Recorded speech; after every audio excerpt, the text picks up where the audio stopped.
Mayor and members of the council, the meeting is now being recorded.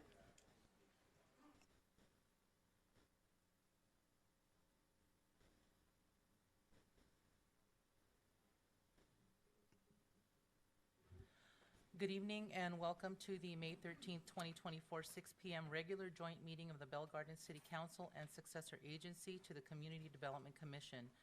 The meeting will now come to order at, where's my clock? At 6:12 p.m. Members of the public may view and listen to the meeting live online through the city's website as noted on the agenda. If any of the members should have a conflict of interest, please announce any item you are recusing from due to a conflict of interest prior to the item being heard. Councilmember Maria Pulido will be joining us remotely and will be given the opportunity to make an announcement.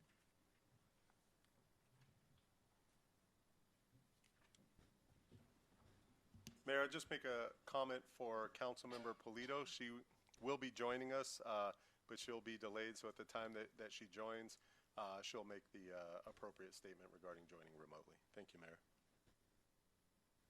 Thank you, Mr. Manager. Tonight's invocation will be given by Minister Daniel Anguiano, and the Pledge of Allegiance will be led by Girl Scout Troop 2543.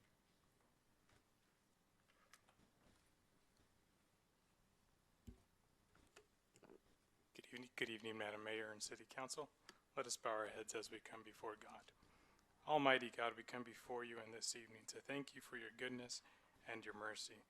Thank you for this wonderful city, our city officials, staff, and police department who bear the sword as your ministers to keep our city safe. We are unworthy of your goodness, so we pray that you give us hearts that honor you. May our city be an example of righteousness, truth, and justice. I put this meeting in your hands. Guide the men and women in this room with your wisdom for the benefit of our city and for your glory. In the name of Jesus, we pray this. Amen.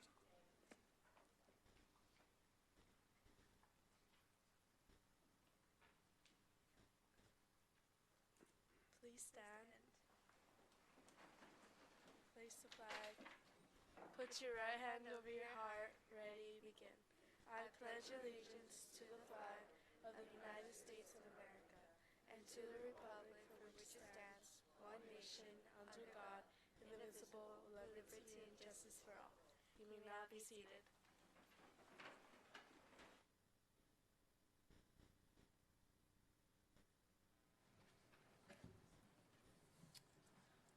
City Clerk, please call roll of the members of the City Council and Successor Agency. Yes, thank you, Mayor. Members of the council and successor agency, Chavez. Councilmember Pulido will be joining us remotely later, and then we will go ahead and announce her for the record. Councilmember Sanchez. Present. Mayor Pro Tem Barcena. Present. And Mayor Gomez. Present.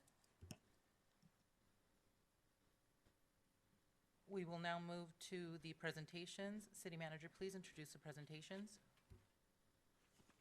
Yes, thank you, Mayor. The first certificate of recognitions we have is for the Dia del Niño artists and the volunteers. I'll turn it over to Mayor Pro Tem Barcena.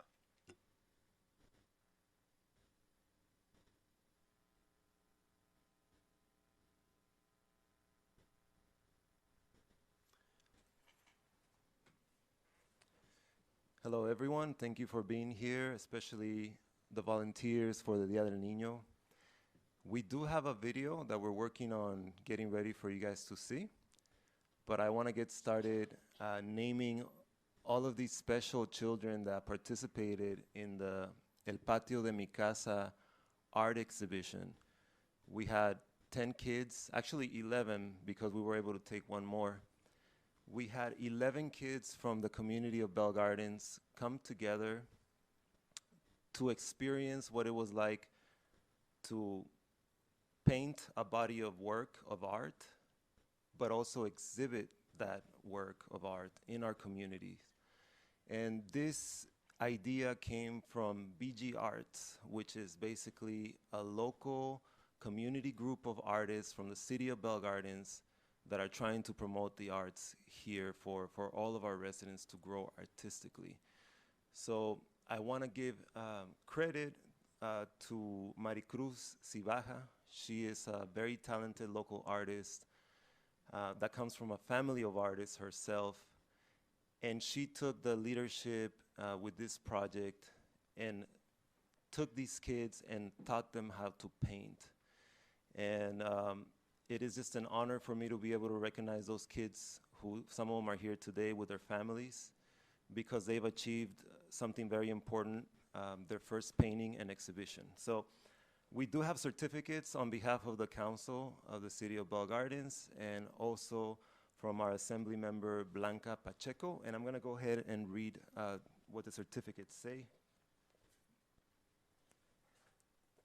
Here is a certificate for those viewing from home from our assembly member Blanca Pacheco. And it reads as follows. On behalf of the 64th Assembly District, congratulations on being recognized by the City of Bell Gardens for your outstanding volunteer efforts. I apologize, these are the volunteer certificates. Let's see here.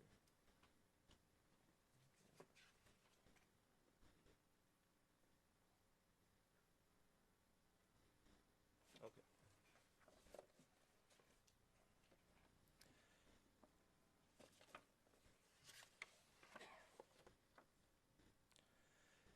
In participation during the BG Arts Dia del Niño celebration, we appreciate your commitment to nurturing your artistic and creative potential, which is essential for developing healthy minds and a culturally rich society. And on behalf of the City of Bell Gardens,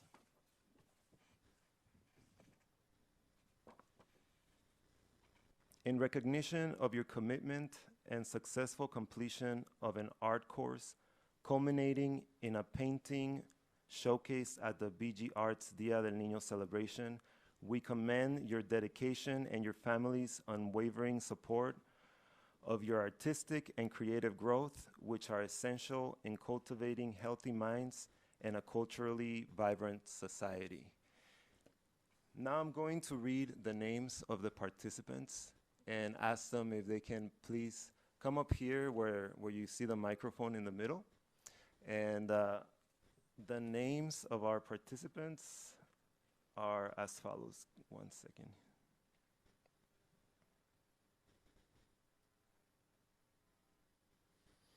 All right, Kailin Rivas, Cassandra Rivas, Catherine Galindo, Liam Galindo, Abraham Paez, Camilo Beltrán, Isabela Delgado, Julian Diego Estrella, Fiorella Morales Bárcena, and Joao Morales Bárcena.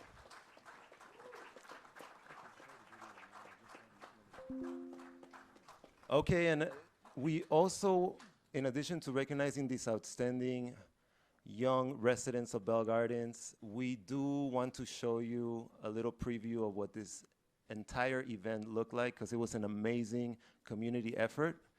That way, after the video, we can also recognize our volunteers. So if we can please play the video.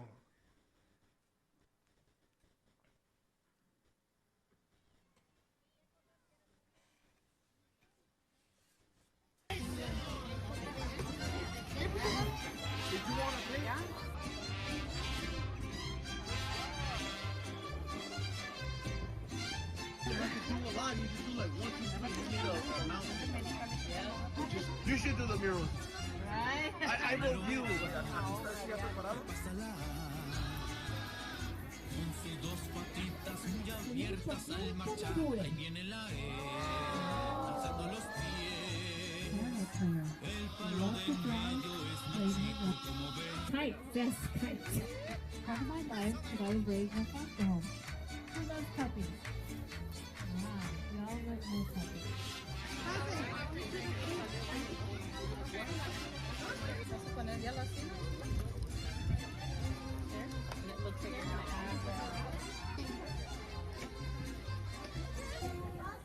Aquí está la I, sigue la O,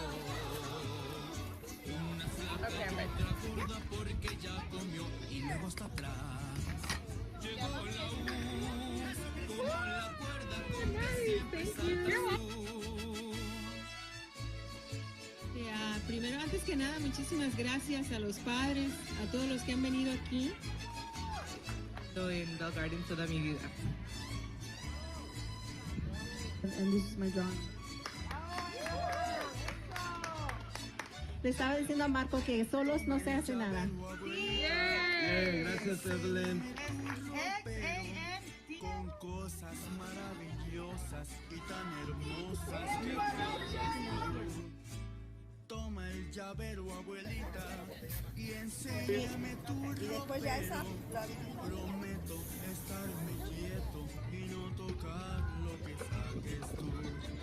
Caminito de la escuela, apurándose a llegar, con sus libros bajo el brazo, pa' todo el reino animal. El ratón con espejuelos, de cuaderno el pavo real, y en la boca lleva el perro una goma de borrar. Okay, I think that was the video. Thank you. Thank you so much for playing that. Let's give them a round of applause.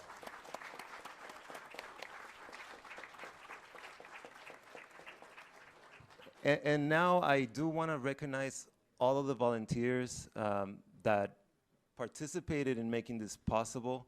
Again, this was born in our BG Arts meetings, which is just a community effort, but it was followed by nonprofit organizations that joined this effort along with the support of the city. Therefore, I'm going to read the recognition here from our city, the city of Bell Gardens. In recognition of your contribution and hard work towards the BG Arts Dia del Niño celebration, your commitment and compassionate spirit have inspired us all to be better, to give back, and to make a positive difference in the lives of children in our community. Thank you for being a shining example of kindness and generosity. And this goes to Ana Cifuentes from Mujeres con Poder.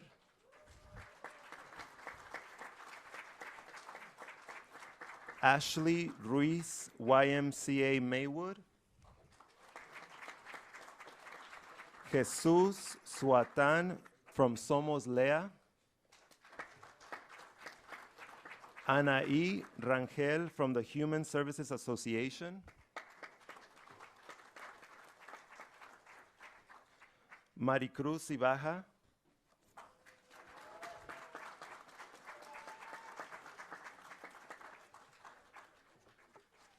Martín García. María Padilla. Marlene Valdez. Lucía Veloz.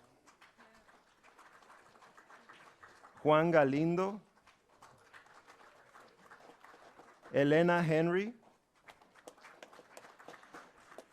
Spirit Family Services. Gabriela Morales from JVV Party Rental. DJ Irene.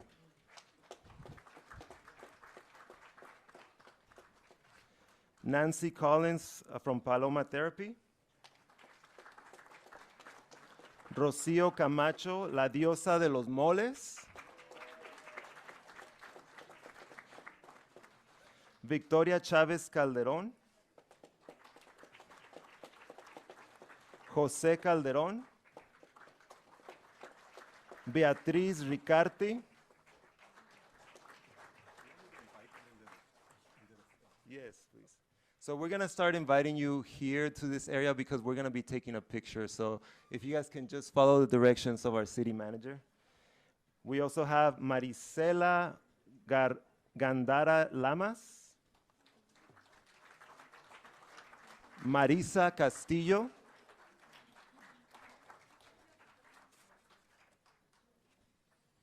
Teresa and Benny Carlos from California Ángeles Migrantes. María T. Orozco.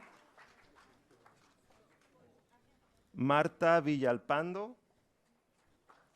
Hilda Cubarrubias. Iris Paez, Ana Elena Cifuentes, Mayra Yanes, Karime Yanes, Brittany de la Torre, and last but not least, Evelyn Casimiro. So before we take the picture and while we get organized, I know this is a big group. I want to encourage my colleagues to say a few words. I just want to thank the community for being involved in this event, especially for our youth. It's really important to make sure that we have a lot of activities for our youth. The fact that the community came together, so many different organizations, especially within the arts, it's really important to me. So thank you so much for all that you have contributed to this event and to our community. Yeah, likewise, I'd like to echo the same sentiments. I'm really excited that we were able to host this event, and I'm glad to see events like this continue to flourish within our community. I think for a while, in regards to El Día del Niño, wasn't something that we looked into, but I'm really happy to see that this is now kind of setting the precedent for the future. And I'm excited to continue supporting this event. So once again, thank you so much. Gracias a todos por participar. Gracias por su tiempo y les seguimos diciendo que se involucren y de nuevo aquí estamos para apoyarlos en esta ocasión y en más. Muchas gracias.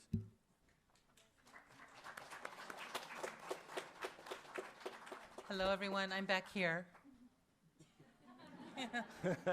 I just wanted to say thank you to everyone who participated, especially to the kids, because it's so great to see kids getting involved in the arts, in expressing themselves. I was out there at Dia del Niño, and it was a wonderful event. I think that parents and kids enjoyed it.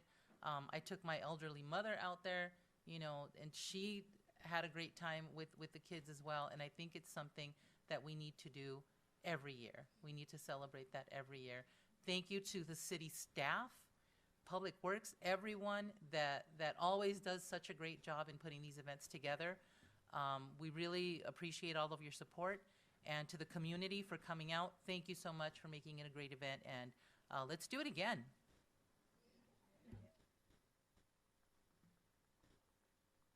Madam Mayor, if I may, I do have something to add. I want to recognize one of our local businesses, El Pescador, who is here. Chel is here from El Pescador. He provided gift cards for some of the volunteers. And I'm going to announce right now who will be getting these. Evelyn Casimiro, who is the person that coordinated a lot of this. She did a lot of great work through Spirit. She will be receiving one of these. Certificates, also Maricruz Ibaja. She was a teacher, the art teacher in our community. She will be receiving one of these certificates. Another very special person that we have here, he has a very beautiful family. He's been participating in the arts, volunteering as much as he can. And not only did he also help with the painting workshops, but he also involved his children in the exhibition. So I want to congratulate Juan Galindo for being here, and he's going to be receiving one of these certificates.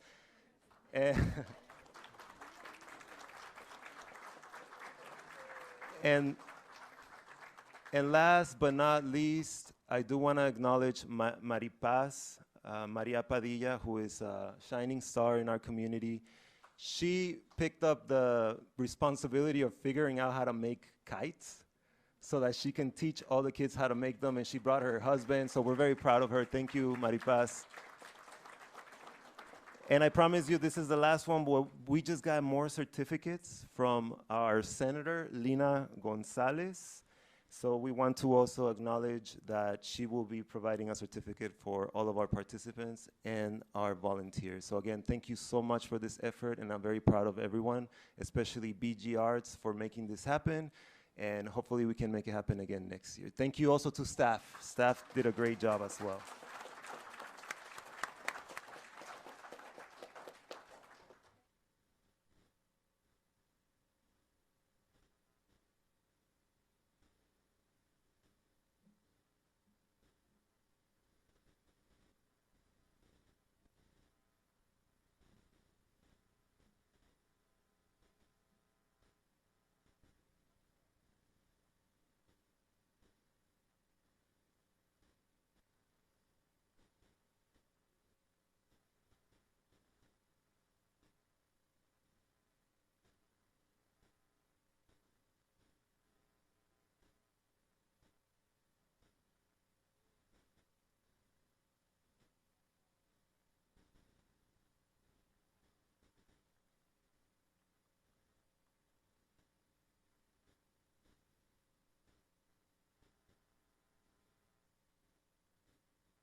Mayor, the next presentation are certificate of recognitions for the Bell Gardens High School wrestling team. Their season ended a couple months ago, but we've been waiting patiently to recognize them for all their hard work and success. I'll turn it over to Councilmember Sanchez at this time. Thank you, Mayor. Thank you. I do want to recognize each of the wrestlers that are here today. I also want to recognize the principal, assistant principal, athletics director, and the coaches. You guys have really put Bell Gardens High School wrestling on the map, not just them, but us, other sports within there. So I'm going to read one of them and then read off the names of all of the wrestlers. The City of Bell Gardens City Council is proud to recognize and congratulate you for a remarkable achievement in becoming the CIF Southern Section Northern Champion, CIF Masters Champion, and placing 3rd place in CIF California State Wrestling Champion for the 100-pound division. We applaud your dedication and commend you for becoming a 2-time state medalist, wishing you countless victories in the future. Go Lancers. This is specifically to Catherine Hernandez, and I did want to read her specifically because she has made history for Bell Gardens High School. So let's congratulate her first, Catherine Hernandez.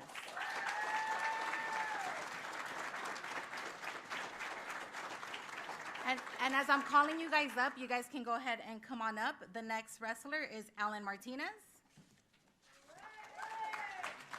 Alexander Gonzalez, Angel Acosta Cedos, Anthony Vasquez, Brian Haas, David Aguilar,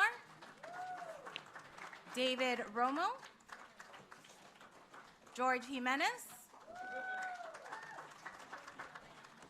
Hugo Rosales, Isaac Lopez, Isaiah Ewell,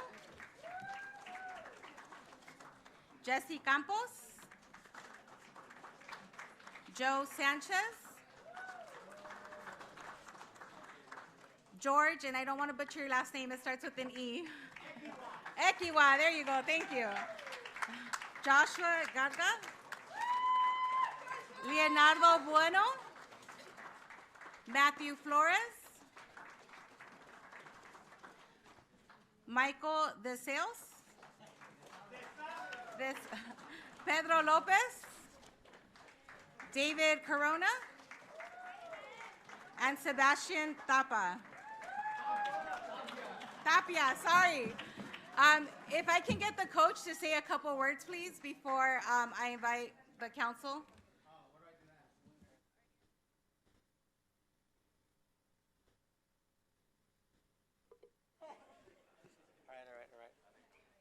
Hi, thank you for having us.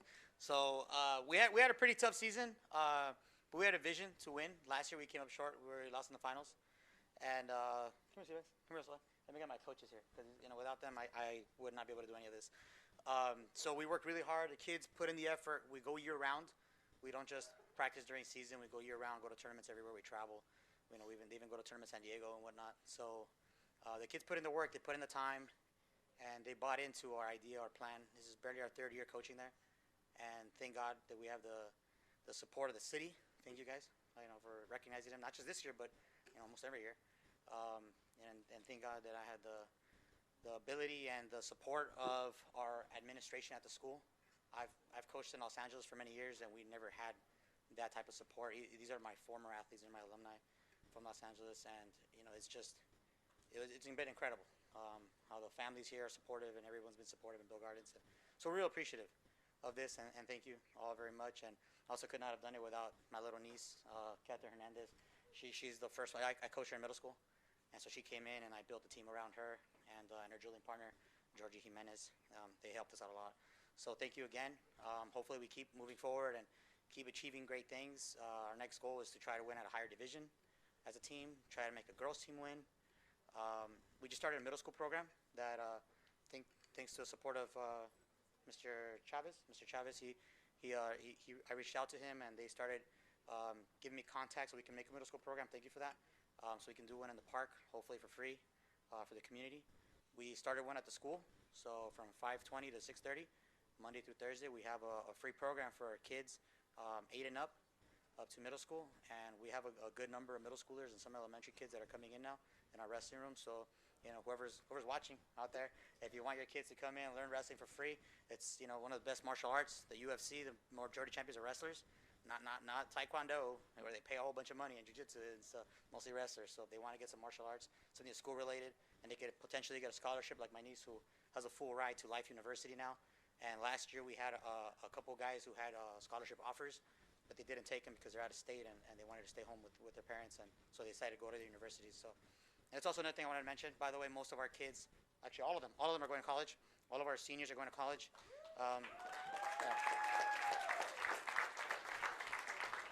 Yeah, we have a couple that are going to wrestle at the collegiate level, aside from my niece, and we have others that are going to pursue their careers and go to like Cal State Long Beach. Like Michael's going to Cal State Long Beach, and we have some Angel going to Pomona, and so on and so forth. I'm not going to go name through all of them, but thank you for that support, and we're going to keep going.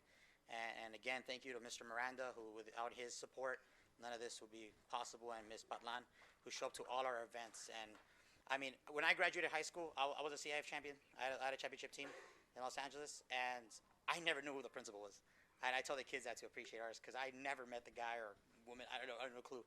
And to have him there at our events, cheering us on, and it's not just with us. He's there at football, soccer, everything. It's just amazing. So really want to thank him, and thank you guys for having us again. Any colleagues want to say a few words? Any other of the council members would like to say a few words? Yeah, I would like to say congratulations, and congratulations also to the coaches. For you guys should be very, very proud of the work that you do, and also for the athletes that are following your lead. I think that together you guys can be very, very influential in our community, and we appreciate the example that you're setting for all of our young people, especially at the high school, Bell Gardens High School, which is where I went to school. And it brings me a lot of pride and joy to see athletes come up here and be recognized, because I used to be an athlete. I was a water polo player, but I was also a band geek, so I also used to play the trumpet in marching band. So, we just recognize some artists, but we're not recognizing athletes. And I'm just very happy to see so much positivity in our community, and you guys are at the center of it. So congratulations and thank you.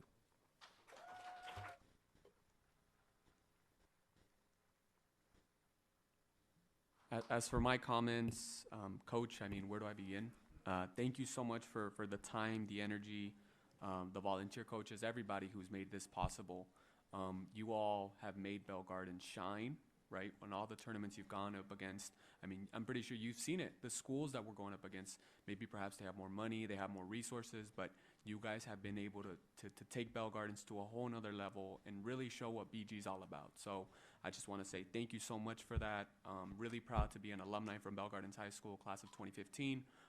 And seeing y'all succeed is when Bell Gardens, our city, succeeds. The dedication, the hard work, the sportsmanship, whether that be on the mat or off the mat, it's definitely shown here in our council chambers. So once again, really proud of you all, and I wish you all best of luck in your future endeavors, whether that be college or other, if you're going to continue pursuing wrestling in the professional level. So you all are professionals, and once again, always know that here your city's got your back. And once again, thank you so much, Coach, for guiding these individuals, these hardworking men and women. And we're really proud of you all, along with our principal, Mr. Miranda. So thank you again, everybody, and I'm glad to see this happening. So always count on us for support. Thank you.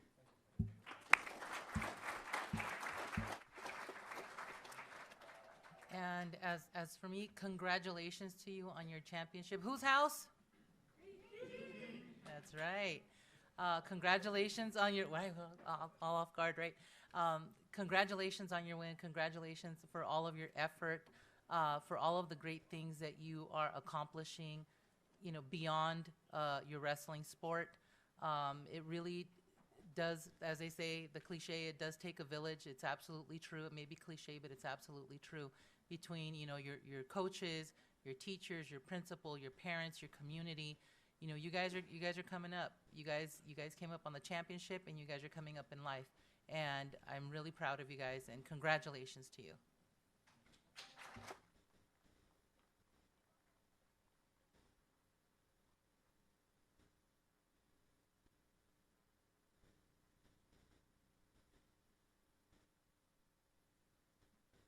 I'm sorry, I think she has a comment.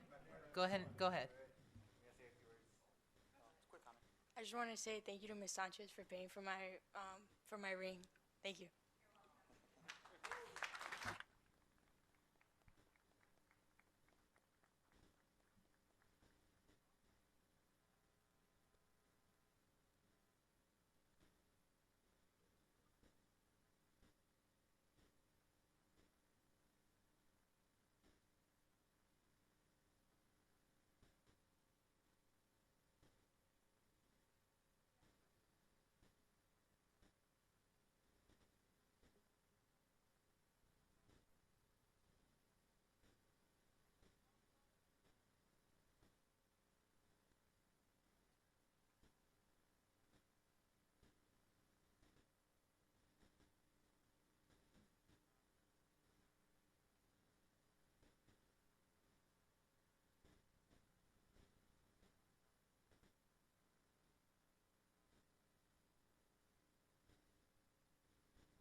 Mayor Gomez, the next presentation we have is a proclamation for National Police Week, which is going on right now. It's May 12th through May 18th. And I will turn it over to Councilmember Sanchez to read the proclamation. Thank you, Mayor. Thank you.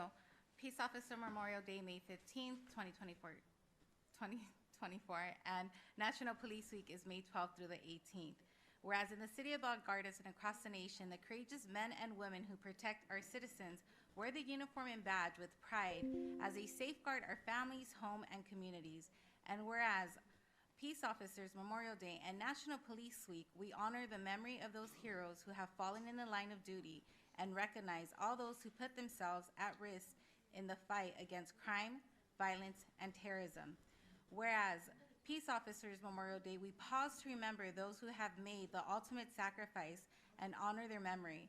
And whereas during National Police Week and throughout the year, we urge all Bell Gardens residents to support law enforcement officers in the fight against crime, especially those dedicated to the safety of our community.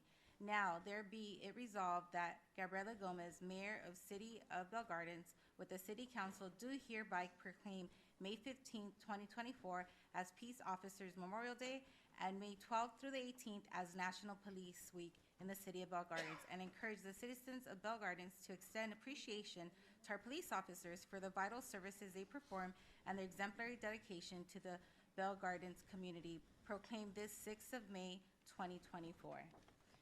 And I just want to say thank you so much to all the police department, all the police officers, but especially Bell Gardens PD.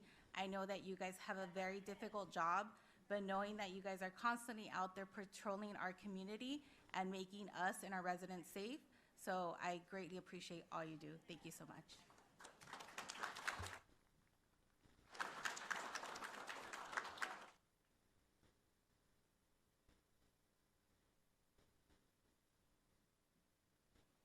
Do any of our council members have any comments? Officers, I mean, same thing. I'll go ahead and echo the same sentiments that I did with the other teams and the volunteers. Is what you all have to do day in and day out speaks volumes for our community, right? When I think of our city operating, when we think about all the events, all the staff that we have here, there's one department that stands out, and it's all of you, the men and women of our police agency here in our city. While everybody's closed, the only department that stays open is our Bell Gardens Police Department. So when we get calls for noise issues in the middle of the night, when we get calls about an incident that happens in our city, a tree fell in the middle of the road, it's the men and women of our Bell Gardens Police Department that come out and support our residents. So once again, I just want to again commemorate you not only this week, but throughout the year for all the service that you give, for all the time and energy, the time that you don't spend with your families, but you spend it here with the rest of the Bell Gardens family. We really appreciate it. So again, thank you for your service, and always know that it's never goes unseen. So thank you again.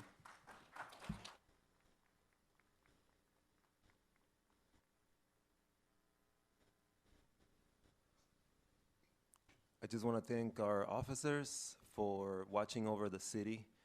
And I want to thank the police chief also for setting the example. I see you guys out there trying to do a good job with community, trying to give your best customer service to our residents, and I appreciate it. And I think you guys are setting the example to other police departments in the region, and I'm very proud of you.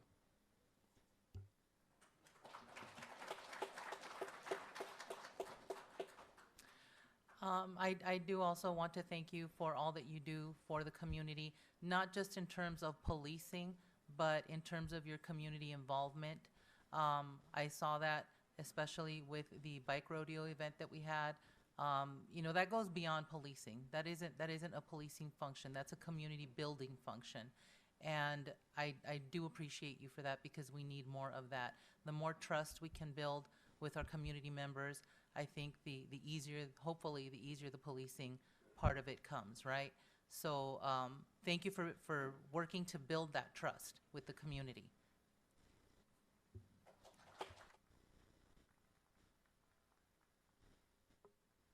And please come up for a picture.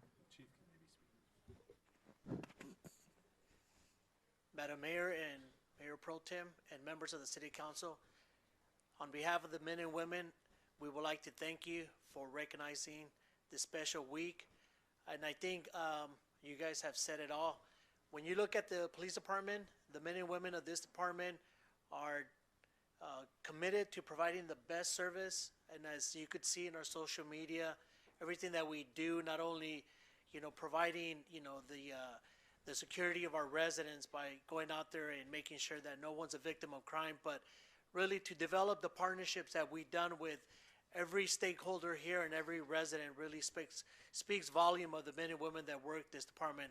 As a chief, I think I have the easiest job because they come day in and day out doing the best job that they can, and we're always striving to be better. So thank you very much, and I just wanted to say a couple of words in Spanish. Estoy muy de veras este reconocimiento que el concilio nos da de esta semana tan especial. Nomás quiero decir unas cuantas palabras en español que los hombres y las mujeres de este departamento de veras reconocen la gente que vive aquí y siempre estamos preparados para dar el servicio que requieren y de veras esto lo que estamos haciendo con la comunidad y con todos los eventos es algo que de veras quiere decir que queremos trabajar con la comunidad. Thank you very much. Bye.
Mayor Gomez, the next proclamation we have is to recognize National Skilled Nursing Care Week, which is also this week, May 12th through May 18th. Thank you, Mayor. Thank you, Mr. Manager. So in recognition of National Skilled Nursing Care Week, which is May 12th through the 18th, whereas the City of Bell Gardens recognizes the staff of Bell Gardens, California skilled nursing facilities for their remarkable dedication and sacrifice amid unprecedented challenges, especially during the COVID-19 pandemic, and whereas skilled nursing facilities provide vital care for our elderly and persons with disabilities. Over the past years, skilled nursing staff have worked diligently to limit the spread of COVID-19 among their residents, protecting this very vulnerable population in the face of challenging circumstances and the heavy emotional toll of the pandemic. And whereas staff also provided support to nursing facility residents and their families during this incredibly difficult time, especially for those that could not leave their rooms or see visitors in person. And whereas California skilled nursing facilities have the lowest fatality ratio in the continental United States, and we have our skilled nursing staff to thank for that. And whereas we work to recover from the pandemic, our skilled nursing facilities are taking steps to maintain access to quality care while ensuring residents and staff stay safe with access to vaccinations and regular testing.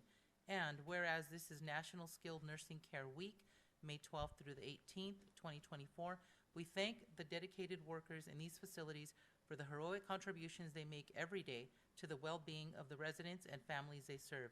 Now, therefore, be it resolved that I, Gabriela Gomez, Mayor of the City of Bell Gardens, with the City Council, do hereby proclaim May 12th through the 18th as 2024 as Bell Gardens National Skilled Nursing Care Week in the City of Bell Gardens, and encourage all citizens to appreciate, support, value, and respect all Bell Gardens skilled nursing facility workers.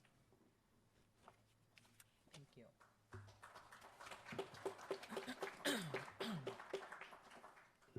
Mayor Mayor Gomez, the next item is a proclamation for National Small Business Month. And we've invited representatives from two businesses, El Pescador and Ozzy's Auto Shop. Thank you, Mayor. Thank you.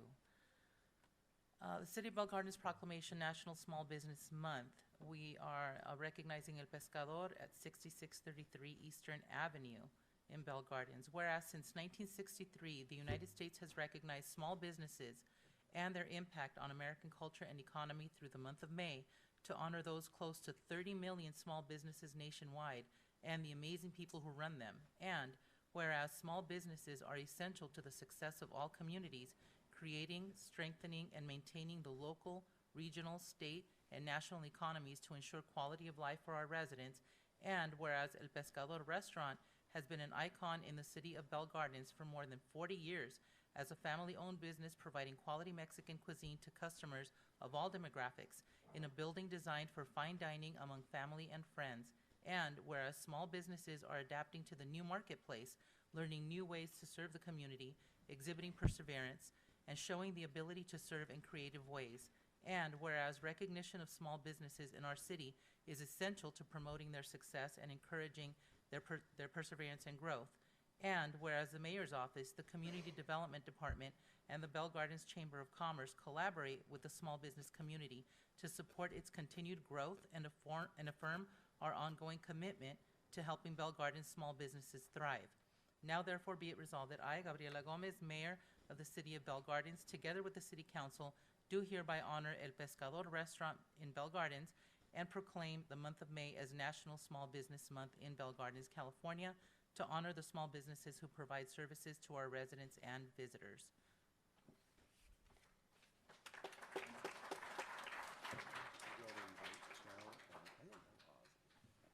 Okay, let me read Ozzy's. Yeah. And our second proclamation honors Ozzy's Automotive at 6331 Florence Avenue. Whereas Ozzy's Automotive has been a trusted source for automotive repair services in the city of Bell Gardens, specializing in brakes and transmissions for more than 10 years, and whereas small businesses are adapting to the new marketplace, learning new ways to serve the community, exhibiting perseverance, and showing the ability to serve in creative ways. And in recognition of small businesses in our city is essential to promoting their success and encouraging their perseverance and growth.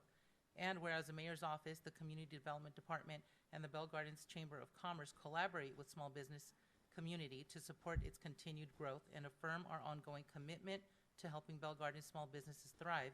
Now therefore be it resolved that I, Gabriela Gomez, Mayor of the City of Bell Gardens, together with the City Council, do hereby honor Ozzy's Automotive in Bell Gardens and proclaim the month of May as National Small Business Month in Bell Gardens, California, to honor the small businesses who provide services to our residents and visitors, proclaim this 13th day of May 2024.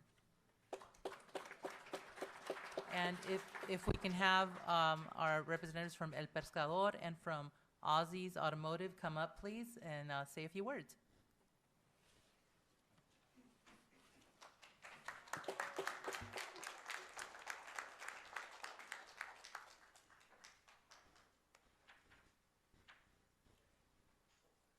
Hello, everyone.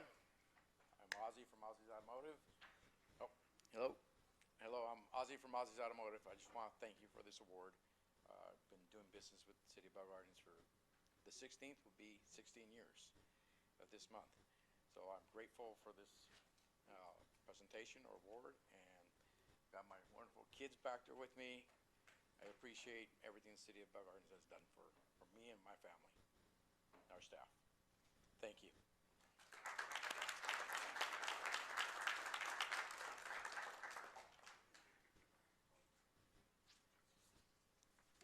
Say a few words in Spanish, if you don't mind.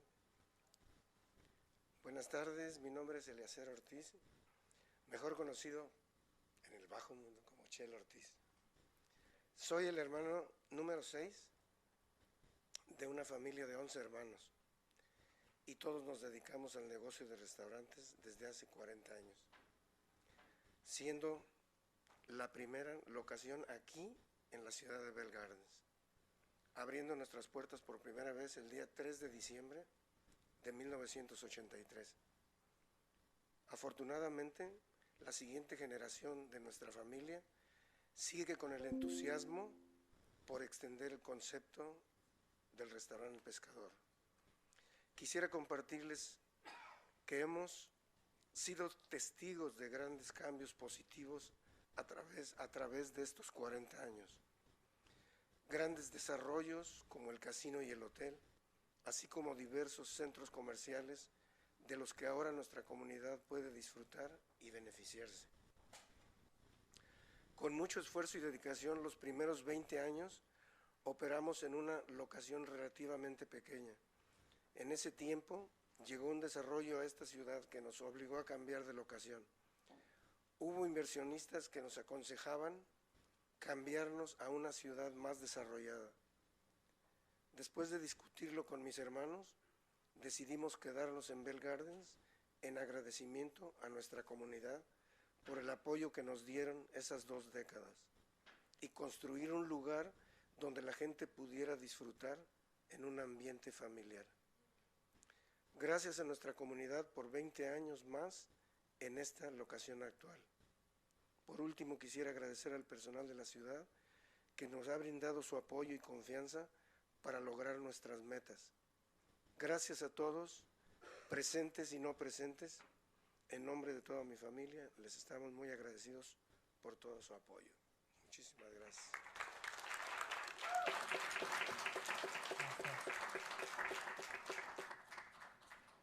Do we have any council members who'd like to make comments? I just want to say thank you to both of the businesses. It's businesses like yours that help our city thrive. And so the fact that you've been here for 16 years and you've been here for 40 years and decided to stay as well, I greatly appreciate it. Muchas gracias por todavía estar aquí en la comunidad ayudando a nosotros. Son las compañías como ustedes que ayudan a la comunidad aquí, ¿verdad? Y me agradezco tanto que ya 40 años he estado aquí, se decidió después de 20 continuar con el restaurante que tiene ahorita. So, muchas gracias.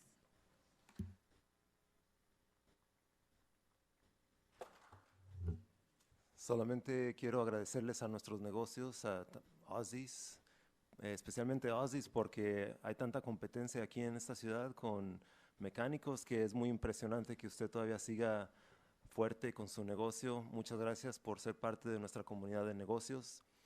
También al restaurante del Pescador, me da mucho gusto esta oportunidad de reconocerlo, a Chel, como dicen en el bajo mundo, Chel.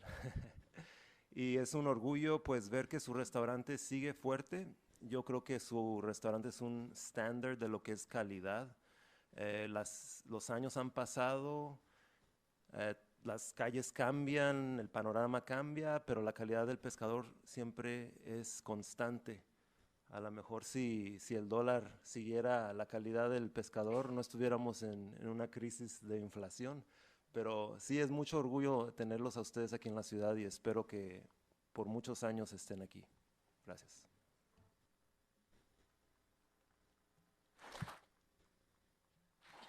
On my part, I'll start off with Ozzy's. Thank you for your service. Thank you for those 16 strong years in our city of Bell Gardens.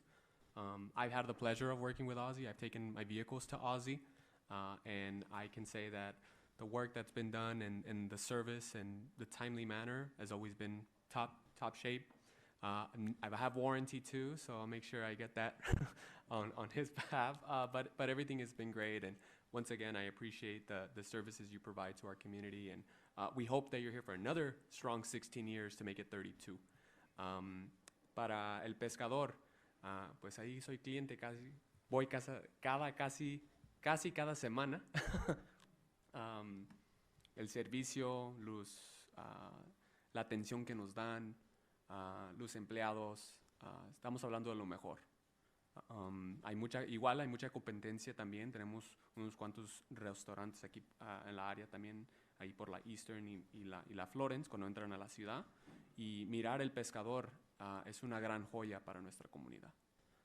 De nuevo, les agradezco por su tiempo, por 41 más, todavía ojalá más años.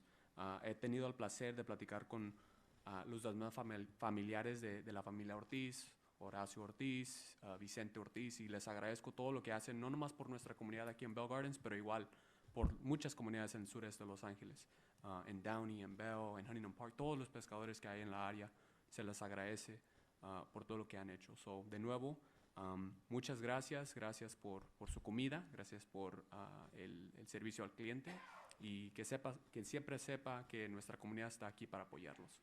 So, muchas gracias.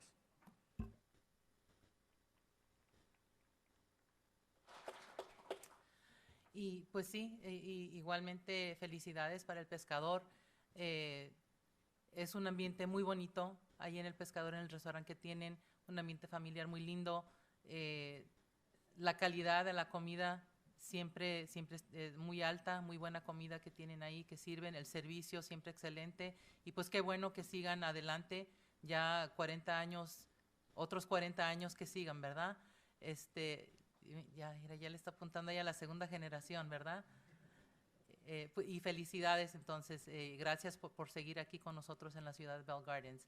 To Ozzy's, thank you, Ozzy, for always fixing my car. You know, that it's very difficult sometimes to find a mechanic that you can trust. You know, mechanics, sometimes they get a bad rap, you know, because, oh, you know, they always charge you too much, or they try to put in parts that you don't need. And I know that every time that I've taken my car to you, you're like, no, you don't need that. You only, this is good enough, this is fine, you know, don't worry about it. You know, it's always reasonable, fair, your prices are fair, your service is excellent.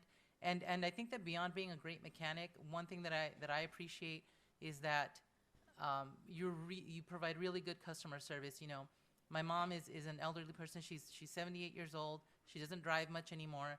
Sometimes she has to go drop her car off, and Ozzy will give her a ride home and drop her off at home, fix her car, and then go pick her up and take her back to her car. So, you know, I don't think he does that for everybody. I appreciate that you do that for my mom, because I think we've been there for a long time, going to you for a long time. So thank you for that, and thank you for the excellent quality of service that you provide to the residents of Bell Gardens and to everyone who comes into your shop.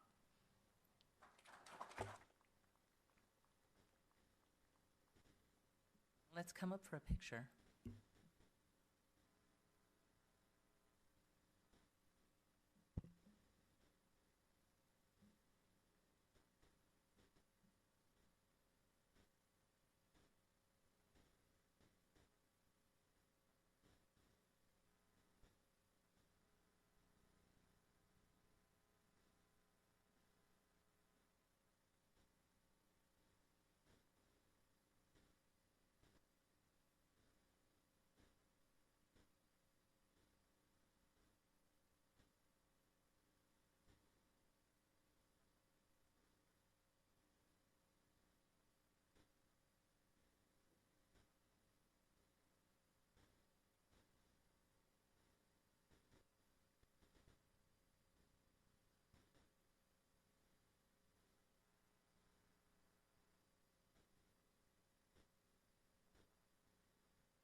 Mayor Gomez, the next proclamation is to recognize Building and Safety Month.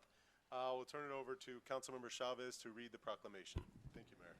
Thank you so much for that, City Manager. City of Bell Gardens proclamation, Building and Safety Month. Whereas during Building and Safety Month, we recognize the role of high-quality building standards and the code officials and developers who take into account the safety of economic value for our homes, buildings, and infrastructure. And whereas building and safety professionals are key to the community's resilience in the face of challenges caused by natural disasters such as earthquakes, fires, pandemics, and more.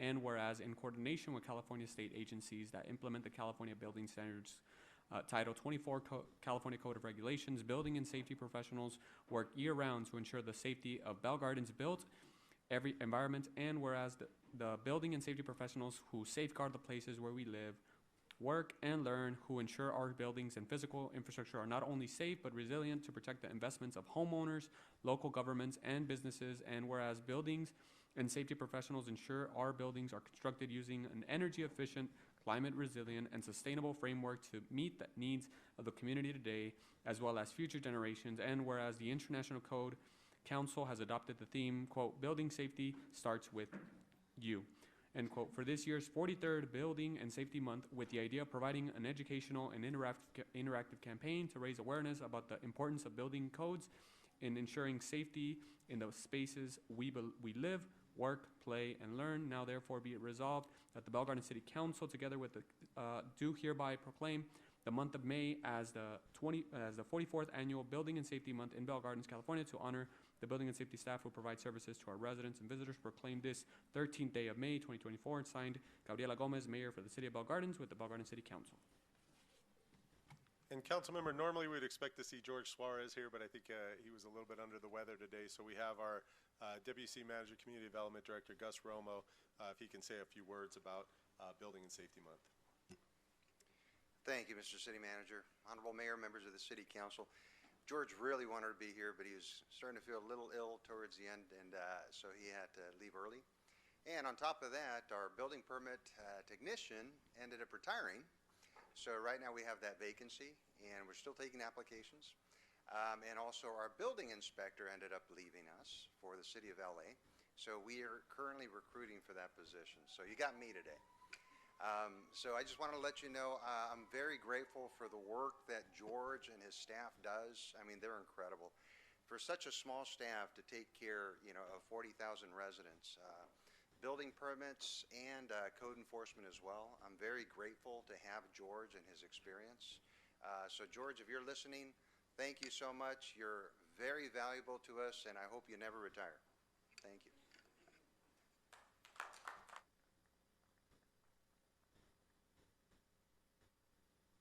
Go ahead and pass this to our Deputy City Manager, Gus Romo.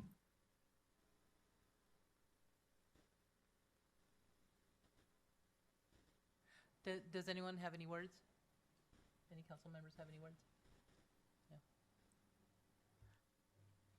Well, I would like to say thank you to our public works staff for all the work that they do. You know, I see you out there. I see them out you know, on the streets, you know, fixing the potholes and you know, working on the parks and all of the work that they do. Thank you for lighting up Ford Park. I think that was a great accomplishment that we had. There's just so much that all of the work that you guys do that's behind the scenes to keep the city running is outstanding. So thank you for that, for all that you do.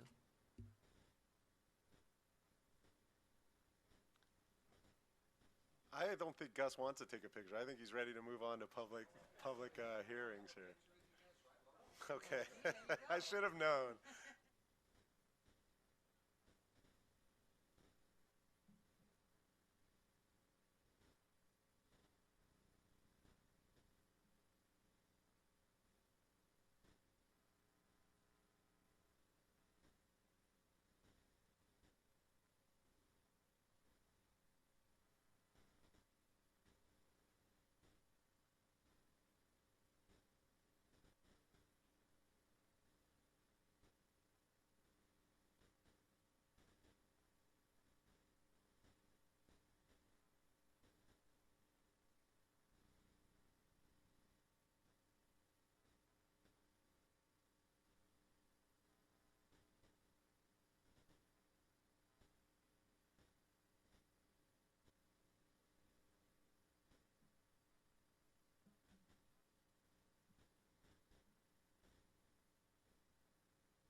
Mayor Gomez, the final proclamation for the night is the National Public Works Week proclamation. It's for next week, May 19th through May 25th. And I will turn this over to Councilmember Chavez. Thank you, Mayor. Thank you for that, City Manager. City of Bell Gardens proclamation in recognition of National Public Works Week, May 19th to 25th, 2024. Whereas public works services provided in our community are an integral part of our citizens every day, and whereas the support of an understanding and informed citizenry is vital to the efficient operation of the public works systems and programs such as water, sewers, streets, and highways, public buildings, and solid waste collection, and whereas the health, safety, and comfort of this community greatly depend on these facilities and service, and whereas the quality and effectiveness of these facilities, as well as their planning, design, and construction is vitally dependent upon the efforts and skill of public works officials, and whereas the efficiency of the qualified and dedicated personnel who staff public works department is materially influenced by the people's attitudes and understanding of the importance of the work they perform. Now, therefore, be it resolved that I, Gabriela Gomez, Mayor of the City of Bell Gardens, with the Bell Gardens City Council, do hereby proclaim the week of May 19th through May 25th, 2024 as, quote, National Public Works Week, end quote, in the City of Bell Gardens, and I call upon all citizens and civic organizations to acquaint themselves with the issues involved in providing the public works, our public works, and to recognize the contributions which public work officials make every day to our health, safety, comfort, and quality of life. Proclaim this 13th day of May 2024, signed Gabriela Gomez, Mayor of the City of Bell Gardens, with the Bell Gardens City Council. Thank you for that.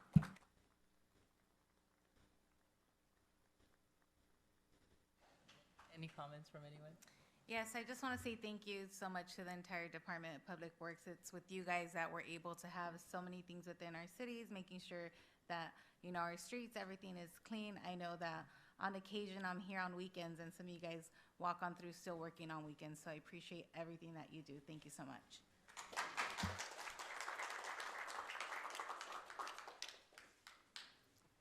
I don't think I ever heard a council member read something so fast.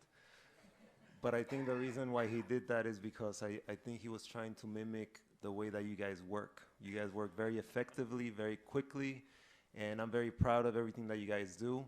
You know, I've been with the city for a long time, and ever since I was an employee, I remember Public Works just always doing such an amazing job and tackling things that you wouldn't think an in-house Public Works department would be able to. You guys defy those rules and those expectations, and you actually do so much for the city to save us money, but also you deliver high quality work, which is highly appreciated.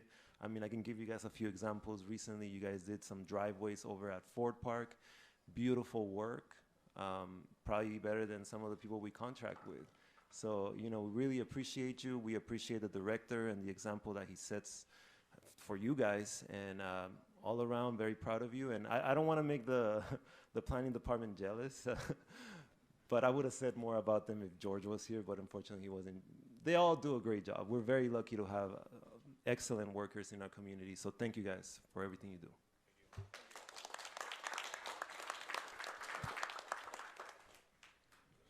I'd like to echo the sentiments of my colleagues. Once again, thank you so much for the work that you do.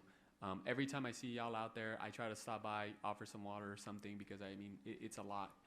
Whether it's putting a speed bump, I know that we got that skill early on, you know, doing the driveways as Mayor Pro Tem Barcena mentioned, you name it, right? I look at the corridors that make our city what it is, you know, downtown Bell Gardens, downtown DTBG, right in front of the Bicycle Casino, Foster Freeze right there, BG Loan and Jewelry, the car wash, and all of that now has flowers. I can't tell you enough how many times I got calls saying what's going to be put there, what's going to happen. So I'm glad to see improvements like that happening. Same thing across Florence. You know, the new trees that we've gotten all over the city.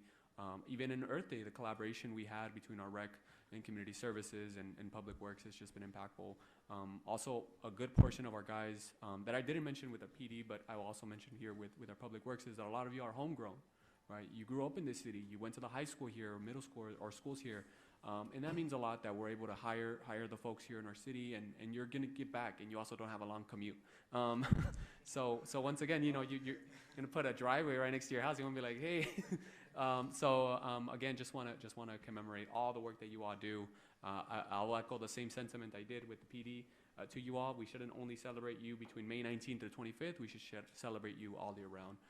because no matter the time of the year, you guys are there to show up. So once again, thank you so much. Thank you to our director, who has been very successful in the time that he's been here, and we really appreciate all the work that you've done. And really, when we think of public works here in our city, it sets the standard for what other cities should be aiming at. So once again, thank you for all the work that you do.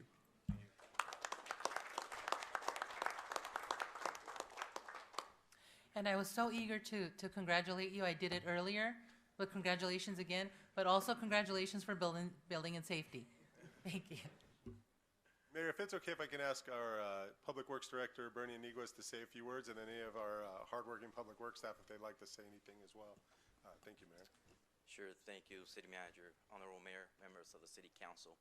I've been here almost a year, so in a couple weeks it will be a year, and having come from an agency working there for 22 years, without a doubt, the crew I have here, the output, as has been stated, is second to none. I'm fortunate to lead the men and women of the Public Works Department. I'm fortunate that they're allowing me to lead them, to set that example and for them to follow. As has been stated, I did go to school in this community. I lived here, so it's just a blessing to come back and do something good for this community. So I'm hoping to be here for a long time, and we're just getting started. Thank you.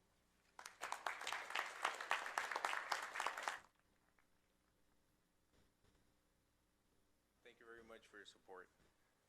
Been here for 20 some odd years, and I want to make it another 20 for sure. Thank you.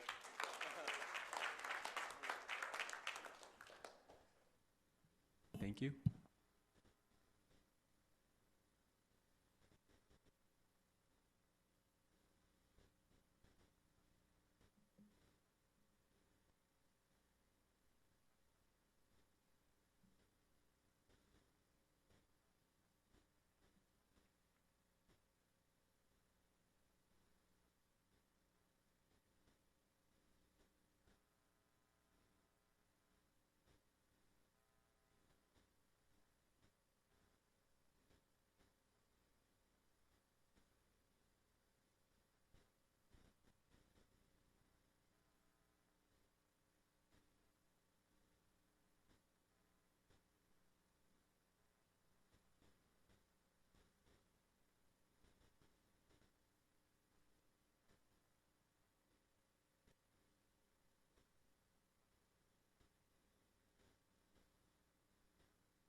We will now begin with item number 1 on the agenda. At this time, I will open the public hearing at 7:30.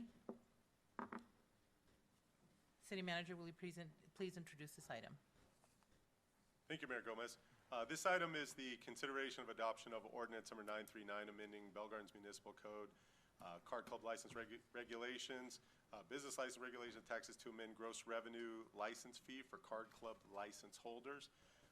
Our assistant to the city manager, Hyla Soto, has a presentation that he'll run through. I may pause him a couple times just to add some detail to this item. Thank you, Mayor. And Hylas, if you want to start the presentation, please. Good evening, Mayor, Mayor Pro Tem, and council members. Thank you, City Manager Mike, for the introduction. So the agenda report item number 1 is again the code amendment, ordinance number 939. So just, I'm going to quickly go over some background information relating to the Bell Gardens Municipal Code, Chapter 5.25, which regulates card clubs in the city of Bell Gardens. Park West owns and operates a bicycle casino, a licensed card club located at 888 Bicycle Casino Drive, intersections of Eastern and Florence Avenue. Park West has implemented an incentive program to increase gaming activity. Currently, the gross revenue license fees are based on total revenue from gaming operations, and Park West seeks to deduct the incentive program costs from gross revenue before calculating the license fee. These are the proposed amendments. It's just a quick synopsis of the changes that are proposed. Some of them are simply to harmonize with the Business and Professions Code of the state of California. So the definitions for gaming and gaming operations were added. The gross revenue definition is being proposed to be amended to simply be defined as the total of all compensation received for conducting any controlled game. The definitions for incentives and player are being added to this code amendment. Incentives being the promotions that provide players value for use in gaming, and the player just being the patron participating in a controlled game. The additional section will be modified. It will be 5.25.120, the gross revenue license fees. So this is in a chart form, and this will allow the licensees to deduct the incentive program costs from gross revenue. And going through this code Hi, amendment Liz, if I could process- just interrupt too, just for the council's benefit and for the public hearing benefit. So there's been a series of resolutions that have been brought before council that have been adopted over the last approximately 12 months with the goal of bringing an ordinance to council so we don't have to keep bringing resolutions back on a regular basis. The resolutions have end dates. The ordinance does not have an end date. It could be revised by the council at a later date.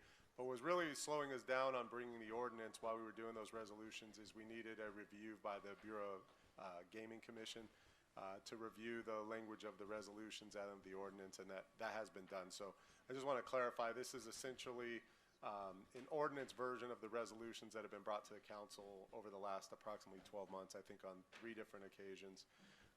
So that's what we're looking. Keep going forward, please.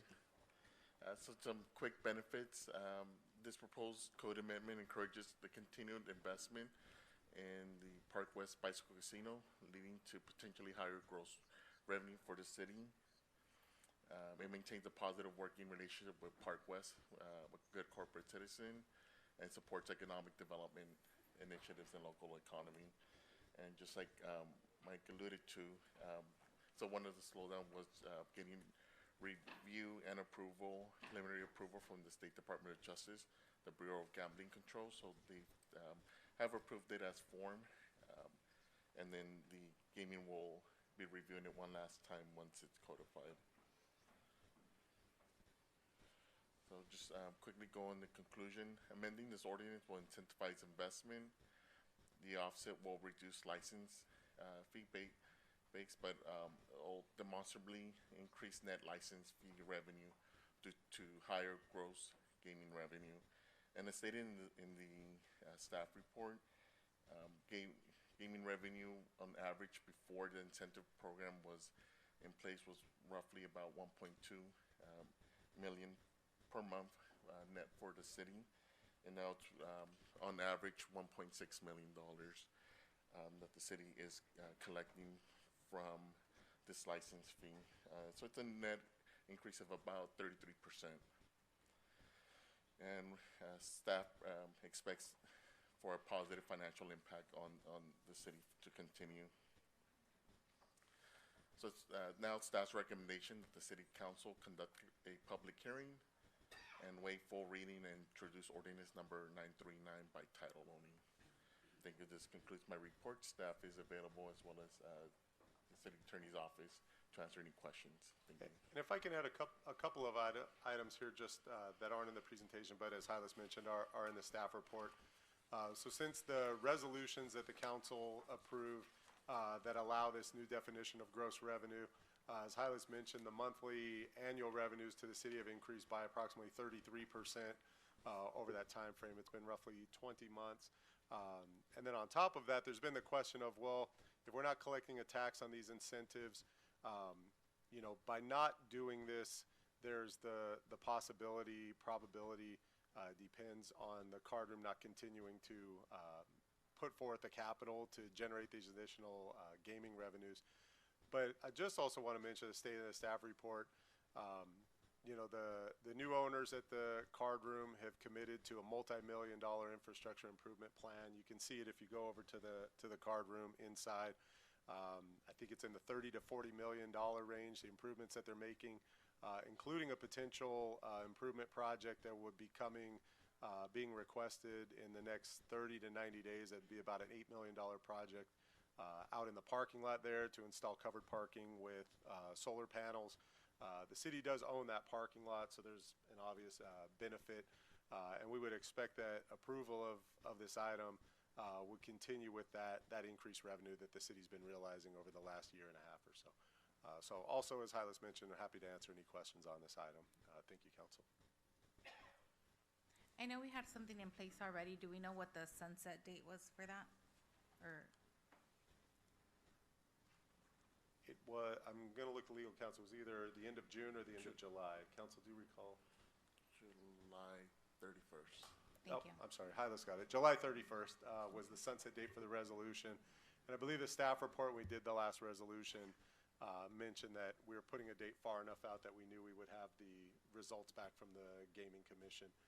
Would give us enough time to duly notice this public hearing and to bring it back to council.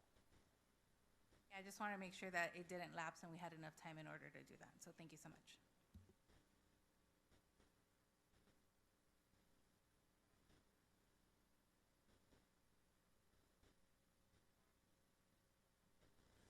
We will now move to council member questions or comments. Does any member of the council have any questions or comments?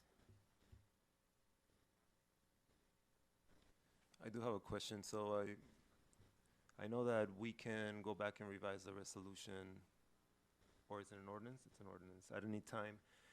Does that involve a public hearing if we want to revise it also? Yes, Mayor Pro Tem. So if conditions were to change and it wasn't optimal for the city to continue its ordinance as it's being presented, it would come back to the council through the public hearing process to change the ordinance. So we have our noticing requirements and we'd come back. So there'd be some time, I think, if the council were to decide that conditions had changed, it didn't make sense, are probably looking in the 60 to 90-day range to make a change back to something else. Thank you. Do we have any additional comments or questions? We will now open public comments for this item. I will call 3 speakers at a time. Please make your way over to the podium to line up. City Clerk, please announce the instructions for public participation. Yes, thank you, Mayor. Members of the public will now have an opportunity to speak on public hearing item number 1 only as listed on the agenda. Please state your name for the record before addressing your comments. Each speaker is limited to 3 minutes. Callers wishing to make a comment may do so at this time by dialing *9 from your phone, and when instructed, dial *6 to unmute yourself. Individuals joining us through Zoom may request to make a comment by using the raise hand feature and select the unmute or microphone icon when instructed. We didn't receive any public comment cards for public hearing item number 1, or any written comments were submitted. And we do not have anyone on Zoom raising their hand at the moment. If there is no objection by members of the City Council Successor Agency, I will close public participation for hearing item number 1.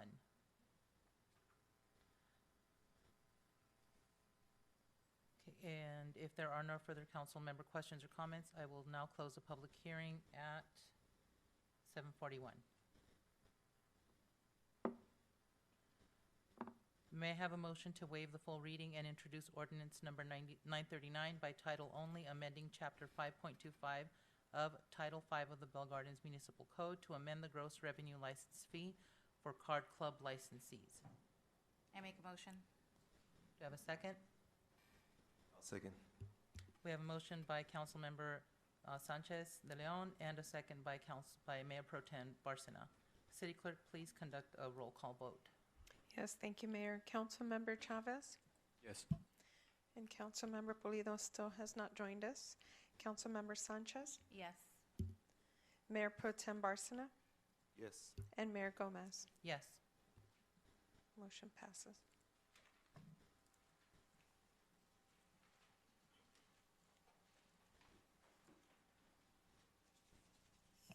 We will now begin with item number 2 on the agenda. At this time, I will open the public hearing at 7:42 p.m. City Manager, will you please introduce this item? Thanks again, Mayor Gomez. This next item is consideration of ordinance number 940 to authorize a development agreement by and between the City of Bell Gardens, Mr. Nice Guy LLC, and JKN SI Development Company related to the property located at 6231 Eastern Avenue in the City of Bell Gardens. I will turn it over to our Deputy City Manager, Community Development Director, Gus Romo, to provide a presentation. Thank you, Mayor. Thank you, Mr. City Manager, Mayor, and members of the City Council. This is an application for development agreement by Mr. Chris Glue from Mr. Nice Guy Cannabis at the location of 6231 Eastern Avenue. So what we're asking today, the recommendation is to find that the project is categorically exempt from the California Environmental Quality Act. Secondly, to waive full reading and introduce Ordinance 940 by title only. And third, to consider adoption of Ordinance 940, authorizing the city to enter into and execute a development agreement for cannabis retail use at the subject location in exchange for annual public benefits. On April 17th, 2024, the Planning Commission voted 4-0 with one abstaining to determine the CEQA exemption, approve the CUP, and recommend the development agreement for a new 2,500 square foot commercial building for cannabis retail storefront at 6231 Eastern Avenue. When we looked at this, staff looked at the neighborhood characteristics to make sure that this development is in compliance with the city's zoning code as well as the city's general plan. Overall, when you look at the site plan, what was there before was a restaurant. It's currently vacant. What the applicant is proposing to do is renovate the entire site, put in a new building, demolish what's there, and put in a new parking lot that meets our requirements, specifically for cannabis development, including a photometric plan for the lighting plan, landscaping, and also all of the building requirements for cannabis retail uses. When we look at cannabis, we specifically look to make sure that the lighting does not overspill onto neighboring properties. So our development code for cannabis requires a photometric plan to be submitted to ensure, again, that all the lighting stays within the property. This is also essential for the security plan that's required for this business. Community outreach letters were sent out by the applicant and now the property owner, Mr. Nice Guy. They sent a welcome to the neighborhood, and they had a meeting with the public, a workshop on March 6, 2024, from 5 to 7 p.m. This was also acknowledged at the Planning Commission. It was both in English and in Spanish. The development agreement, when you look at it, the basic terms, if approved, would provide a term of up to 10 years to the operator. It would be 5 years plus a 5-year renewal option in return for public benefits of $100,000 per year and 10% of the gross receipts. The operator has to be in good standing with the development agreement, also with a conditional use permit that was approved by the Planning Commission, and applicable laws and regulations. We're talking about local and state regulations in order to qualify for the 5-year renewal. And pursuant to development agreement procedures that the city has adopted, 80% of all community benefits would be dedicated towards youth and educational programming and resources for the city's housing programs. That's something that the council identified when this ordinance was adopted back in 2023, so we made sure to put that into the development agreement. Proposed community benefits would be for youth and recreational programming, towards after-school programs, sports programming, personnel enrichment classes as well, and capital improvements for city-owned properties. Community benefits for the city's housing programs would also be considered, dedicated towards housing production, long-range planning, included but not limited to rent stabilization, also creation of affordable housing, tenant protection efforts, and other planning efforts. When we looked at the entire proposal, we looked at the California Cannabis Control Department of the state, which was established by Assembly Bill 141 in July 12 of 2021.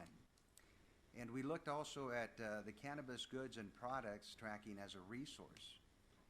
In addition, we made sure that our uses here for cannabis are actually the same or stricter in terms of the development standards than a typical commercial use.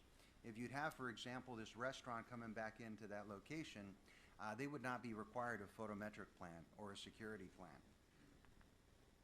So our recommendation, as I stated, is to find that the project is categorically exempt from CEQA, waive full reading and introduce Ordinance 940 by title only, and adopt Ordinance 940 authorizing the city to enter into this development agreement with Mr. Nice Guy Cannabis Retail in exchange for the annual public benefits. I'm going to now turn it over to our city attorney if she has anything else to add to this presentation. Paloma McAvoy with the City Attorney's Office. No further comments other than to clarify that the abstention at the Planning Commission level was because one member was absent that day.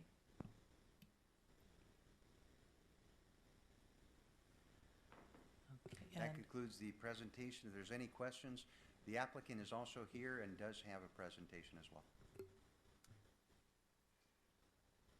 Does the applicant wish to speak?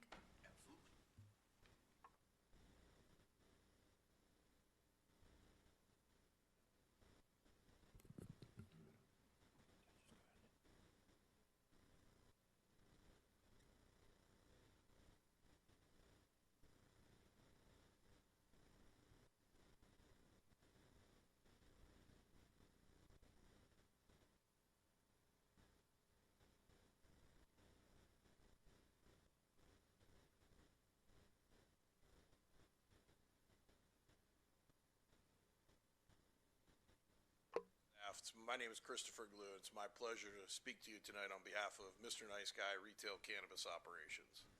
We have read and accept the terms and conditions contained in the development agreement. We have several key members of our staff here with us tonight, including the ownership and key staff members. Staff did an excellent job, as always, presenting our project to the council, and I'd just like to briefly highlight some of the key aspects of the project. The leadership team we have is made up of some of the most experienced professionals in the industry. Mr. Joseph Martin is an experienced owner-operator. He was the leader of our company rollout in Santa Ana, Moreno Valley, Lake Elsinore, Palm Springs, and most recently Costa Mesa. Ty Riley is the operations director that managed over 20 locations in the state of Oregon before moving to California to help assist on this specific project. Erica and Andy have both been a part of the company since its inception. Together, they provide a strong management and compliance foundation for the company and will play a large role in the success of the Bell Garden store. Under this leadership, Mr. Nice Guy has operated with 0 violations and 0 regulatory issues whatsoever. Mr. Nice Guy is a multi-state operator with 28 licensed cannabis retail locations. We have 7 licensed retail storefronts in the state of California. Mr. Nice Guy is fully vertically integrated. We cover growing operations, manufacturing, distribution facilities, and of course the retail component of the cannabis sector. We employ almost 400 people throughout all aspects of the industry with an emphasis on local hiring practices.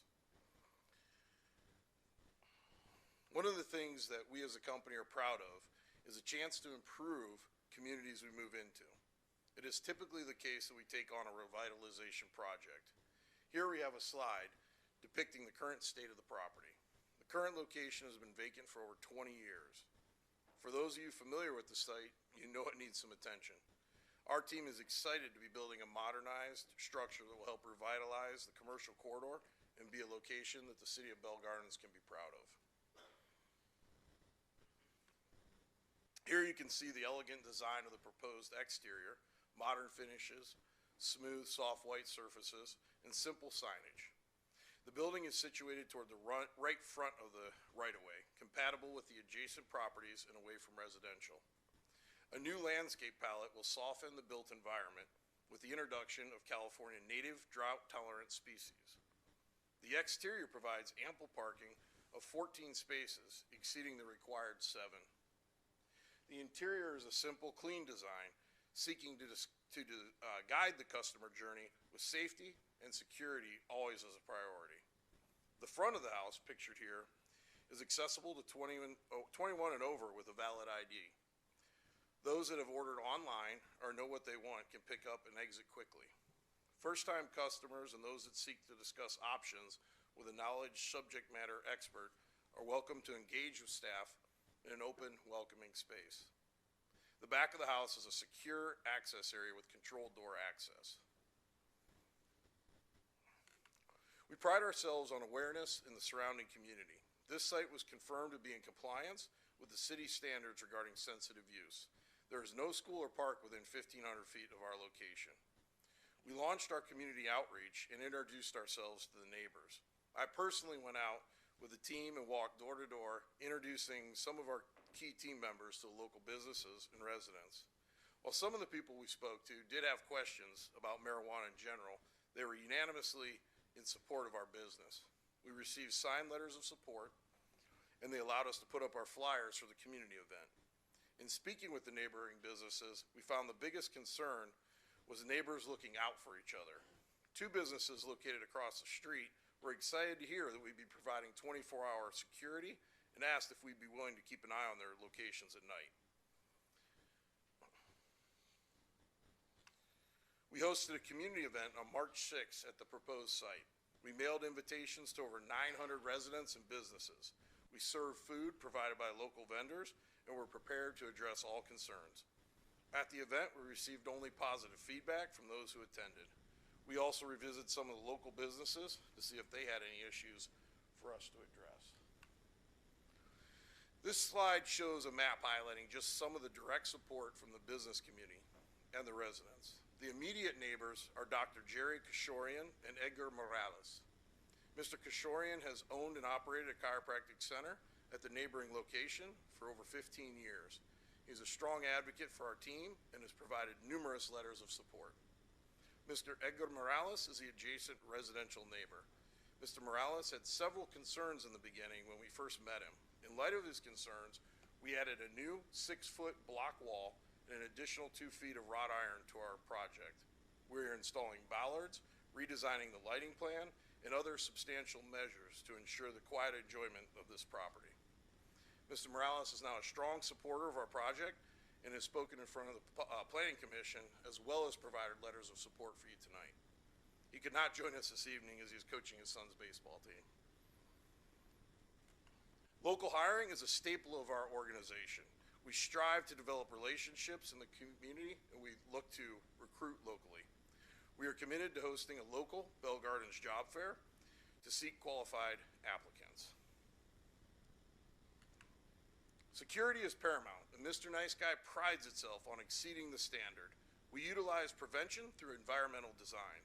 On the exterior, we introduce landscape for preservation and beautification, but are vigilant about sight lines and potential dark spots. Perimeter lighting is balanced between security enhancement and preventing light pollution.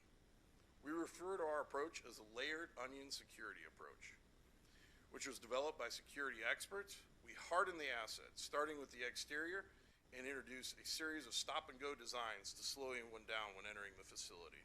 All cannabis is under 24-hour surveillance, supported by a 24-hour on-site security guard who monitors both operational hours and the exterior when closed.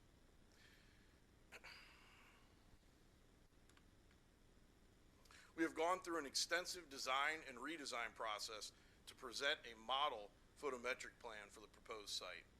After submitting a fully vetted lighting plan, we went back to our architect and light technicians and asked if there was anything else we could do.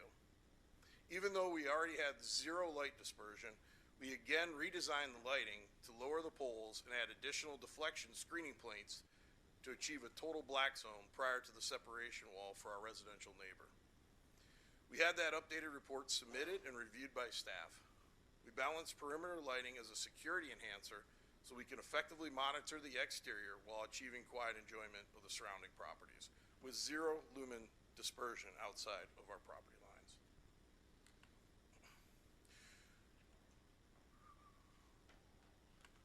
We are a union shop, and we were early adopters in our first city of Santa Ana. We have an excellent relationship with the union, and we value the partnership we have built with them. My client has reviewed and discussed the development agreement and support execution under the terms and conditions articulated therein. The development agreement contains robust language that works in unison with the California Department of Cannabis regulations to ensure the highest degree of scrutiny on the cannabis operators. The regulatory elements of the development agreement also protect the residents and ensure community empowerment. The community benefits provision requires that 80% of the community benefit fees shall be deposited into an account to be utilized for expenditures on youth and educational programming resources for the city's housing programs. There is an all-encompassing cost recovery under Section 4.3 to ensure that the city does not bear any additional cost on cannabis entitlements. The development agreement is a contract that indemnifies, recovers cost, thoroughly regulates, and ensures a revenue generator for the community. We have followed the city's instructions by conforming to the appropriate zoning, complying with the city's ordinance, and worked arduously with staff and the community to make modifications as needed. Mr. Nice Guy represents a professional and community-focused business that the city of Bell Gardens will be proud of. Therefore, we ask that you approve Mr. Nice Guy for cannabis retail at 6231 Eastern Avenue, and I'm available with my team for any questions.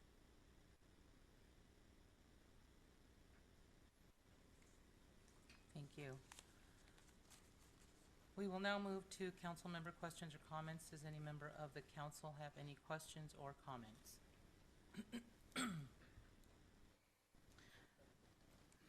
How many stores did you say that you have currently operating here in California? 7. 7. And out of those stores, what challenges have you found when coming into new cities that it's their first time implementing an ordinance for storefront dispensaries? You know, well, we've had a lot of experience in that since we were early adopters in the city of Santa Ana. We were one of the first to get licensed.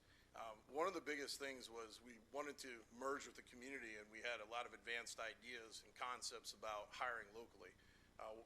Now the city of Santa Ana has kind of mandated a local hiring program to achieve a tax break. But in the beginning, we came to them with all these great ideas about how we could, assist the city in hiring locally. The problem was, as much as we asked for help through City Hall and through council and planning departments, no one in the community was really willing to host job fairs or do things that would give us the opportunity to kind of maximize that hiring potential within the community. But over the 7-8 years that we've been there now they're coming to us and inviting us to workshops and forums to help with recruiting. So in the beginning, there was a little bit of hesitancy. They didn't understand the robust job creation that these industry creates. I mean, we have several of our workers here tonight, as you'll be able to hear from, and they've all got an opportunity now to work in the cannabis space. So early adopters tend to have a few issues with incorporating, the idea of local hiring, working with the cannabis people to allow them to participate in charity organizational events, to help with the youth organizations. But as time goes on, they develop good, strong, powerful relationships. And the benefit to the community, I know that under the DA, you guys agreed to $100K yearly and then 10%. Can you tell me how that's going to work with your business, and longevity-wise, are you going to be able to sustain that within our city? Well, the reality is we feel very comfortable in our business model. The truth is that it's really a reflection of how the consumers of the city of Bell Gardens are going to be affected. The 10% is really a pass-through tax that goes on to the consumers. So the higher that tax is, it's just the consumers that are paying it. So if we want to have safe, affordable, regulated cannabis for the citizens of the city of Bell Gardens, the lower that number is, the better. But as a business, it doesn't affect our bottom line. We'll still sell quality products. We'll still present a professional, organized environment when they come in. The black market then is competitive when there's a very high pass-through tax rate that the end consumer has to, absorb. But for us as a business, it's not a factor. If I can just take a moment to disrupt the meeting, I just want to announce that I see Councilmember Pulido has now joined us as of 8 p.m. for the record. Thank you.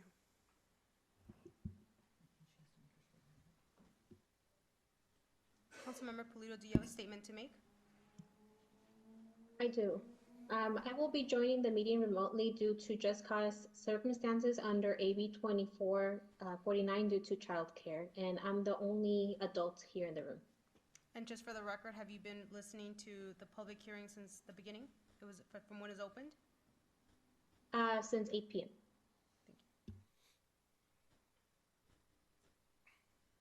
I have a question, Madam Mayor, if I may.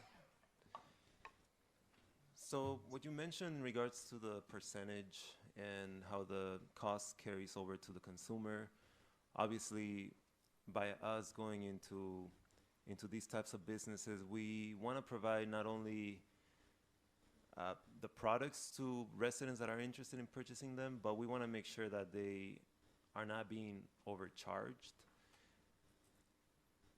Is there any way to quantify the cost to the consumer that is carrying over based on different percentages? Because I do see that the offer was 10%. Well, we were presented with 10%. Right. 10% came from the city. I mean, it's been our experience, and we've operated in a number of different cities, that lower tax rates are preferred by community members purchasing the cannabis. As an operator, we work within the system we're provided, so we make the best of any circumstance. The reality is, in most cities, I'll give you the example of Santa Ana again, they started off at 8%, went down to 7%, and now are trending towards 5%. So, I mean, the reality is that if you're saying, like, is it more expensive for the consumer at 10%? Absolutely, than it is at 5%. But would you say it's a linear function? So for example, are we talking about is 8% and 10% going to trickle down to the consumer in those percentages as well? Is it a direct cost? It is a direct cost to the consumer. Yeah, Thank the you. tax, it's like sales tax. So the reality is if you increase sales tax, the consumer is going to pay a higher price per purchase. And I'll remind you, the illegal market that tends to be a shopping place for a lot of people is unregulated and untaxed. So that's what we're competing against. Any other questions?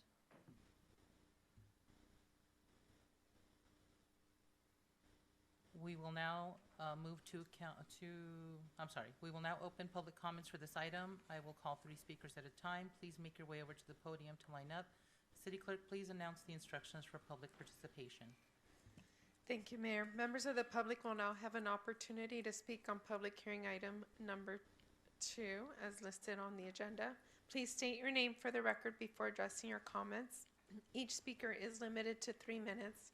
Callers wishing to make a comment may do so at this time by dialing *9 from your phone, and when instructed, dial *6 to unmute yourself. Individuals joining us through Zoom may request to make a comment by using the raise hand feature and select the unmute or the microphone icon when instructed.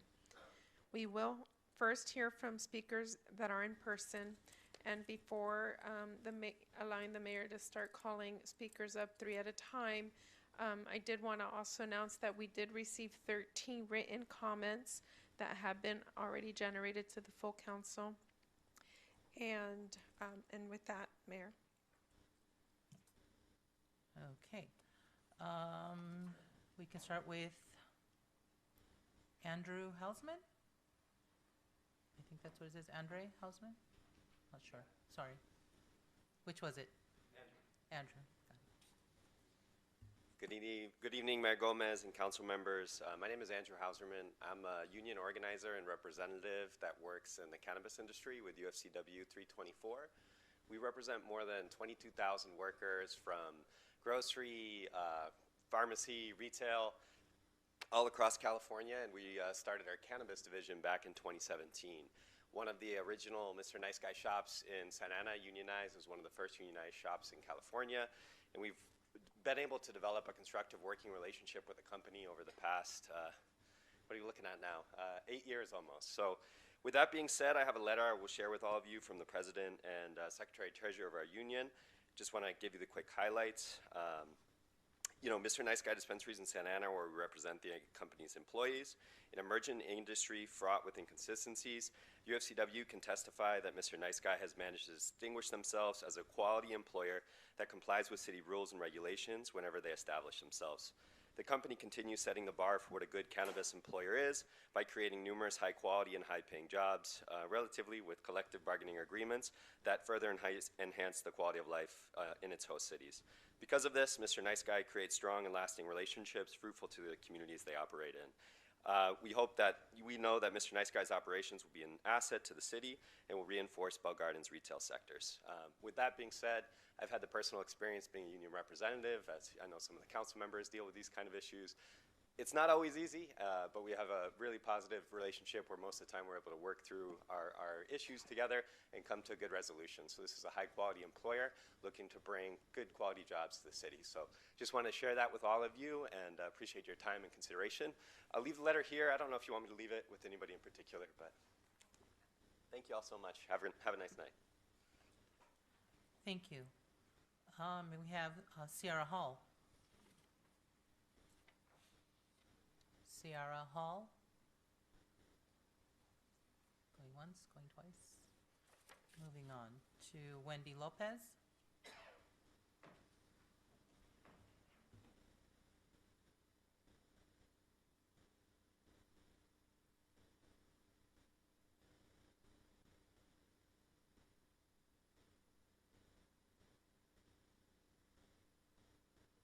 My name is Wendy Lopez, and as you guys can see, I do work in the medical field.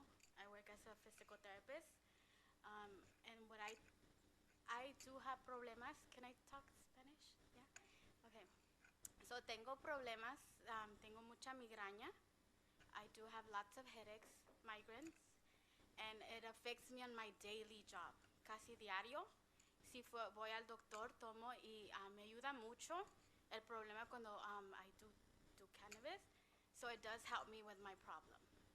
And I do commute all the way to Santa Ana for it, and it would be much, like as far as to commuting, it would help me if we would open one nearby. Aparte de las migrañas, también tengo mucho estrés. Sí tuve un problema que me afectó con mi familia, and it actually affected my daily life really, really bad. So now that I do cannabis, it does help me to be relaxed, and it helps me do my job a lot better. I'm less stressed, and my migraines have gone away little by little. So sí me ayuda mucho. ¿Es todo que tengo que decir? Gracias. Thank you. Thank you.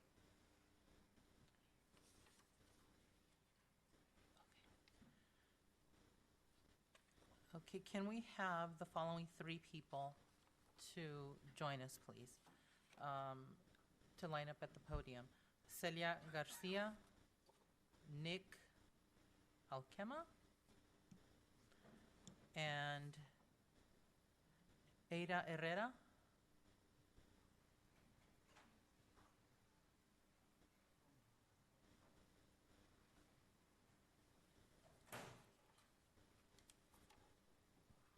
Okay, I don't think we have, hold on a second.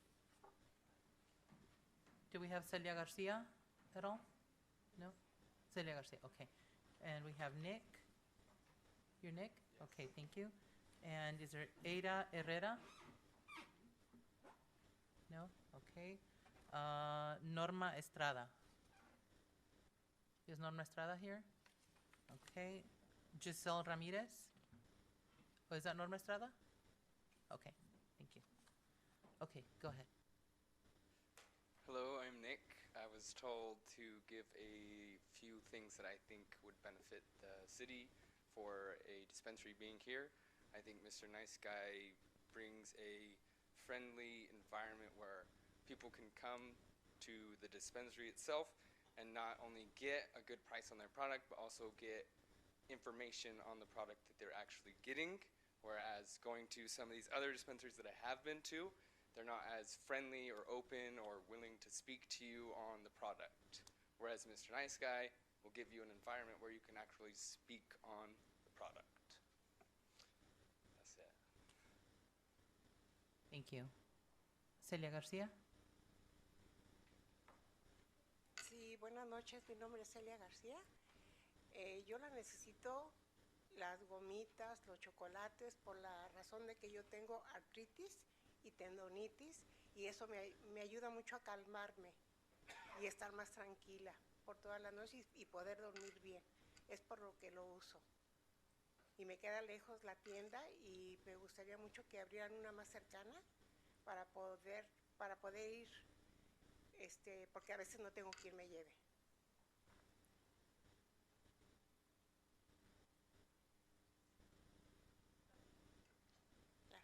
Nada más.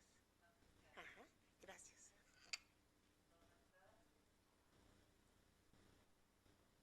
Hola, buenas noches. Yo soy Norma Estrada. Yo tengo mucha ansiedad, diabetes y padezco mucho de, ¿cómo le diré? Tengo como artritis en mis pies por el diabetes y el colesterol muy alto y necesito dormir bien porque noches enteras paso sin dormir por los mismos estrés que yo tengo. Necesito comer tantitas gomitas para poder estar a gusto y tranquila. Vivo aquí y no puedo viajar tan lejos para ir a comprar mis cosas porque me gusta mucho el producto que ellos tienen. Por eso yo necesito que estén cerca de mi casa. ¿Okay? Es todo. Muchas gracias. Buenas noches. Gracias. May we please have the following three persons: Giselle Ramirez, Eddie Reyes, and Aaron Wise. Do we have Giselle Ramirez?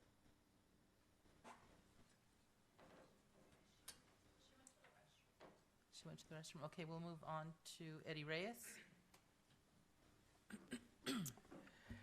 Hello, my name is Eddie Reyes, and I'm here to show my support for Mr. Nice Guys.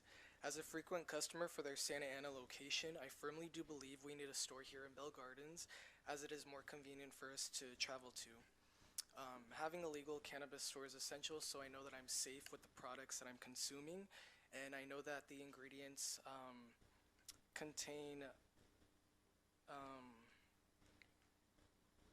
and I definitely have no worries about the products containing anything bad in them, such as fentanyl or anything like that, and they have good customer service and clean stores. Thank you. Thank you. Aaron Wise. Yes, hello, my name is Aaron Wise. I'm a local to the Santa Ana Mr. Nice Guy. And I would like to say, I think having a cannabis dispensary in Bell Gardens would be a great opportunity for the community. They are transparent with the price and ingredients in marijuana. It's a very safe environment, and they remove the middleman from the street. I think it keeps the money back into the community and helps local businesses grow, and I believe this is a great opportunity for the city of Bell Gardens, and I fully support this project. Thank you. Thank you. Is Giselle Ramirez available now? Hi, yes, my name is Giselle Ramirez. I am here to support Mr. Nice Guy. I am a resident, and I would appreciate to purchase safe cannabis from a good and legal shop like Mr. Nice Guy, where I would be aware of what I am consuming for my health and safety.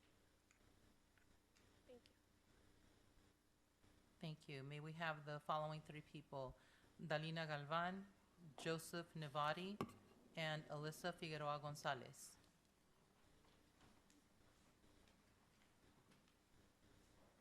Dalina Galvan. Is Dalina Galvan here? Yeah. Okay, good.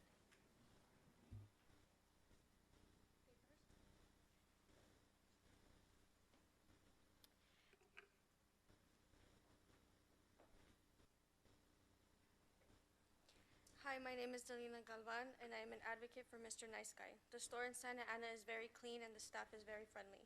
Having a location here in Bell Gardens would be very convenient for the community.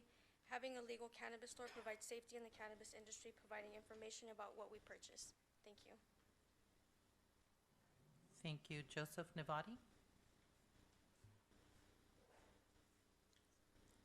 Hello, my name is Joseph Navati.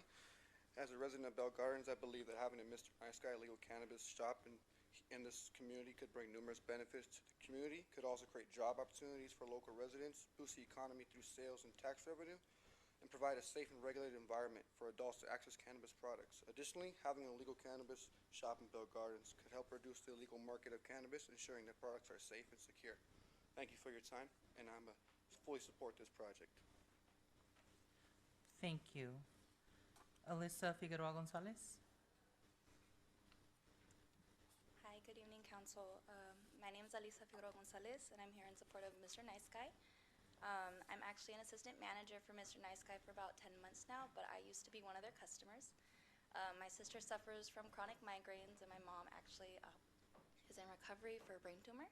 So we've constantly going back to cannabis for medical use, and it's been extremely nice to have the dispensaries around for safe cannabis.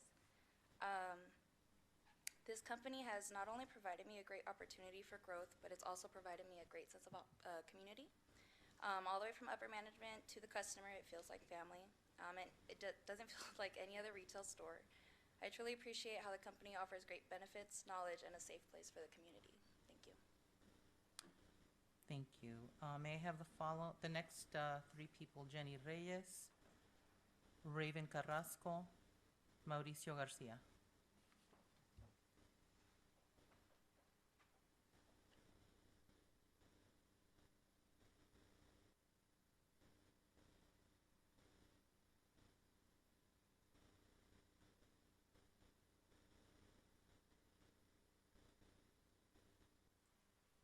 Hello, my name is Raven Mesa Carrasco, but I'm here to support Mr. Nice Guys. I'm currently a customer to the Santa Ana store, and the store here in Bell Gardens will be more convenient. We need a legal cannabis store so we know we are safe with the products we are consuming. Thank you. Thank you. Do we have Raven Carrasco? That was her. Oh, that was her. Sorry. Jenny Garcia? Reyes? Sorry, I'm getting them mixed up. Thank you, Ms. Reyes. Go ahead. Hi, my name is Jenny Reyes, and I'm a local here. I'm here to support Mr. Nice Guy. And I would like to be able to purchase safe cannabis at a legal shop. And just because I would like to know what I'm consuming. And that's it. Thank you. Thank you. Mauricio Garcia? Hi, my name is Mauricio Garcia. I'm here supporting Mr. Nice Guy for various reasons. My parents, myself, as my mom came up here earlier to talk about her condition, and sometimes I gotta go drive all the way over there to Santa Ana to go pick up her, what she needs. So it'll definitely save me time, herself, mostly because she can't go all the time. My dad as well, and every time we go there, she trusts them. Since day one, they're very good, they're very friendly. They always give her all the information she needs for whatever she wants to get. So this will really benefit my whole family, for the distance and for them to get what they need, and so they won't feel any pain and stuff like that with their arthritis and stuff like that. So she trusts them, so that's why we want them to come over here. She doesn't want to go anywhere else. So this will really be a big thing if they come over here. Thank you. Thank you. Can we now have Marco Rodriguez, Karen Martinez, and Nicholas Fuller?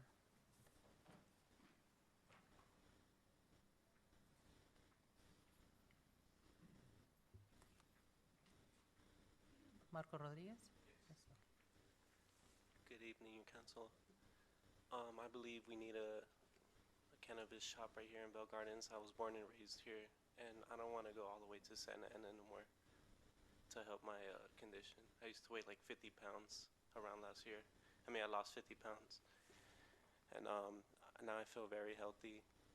This would help our community, help us benefit jobs, lower and reduce crime and illegal sales. And that's what we need in our community. community. Thank you. Thank you. Karen Martinez?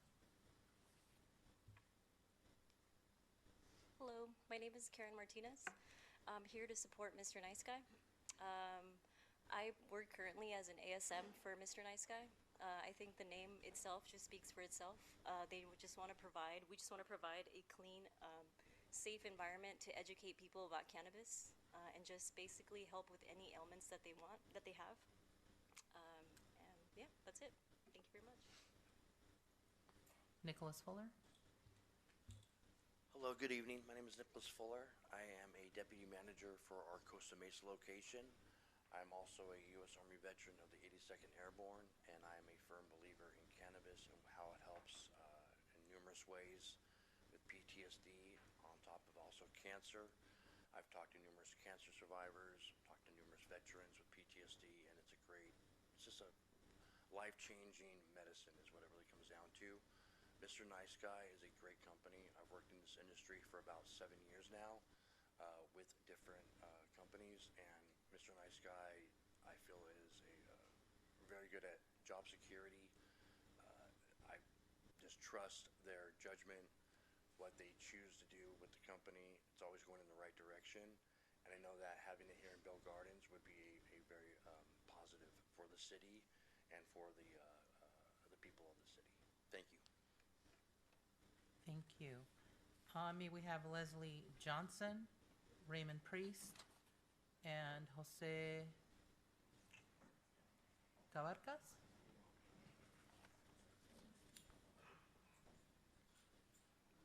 Hello, my name is Leslie Johnson. I'm here in support for Mr. Nice Guy. I'm one of the deputy managers at one of the Santa Ana locations. I would just like to say that we always try and provide each customer with great information about each product. We're always trying to make sure that when they leave, they know exactly what they're buying or what they're about to get into with the product. And I think that's important. It takes away from the person who's trying to do it on the street or anybody else who's doing it. And again, like everybody else said prior, and not knowing what's in it.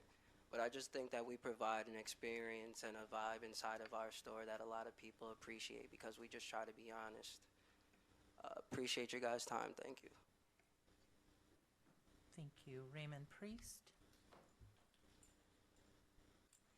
Hi, council members. My name is Raymond Priest. I am a cancer survivor. When I was sick, I was going through chemotherapy. I had 4 cycles. I couldn't eat. I couldn't keep food down. I had a lot of vomiting. And with the use of cannabis, it helped me consume my food and helped me get through my chemotherapy while I was going through my illness. So I do believe in Mr. Nice Guy and their products. So I would like them to come to Bell Gardens. It would be nice. Thank you. Thank you. Jose Cabarcas? Yes, hello, council. My name is Jose Cabarcas, and I constantly go to the Santa Ana location. Like everybody said today, weed is a part of our lifestyle at this point. It helps with pain, anxiety, everything.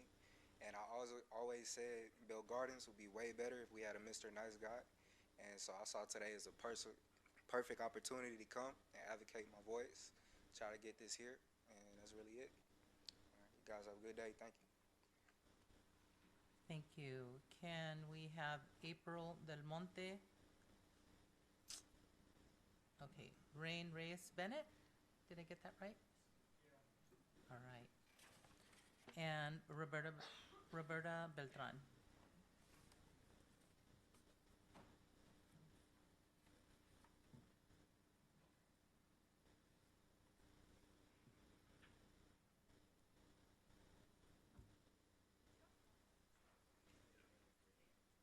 April Del Monte, please.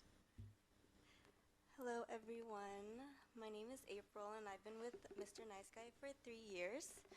I could say working with this company, I found a sense of stability, especially as a single mom. They work with my schedule. I feel safe and comfortable in my work environment, and I found a family within my coworkers and my regular customers. I really love helping people. So, yeah, thank you. Rain Reyes Bennett. Hi, my name is Rain Reyes Bennett. I've been with this company for 3 years at the Lake Elsinore location. I just want to say our company definitely is about the community. They're all about people. I've had regulars, even people that are tourists that come visit from other shops like the Santa Ana location, and they always say that our customer service is A1 compared to all the other dispensaries. Thank you. Roberta Beltran.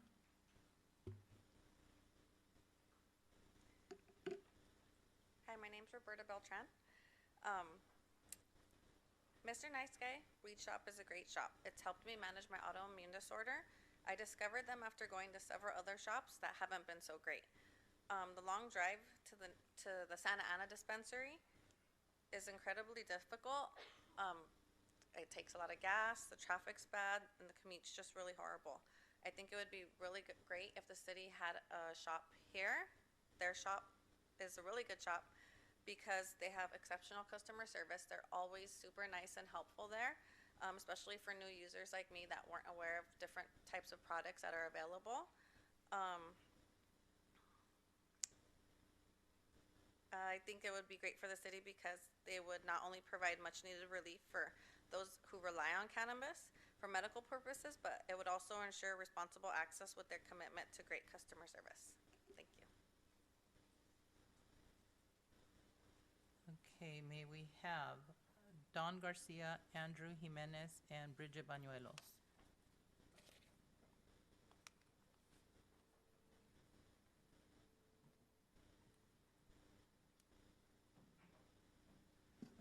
Okay, hello everyone. My name is Dawn Garcia and I'm a resident of Bell Gardens. I'm here today to share my story and support bringing Mr. Nice Guy's cannabis shop to our city. I've struggled with a meth addiction for over 20 years, but cannabis offered me a way out. It's not just a store, it's a symbol of hope and change. Cannabis helped me find recovery when other methods failed. Now let's welcome Mr. Nice Guy, recognizing its potential for healing and transformation in our community and bringing legal access. Thank you. Andrew Jimenez. Hello, good evening. My name is Andrew Jimenez. I'm here to show my support for Mr. Nice Guys.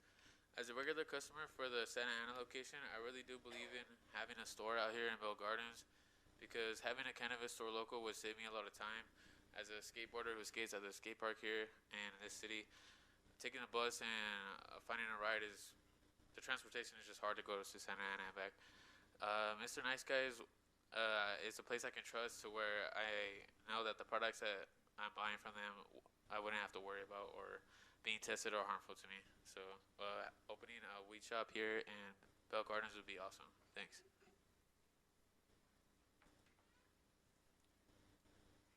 Hi guys, my name is Bridget Bañuelos.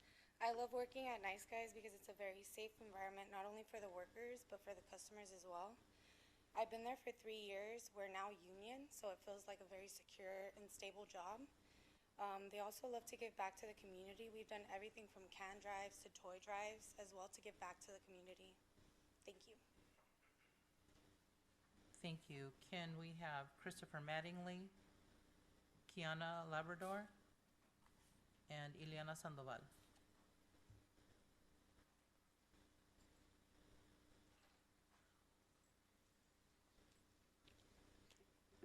Hello, my name is Christopher Mattingly. I'm from Kentucky. Moved here about a year ago simply because I loved I love Nice Guy. I wanted to work there.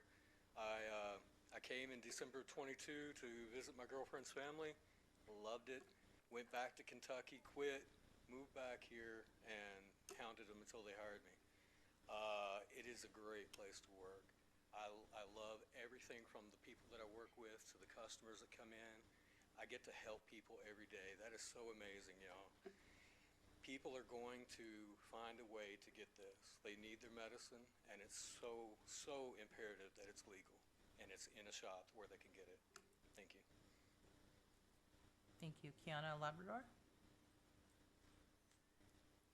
Hi, good evening. My name is Kiana Labrador. I've been with the company for about a little over 2 years. I'm a bud tender. I've also been a key holder and networked for the company as far as coming to LA. It's a company that I know the owner's faces and they're so friendly that not only has it provided me with a job security, but I've made relationships that last. That's where I met my best friend and my roommate, and so it's ran deeper than just business. I also love working for a company that does support its local community that mentioned as far as toy drives, not just that, we also support local businesses that we hold monthly patient appreciation days where they can find better discounts, and we hire local businesses that come and cook and are able to also get their word out and their businesses out. That I think that's really cool to support a company that does that, that not a lot of other shops that I've ever been to or experienced offer that opportunity. And I think it would be a great addition to the city. Thank you. Ileana Sandoval. Hello, my name is Ileana Sandoval. I've been bartending for Mr. Nice Guy for a little over a year, and I think they would be a really good addition. They have a really good sense of community, and it's always nice to work in a really happy environment with good job security. Thank you. Thank you. May we have Alexandra Chio? Did I say that right? Checo, sorry. Julio Ochoa and Lauren Wilmar.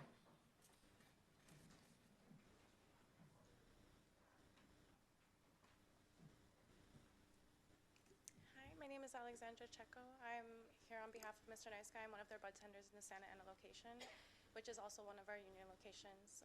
They have a really good sense of community, and working there, I get to help numerous of people that come in for different ailments and pains and different things that they're trying to heal themselves with. So it's a really good thing to be able to help people. Thank you. Julio Ochoa.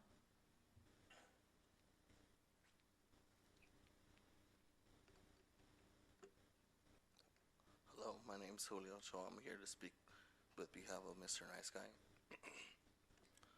Yeah, just like everybody said, like there is a positive side for medical use, and it would be nice to have one over here. That way, people don't have to drive 30 miles or so just to get the products that they need to get through the day. Thank you. Lauren Wilmar. Hello, Council.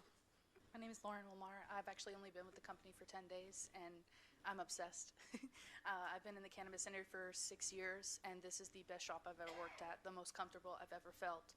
And I just love helping people every day, asking questions to find out their needs and everything, and hearing how many consumers drive so far to get to Santa Ana. Having another location here would be highly beneficial. Thank you so much.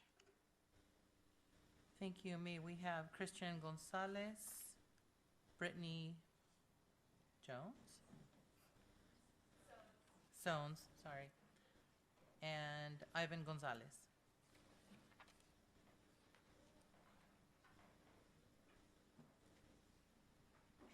Christian Gonzalez, please.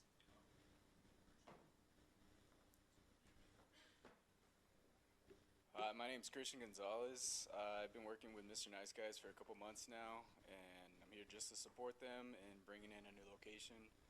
I feel like it would be a great benefit in having a legal cannabis dispensary by uplifting job opportunities for everybody and providing a safe environment and positive environment for all customers. Thank you. Brittany Sones. Hello, my name is Brittany Sones. I've been working with the company for about 3 years. The company has definitely provided me stability and able to provide for my daughter. I am a single mother. The best part about working with the company is they give the opportunity to grow. I started as a sales associate and worked up to a store manager. My favorite part about working at the store is being able to have a family relationship with my workers and also the customers. We are also now union, and I feel like that has helped a lot with the workers just being happy and just feeling comfortable coming to work and knowing that they have a stable job with good benefits as well. I feel like opening a store in Bell Gardens will be a positive impact on the community, and I feel like anywhere we go, we leave a positive mark. Ivan Gonzalez. Hello, I'm Ivan Gonzalez from Mr. Nice Guy, and I just think that having Mr. Nice Guy here in Bell Gardens will benefit the city in many ways by bringing union jobs to the city, but also for myself and others that live in local cities around us. I think bringing Mr. Nice Guy here to Bell Gardens will be easier for me and others to commute and be a safer commute than going to Santa Ana. Thank you. Okay, may we have Juan Perez, Sabrina Luna, and Savannah Seslev?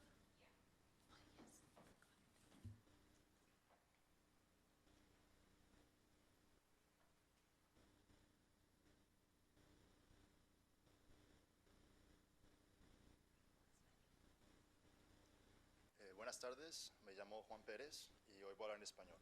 Entonces, de lo que quiero hablarles a ustedes es de Mr. Nice Guy viniendo a Bell Gardens. A mí personalmente me parece que es una cosa impresionante. Vendría siendo algo muy bueno para la ciudad, sobre todo, primero por la seguridad que les vamos a traer a la ciudad, trayendo productos legales. Segundo, vendría siendo por los trabajos que podríamos proveer en el futuro.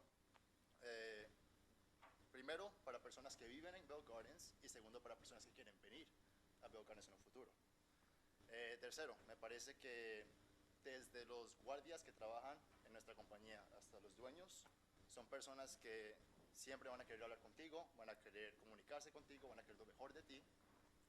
Y cuarto, me parece que es una muy buena compañía para trabajar. Son personas que siempre se van a preocupar por lo mejor de ti, que todo esté bien, que siempre te paguen a tiempo, que no hayan problemas entre personas que trabajan en la misma compañía. Y aparte de eso, son personas que siempre van a querer que tú sigas en tu mejor progreso a futuro. Eso sería todo por ahora. Me llamo Juan Pérez y muchísimas gracias por todo. Sabrina Luna. Good evening, everyone. I'm Sabrina Luna. I'm a Bell Gardens resident of 8 years now. I know that having a legal cannabis dispensary in our area will have a great purpose. I am confident that there will be a safety precaution in order to make a secure environment for both consumers and staff. Therefore, I support having Mr. Nice Guy in our community, and I'm looking forward to it. Thank you. Savannah Sesler. Good evening, Council. My name is Savannah Sessler. I've had the opportunity to work with Mr. Nice Guy as a deputy manager now for the last 6 months. I've been with the company for a little over a year, and I've had the amazing opportunity to stand here and echo all of the things my coworkers and this community here has been able to say, that we've provided an environment and been able to create a community. We opened our new shop in Costa Mesa, and I have people that I know by name. I know exactly what they're coming to buy. I know their ailments that they're coming to find safe product for. Myself being also a customer, since I've been with Nice Guy for the last year, I've been able to find and learn about more products for my own autoimmune issues I was diagnosed with a few years ago, and we have City of Hope facilities and a Hoag facility, oncology facility, that I've been able to speak to those customers as well and be able to connect with them about similar autoimmune diseases and issues that we've all faced, and it's a part of life. So now that Bell Gardens has the opportunity to receive the service that Mr. Nice Guy provides and the sense of community that we're able to bring, I just would hope that everybody can see what a wonderful opportunity that is. And in closing, thank you very much for the opportunity to speak about my wonderful workplace. Thank you. Thank you. May we have Carrie Camacho, Angel Manzanares, sorry, and Cynthia Osario? Yes. Good evening, council members. My name is Carrie Camacho, and I am a resident of Bell Gardens. I am here in support of Mr. Nice Guy to conduct business in our community. Marijuana will not only bring revenue to our community, but marijuana is less harmful to the consumer and to society. It is less toxic, less harmful to the body, less addictive. It has helped my son with his illness of PTSD and other diagnoses. We haven't had Bell Garden police at our residence since my son has been using marijuana, going on over a year now. That has been a positive change for my son and myself since I am his keeper. With that said, I am asking for the council to approve this item. Thank you. Angel Manzanares?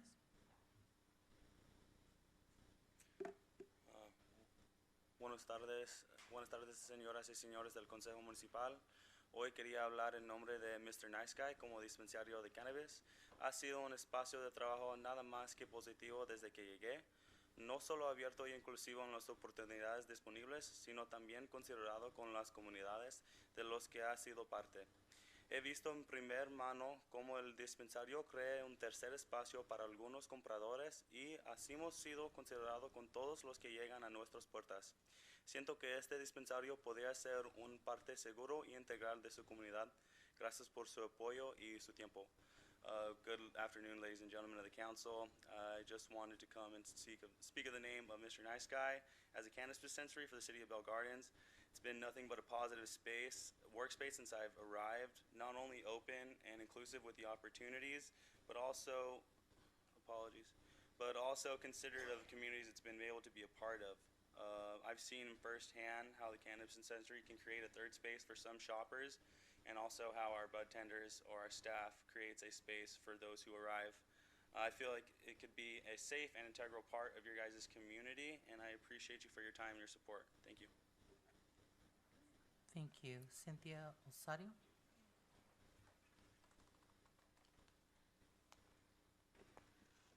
Buenas noches, me llamo Cintia Osorio. Vengo ahora a hablar en favor, estoy en favor de la tienda Mr. Nice Guy.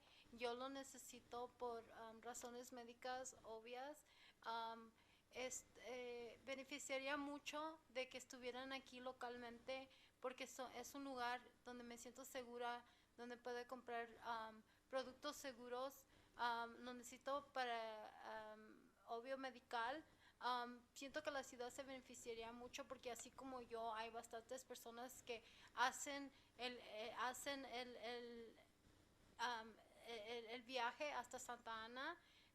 Beneficiaría en gran parte y yo pienso que la ciudad también de tener a un lugar local porque es una tienda que es donde, como lo mencioné antes, me siento muy segura.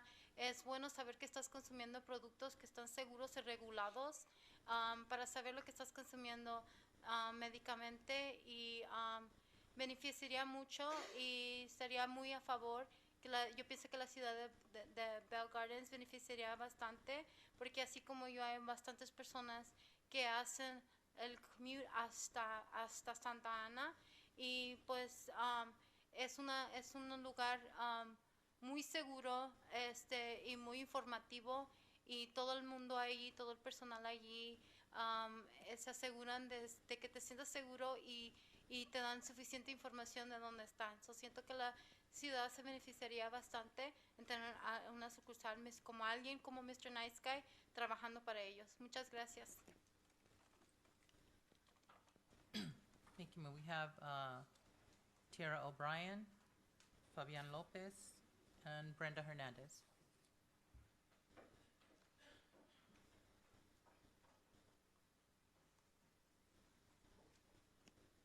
Good evening, Council. My name is Tierra O'Brien, and I'm here in support of Mr. Nice Guy. I think that bringing a legal cannabis store to Bell Gardens would not only help the community, but also the economy. Working for Mr. Nice Guy has changed my life around completely. I started working for the company as an ASM in 2022 and was able to finish college due to the flexibility of this company, as well as the products that they provide, which have helped me with my own personal anxiety. The company has also a lot of opportunity for growth, which has led me to the deputy management position. And the union that we partner with helps our community, or helps our company continue to keep our employees happy with their benefits and the raises that they get regularly. We also give back to the community, from beach and lake cleanups to canned food drives. We also have made sure that the community we are a part of, we breathe light and happiness to. The medicine that we have available is not only affordable, but beneficial to the community who are suffering from conditions that cannabis can help with. Thank you.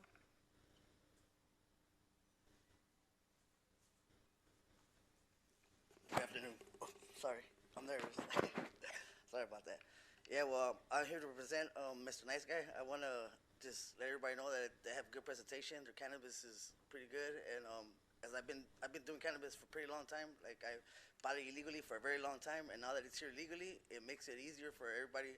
It cuts out all the illegal activity out on the streets, and I'm an advocate for making everything safer out on the streets than to be out there buying it illegally, going to Compton, and me in the middle of the night gonna go get it and stuff like that. Like I'd rather go to Bell Gardens since I live here than instead of going all the way over the bridge or going all the way to Santa Ana to go purchase it. I'd rather have it here locally.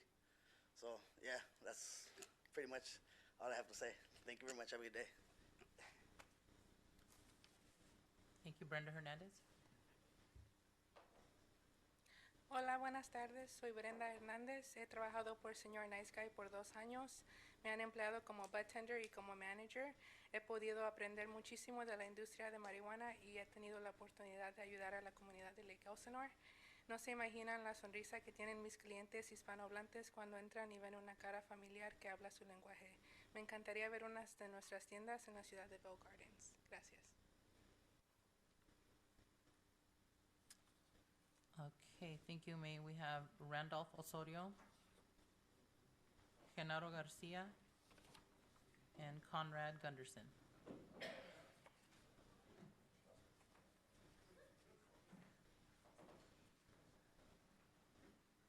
Buenas tardes, me llamo Randolph Osorio.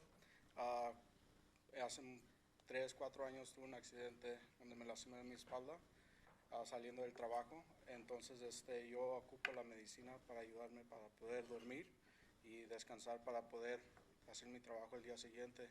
Yo trabajo en la industria haciendo partes de aviones, so me ayuda a hacer mi trabajo bien. Muchas gracias.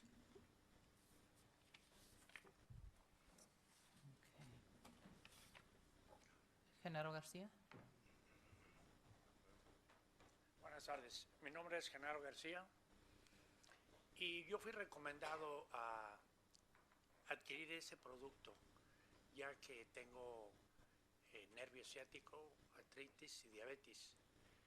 Pero entré temeroso, para serles sincero, dije yo, ¿qué va a pasar con esto? Entonces empecé a probar este producto y lo que no me hizo la medicina me está haciendo este producto a favor.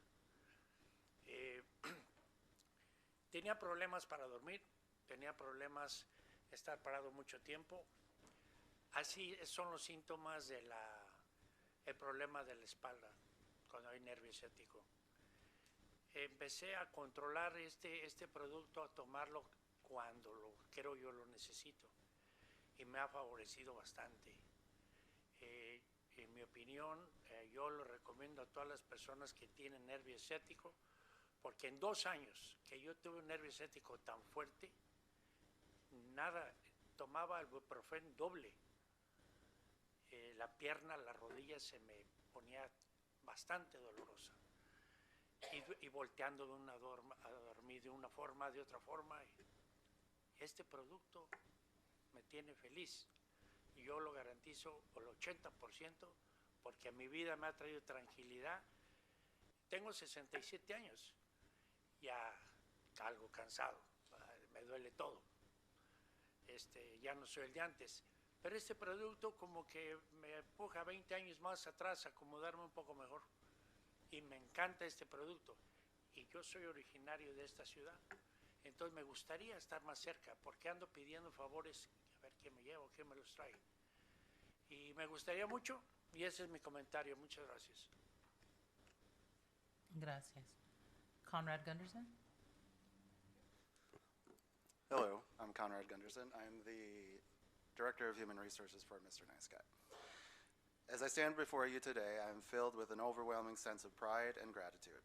Working for a cannabis company has nothing short of extraordinary. Every day I'm surrounded by a team of passionate individuals who are dedicated to the cause of promoting wellness and elevating the lives of others through the power of cannabis. Working in human resources for a cannabis company for the past 5 years has been an incredibly fulfilling experience.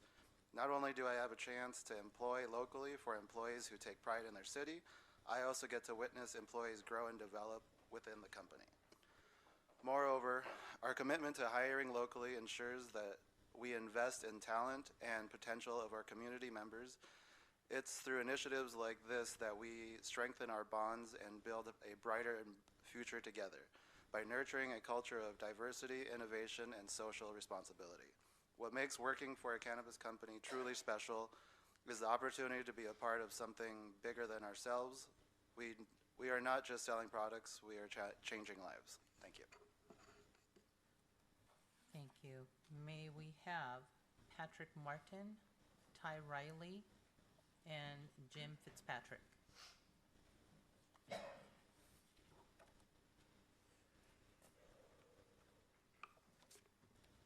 Good evening, Planning Commission and staff. My name is Patrick Martin. I've been with Mr. Nice Guy for over 10 years as a owner-operator. I am very excited about the opportunity to be a business partner with the City of Bell Gardens. Everything about this project has been intentionally conceived to be a value addition to the community. We picked this specific site because we know the brand new renovation will represent a high-level beautification project enhancing property value and eliminating blight. I would like to highlight some core values that the company represents and will deliver to the City of Bell Gardens. Number one would be job growth. The legal cannabis industry is a significant job creator. Mr. Nice Guy will bring new employment opportunities to your community, boosting the local economy. We will work in collaboration with the city to host local job fairs. It is our goal to eventually achieve 100% local staffing. Number two would be increased tax revenue. Through licensing fees, the agreed upon development agreement, and sales tax, Mr. Nice Guy will contribute additional revenue to your town. These funds can be used to support important public services and infrastructure improvements. Number three would be safe and regulated access. A licensed dispensary provides a safe and controlled environment for adults to access cannabis. This can help to reduce illegal activity and protect consumers from unregulated products. The unregulated market exists and thrives in all communities regardless of efforts to intercede. Therefore, Mr. Nice Guy will provide a safe product for all those adults choosing to consume legally. Number four would be community first approach. Mr. Nice Guy is a community enhancement oriented business. We work in partnership with our business neighbors to achieve success. We also look to be problem solvers and find ways to make our presence bring value to those around us. Last but not least, Mr. Nice Guy has been a strong commitment to responsible business practices. I am confident we will be a responsible member of your community and prioritize the safety and well-being of your residents. Thank you very much. Hi, my name is Ty Riley. I'm the Director of Operations for Mr. Nice Guy for around 8 years now. I've had the pleasure to open up 20-plus locations in California and in Oregon, and it's been a very exciting and challenging experience that I've learned so much. And honestly, sitting here watching everybody talk about being a Mr. Nice Guy and the impact we have in the community always helps me remind me of those great times. We had some great outreach events here in March. Great to meet the local vendors as well as a lot of our residents around us. We look forward to being in this city. Thank you so much. Madam Mayor, council members, Jim Fitzpatrick. I'm on the Mr. Nice Guy team. I am a former elected official, former chairman of the Planning Commission in Costa Mesa, helped craft that regulatory scheme back in 13, 14. I want you to know I champion putting Mr. Nice Guy right at the end of my street in the downtown of Costa Mesa.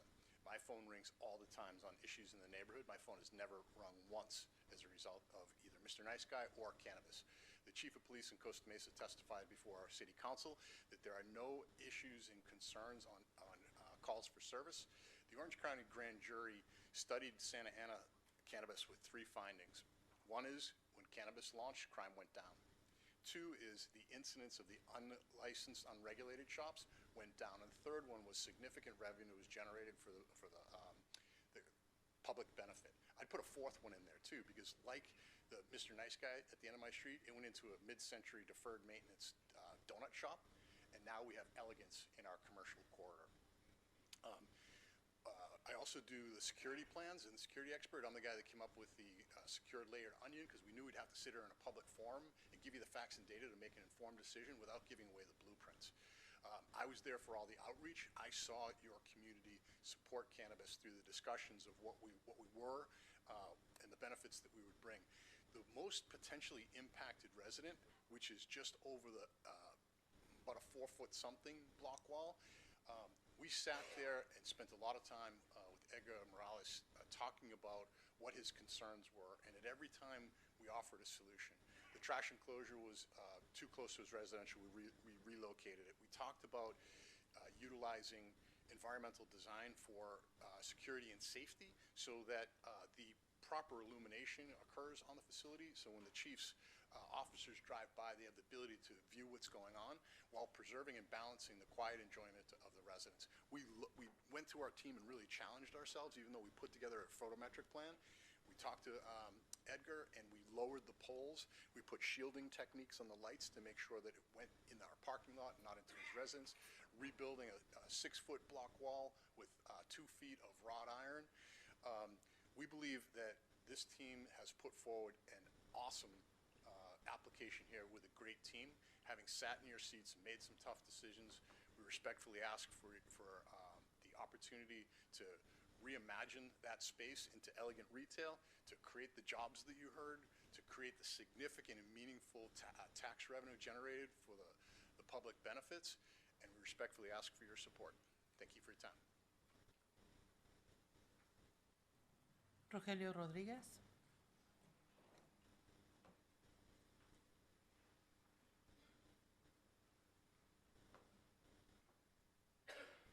Buenas noches. Mi nombre es Rogelio Rodríguez. Creo que yo soy la oveja negra aquí presente, porque todas estas personas, para mí que fueron unas personas acarreadas, porque ustedes representan a Bell Gardens y están representando a unos cuantos.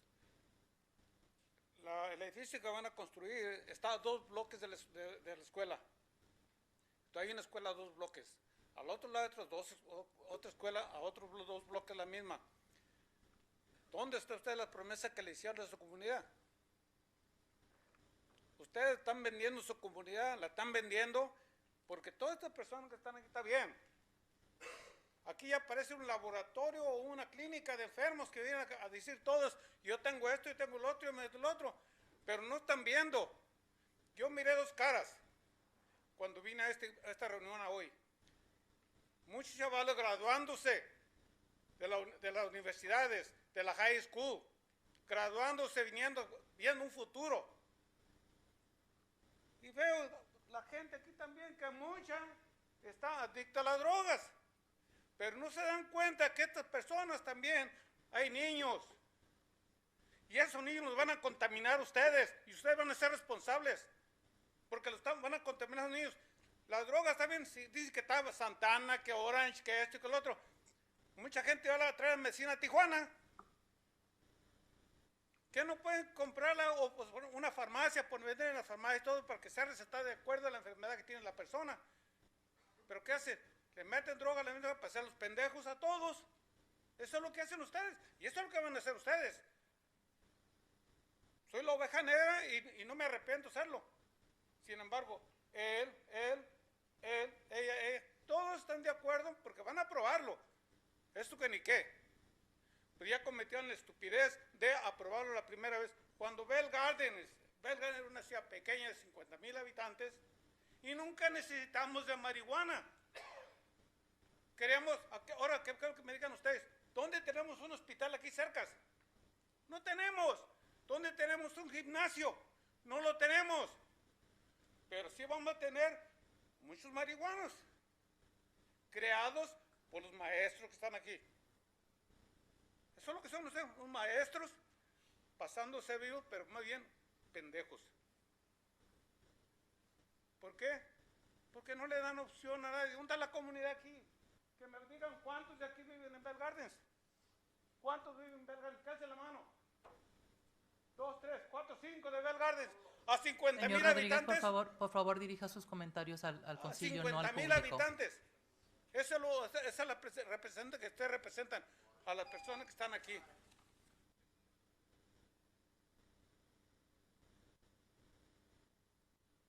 Please, order. Por favor, orden. Orden. Por favor. Por favor. Gracias.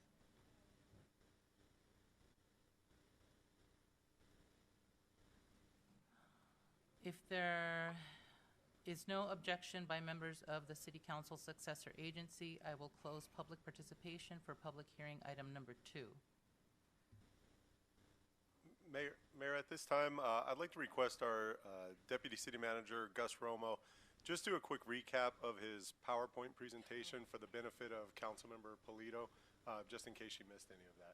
Sure, that's fine. okay, Mayor. Yes, that's fine. Thank you. Thank you. And Gus, I think Hylas is getting that presentation set up right now. If you could do a quick recap of it once it's up. Thank you. Thank you, Mr. City Manager.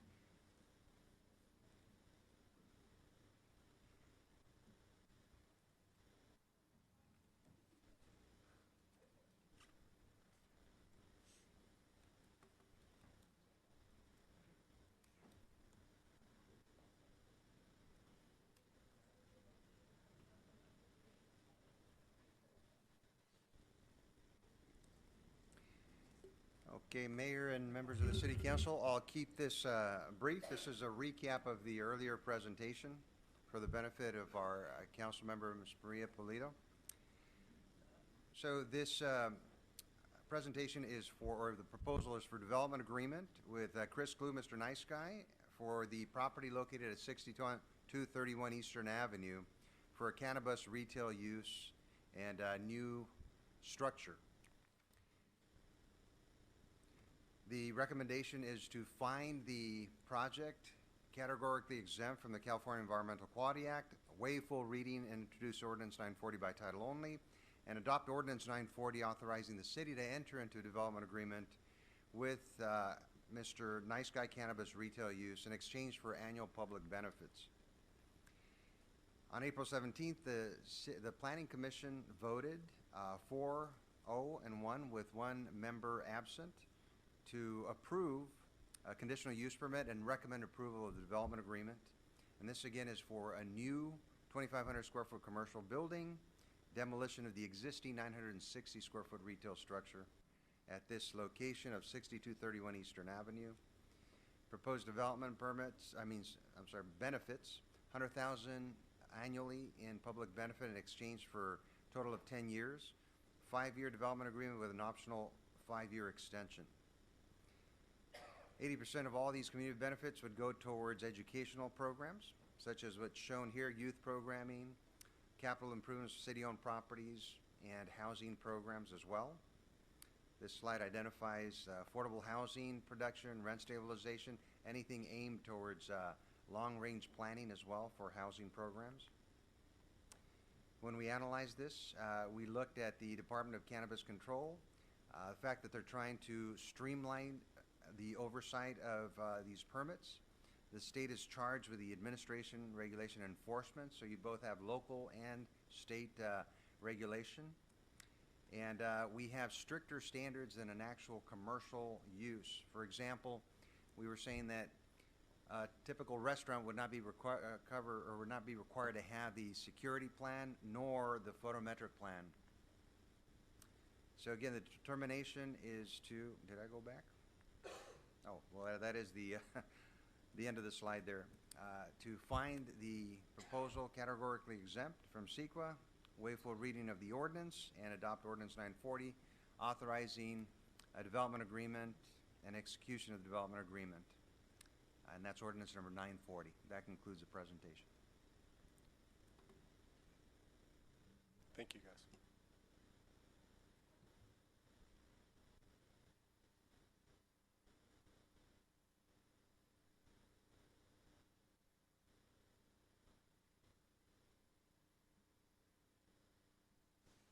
If there are no further council member questions or comments, I will now close the public hearing at 9:06. Any further questions? Okay, then we'll close the public comments.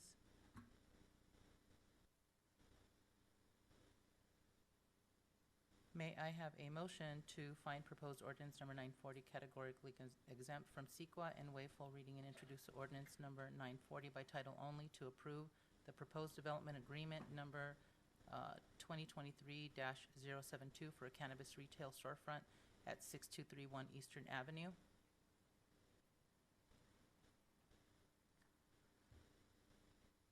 Okay, seeing none, I would like to make a motion to table this item for consideration to the June 10th City Council meeting. Do I have a second? I'll go ahead and second that. City Clerk, please conduct a roll call vote. Yes, thank you, Mayor. Councilmember Chavez? If I may, City Clerk, can I make a statement? Yes. Thank you for that. After thorough review, I cannot support the license CUP and DA development agreement. However, I want to make it clear that with this decision, I strongly support UFCW 324 and other involved unions and their role in ensuring fair labor practices and improving workplace conditions. With that said, thank you again. And For your the vote record, for the item? Councilmember It would be a vote no.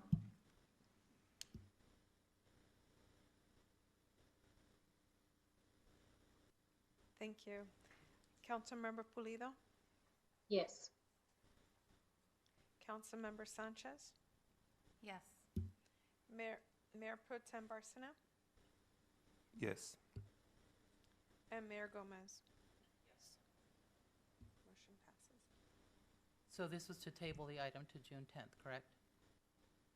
That's correct. Thank you.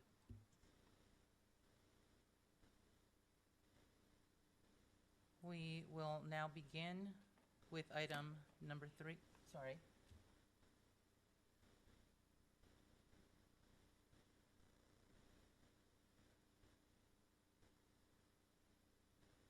Okay, ladies and gentlemen, we will be taking a quick 10-minute break. We will be back. Thank you.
We will now resume tonight's session at the City Council. We will now begin with item number 3 on the agenda. At this time, I will open the public hearing at 9:27. City Manager, please introduce this item. Yes, thanks again, Mayor Gomez. This item is consideration of ordinance number 941 to authorize a development agreement by and between the City of Bell Gardens, OTC Bell Gardens LLC, and Kim Dae Ho and Hee Young relating to the property located at 5605 Gage Avenue in the City of Bell Gardens. We'll turn it over to our Deputy City Manager, Community Development Director, Gus Romo, for the presentation. Thank you, Mayor. Thank you, Mr. City Manager. Honorable Mayor, members of the City Council. This is a consideration of a development agreement between the City of Bell Gardens and Off the Charts Cannabis Retail Operation, ordinance number 941. I'm going to go ahead and wait until the presentation comes on before I continue.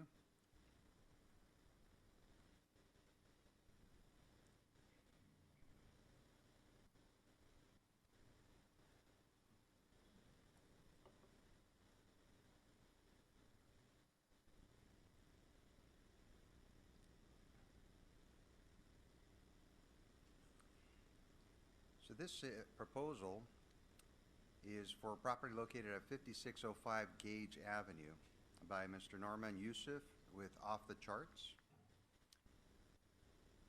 As with the prior proposal, we are asking the City Council find the project categorically exempt from the California Environmental Quality Act, waive full reading and introduce Ordinance 941 by title only, and adopt Ordinance 941 authorizing the city to enter into and execute development agreement for off-the-charts cannabis retail use at the subject location in exchange for annual public benefits. As with the previous user, on April 17, 2024, the Planning Commission voted 401 with one member absent to determine the project categorically exempt from CEQA and approve the conditional use permit and recommend approval of the development agreement. This proposal is for tenant improvements only, so the building located at 5605 Gage Avenue has been in existence for quite some time, over 40 years. It was originally operated by a market. That market will now be still part of the site, but a smaller portion of the site.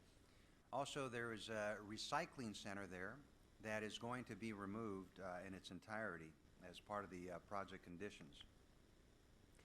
If you look at the proposed site plan here, you see the entire building. Again, it's an existing building, and the front portion there on Gage and Spect will be the cannabis retail operation. The rear that shows not apart will continue to be the convenience store. And in the back, you'll see the existing recycling facility, which in the past has been the cause of many police calls, service calls. So that the owner has agreed to remove.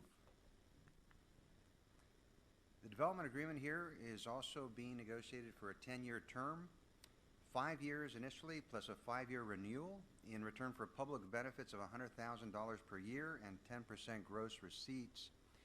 And again, the operator must remain in good standing with the development agreement with its conditional use permit conditions and all local and state laws and regulations in order to qualify for the next 5-year renewal.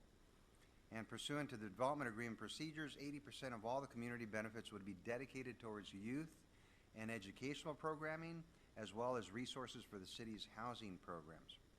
So in terms of the youth programming, we're looking at after-school programs, sports programming, personal enrichment classes, and also capital improvements to city-owned properties. And with regards to housing benefits, anything that's related to affordable housing could go towards our rent stabilization program, tenant protection efforts, and other planning efforts related to affordable housing. In looking at this project, we saw that the proposal meets all of the zoning code requirements.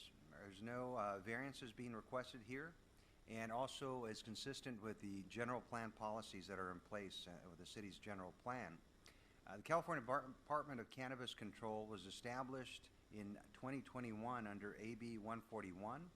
This is the department that oversees cannabis licensing programs to streamline the oversight.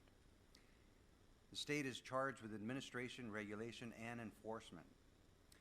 So cannabis goods and products are tracked, and overall we have stricter development standards for cannabis than we do for other uses. The example I was giving earlier is a restaurant coming into the city does not have to have a security plan as a condition of approval or a photometric plan either.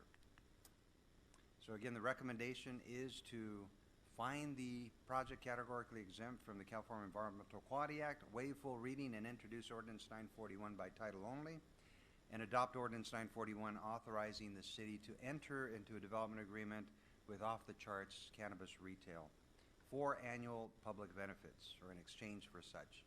And I'll turn it over now to our city attorney, see if she has additional comments. Thank you. Paloma McAvoy with the City Attorney's Office. No additional comments at this time. Is the applicant present? I'm on Zoom. Does the applicant wish to speak? Yes. I can hear you. You may continue. Can we put the presentation slides up? Yes, one moment while we do that. Thank you.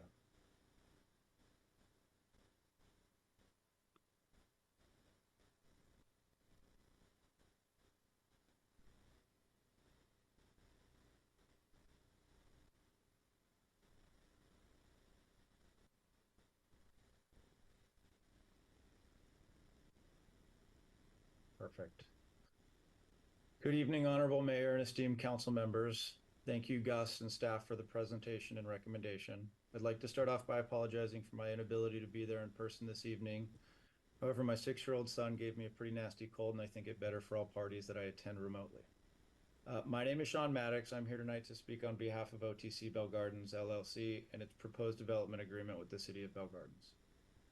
As a matter of course, I'll start by discussing OTC's operational history and experience before providing an overview of the proposed project and some of the items of consideration that were presented to Planning Commission and their approval of the CUP last month. I'll close my presentation with a quick overview of the development agreement and the benefits being offered to the city. Off the Charts is the largest family-owned and operated cannabis retailer in the state of California. We boast 20 operational locations in cities like Vista, Palm Springs, San Francisco, Los Angeles, Corona, West Hollywood, and just this past week found out we were awarded one of 4 highly coveted entitlements in the city of Monterey. With a proven track record of success in and outside of California, we are proud to be able to employ over 300 staff members, in addition to generating over $100 million in annual revenue. Next slide, please.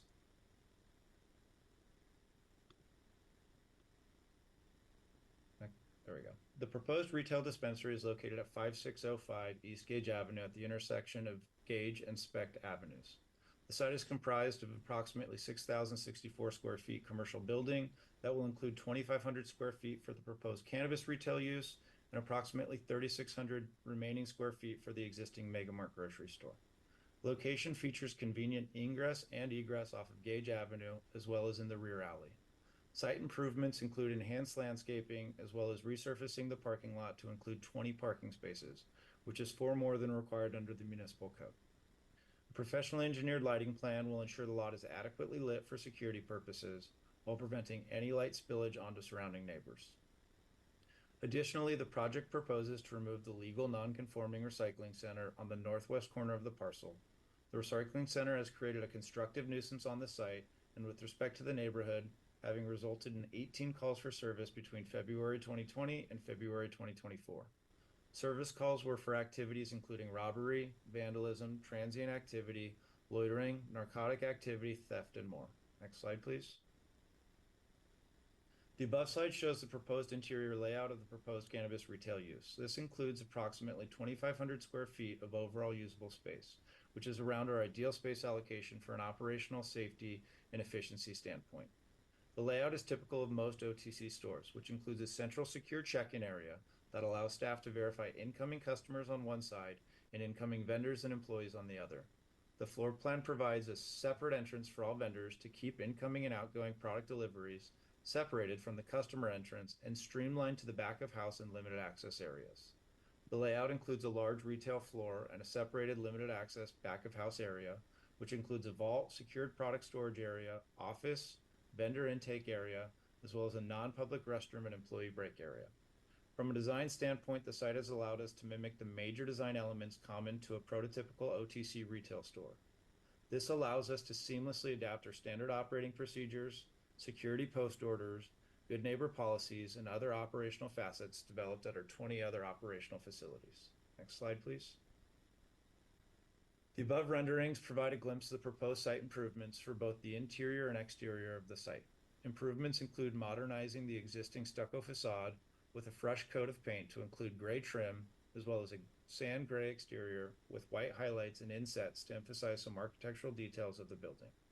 Signage will be subject to a separate review process, but will be consistent with local requirements prohibiting any signage indicating the availability of cannabis for sale at the site. A landscaping refresh and maintenance are important aspects of improving the building's overall appearance. We plan to work with our neighbors to identify a local muralist for a potential mural on the site, which would also be subject to a separate review process. Interior renovations mostly focus on safety and security enhancements to best protect customers and staff. However, maintaining a relaxed retail environment with modern design elements and a central flower bar will allow us to uphold our commitment to providing an unparalleled retail environment with industry-leading variety of brand and product choices. The existing wrought iron perimeter fence will be repainted and incorporated into the numerous other security enhancements we plan to incorporate into the site. Next slide, please. The most important aspects of the proposed project is off the charts its impact on the community and our ability to seamlessly integrate into Bell Garden's existing community fabric.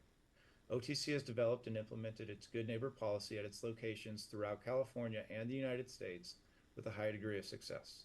The starting point of this plan is neighborhood outreach. To date, OTC has gone door to door to its surrounding neighbors prior to its CUP hearing to answer frequently asked questions and provide information on who we are.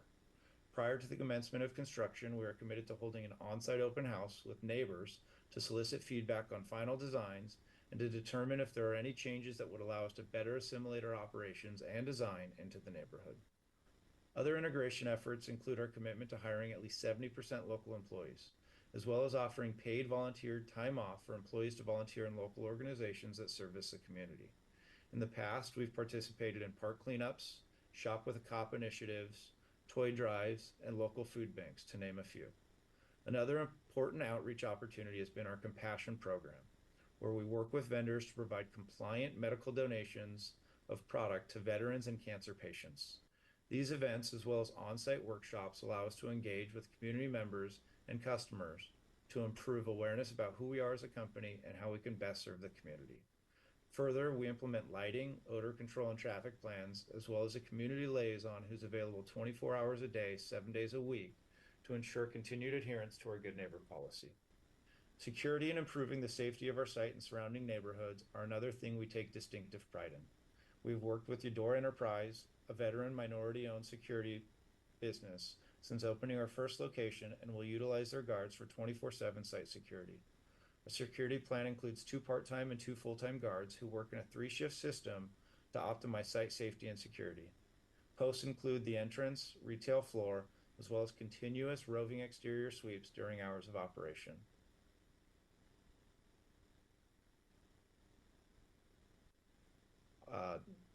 Back to the last slide, please. On-site surveillance includes over 30 combined interior and exterior cameras.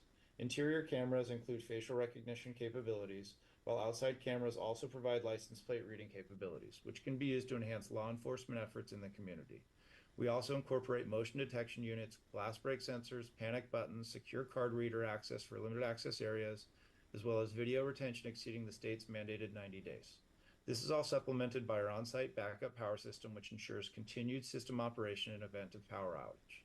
We are proud of our ability to integrate into the communities we have served with no negative impact on our neighbors at our 20 operational locations, and we look forward to continuing that track record in Bell Gardens. Next slide, please. Last but not least, the development agreement in front of council for consideration this evening.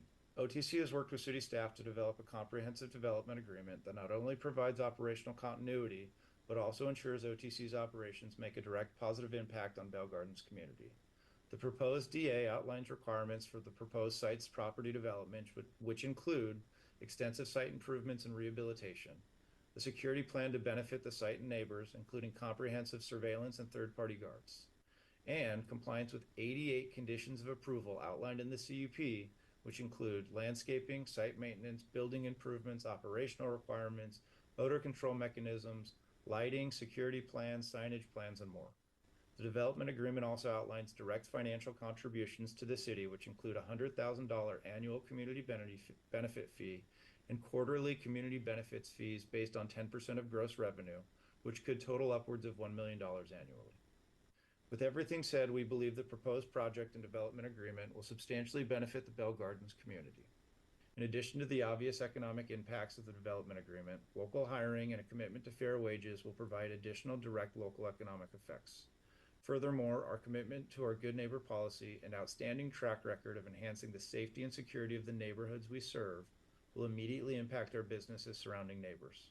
We're very encouraged by the opportunity to serve the community of Bell Gardens and respectfully request that the council support staff's recommendation to authorize the proposed development agreement and approve Ordinance 941. Thank you for your time. I'm available to answer any questions council has about the project. Specifically, I'd be happy to provide any additional information that might help council make a decision this evening. Thank you. Thank you. We will now move to council member questions or comments. Does any member of the council have any questions or comments?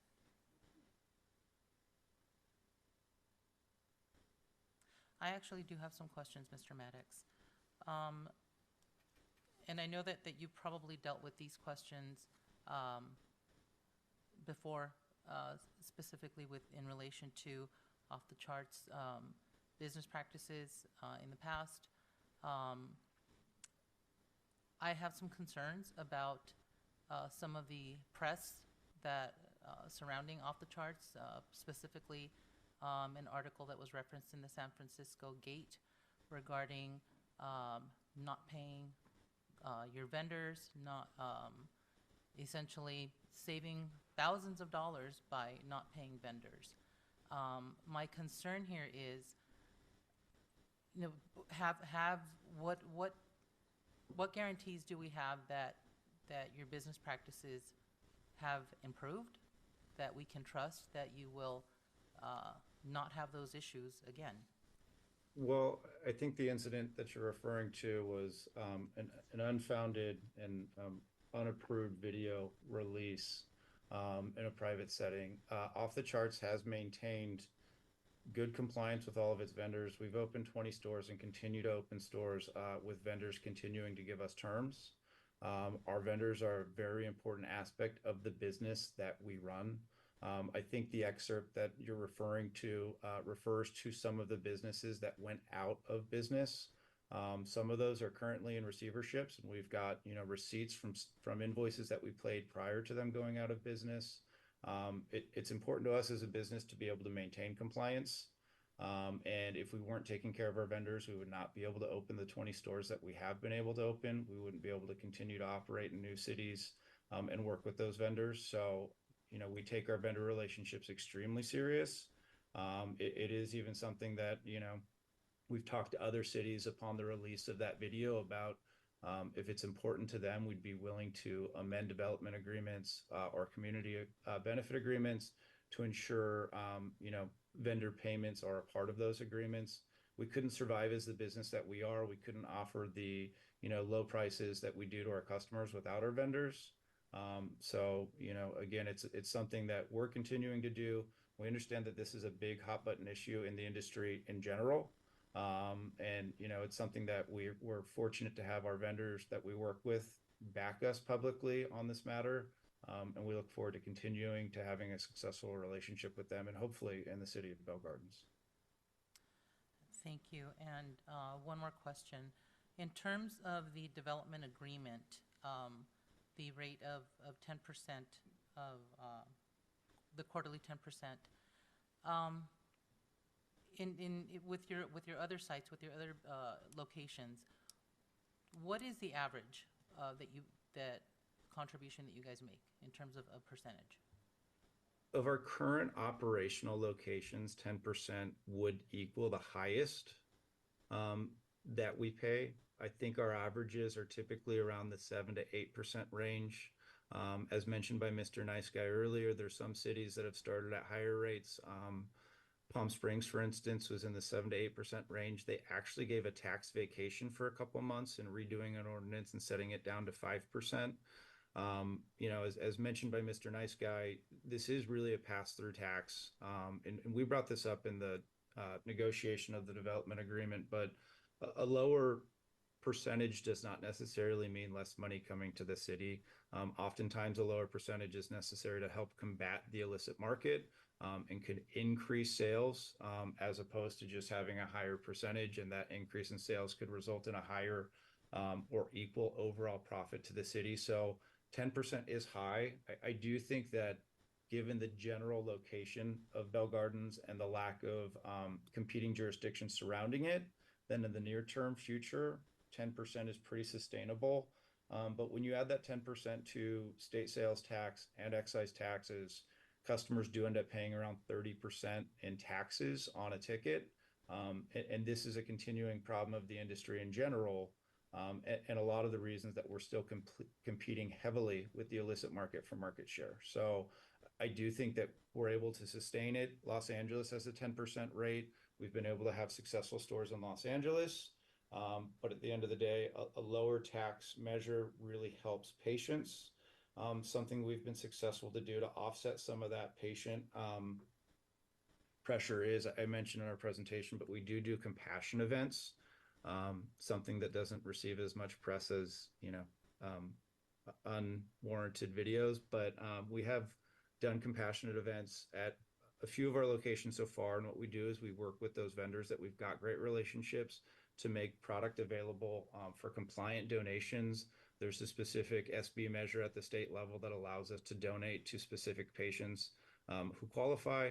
So that's something that we do to help offset those measures. But to answer your question directly, 10% is the highest one that we've dealt with. We've been able to do it successfully, but a lower rate would definitely benefit the city's consumers. Thank you. And so when you say that the higher rate, there would actually be a pass-through to the customers of a 30% higher cost, what would stop someone from going to another city that has a lower rate? I think distance, I think convenience. You know, the lowest rates in the surrounding areas, I think, are maybe in the 5%. So you're not talking about a huge difference. But I think it's mostly going to be a convenience and a distance thing. I think at 10%, Bell Gardens isn't going to attract a lot of people from surrounding jurisdictions that might have access to lower tax rates. But I also think, you know, cost of operating in the city might offset some of the increased costs. But I mostly think that it's going to be convenience and location. Thank you. Does anyone else have any questions or concerns? No?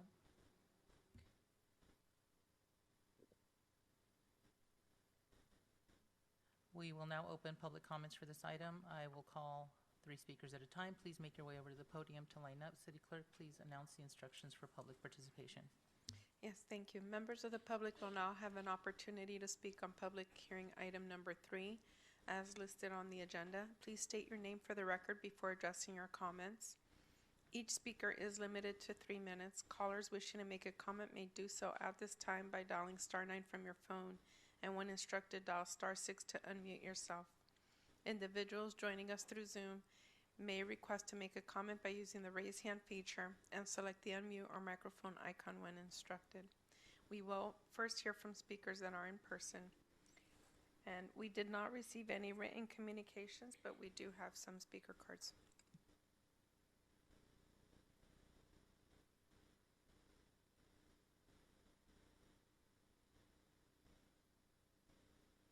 Okay, may we have Matthew Jones, Mark Toma, Juan Marquez? Jaslyn, sorry.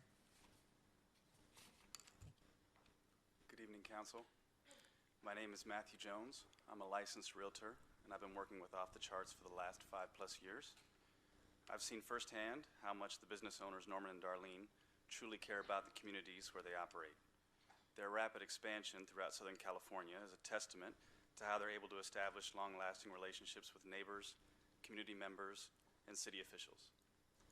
I was intimately involved in the process of helping Off the Charts obtain control of the property at 5605 East Gage Avenue. Both property ownership and the existing mega market business operators have been essential in working together with us as a team. As a result of everyone's cooperation, we've been able to not only keep the mega market at the property, but we also plan to beautify the building, remove the recycling business, and make the premises safer and more attractive to visit.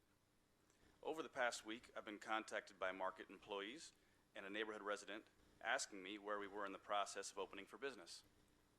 These two individuals expressed to me that on this particular side of town where our property is located, there is a strong presence of gang activity. Their hopes are that due to the security measures that we have and a 24-hour monitoring of the site, our business will provide a local neighborhood and added sense of protection along with peace of mind. It gives our company tremendous sense of pride knowing that the relationship we have with the city and the police department can truly make a positive and immediate impact in the areas where we operate. Off the Charts also implements a comprehensive nuisance mitigation policy, protocols, and design features that ensure our neighbors and surrounding community do not experience any adverse impacts because of our operations. We understand the sensitive nature and need for discretion for greater community with respect to commercial cannabis businesses, and we intend to build connections in the community that facilitate an open dialogue with residents surrounding our operations within Bell Gardens. We strive to integrate our store into the community versus having the community adapt to our store's presence. Community safety and accountability are prioritized over profits, and our team is committed to consistently maintaining these values throughout all operations. To that end, Off the Charts will appoint a community relations officer that is available by phone, email, or in person 24 hours a day, 7 days a week for citizens and neighbors to voice their concerns regarding our operations.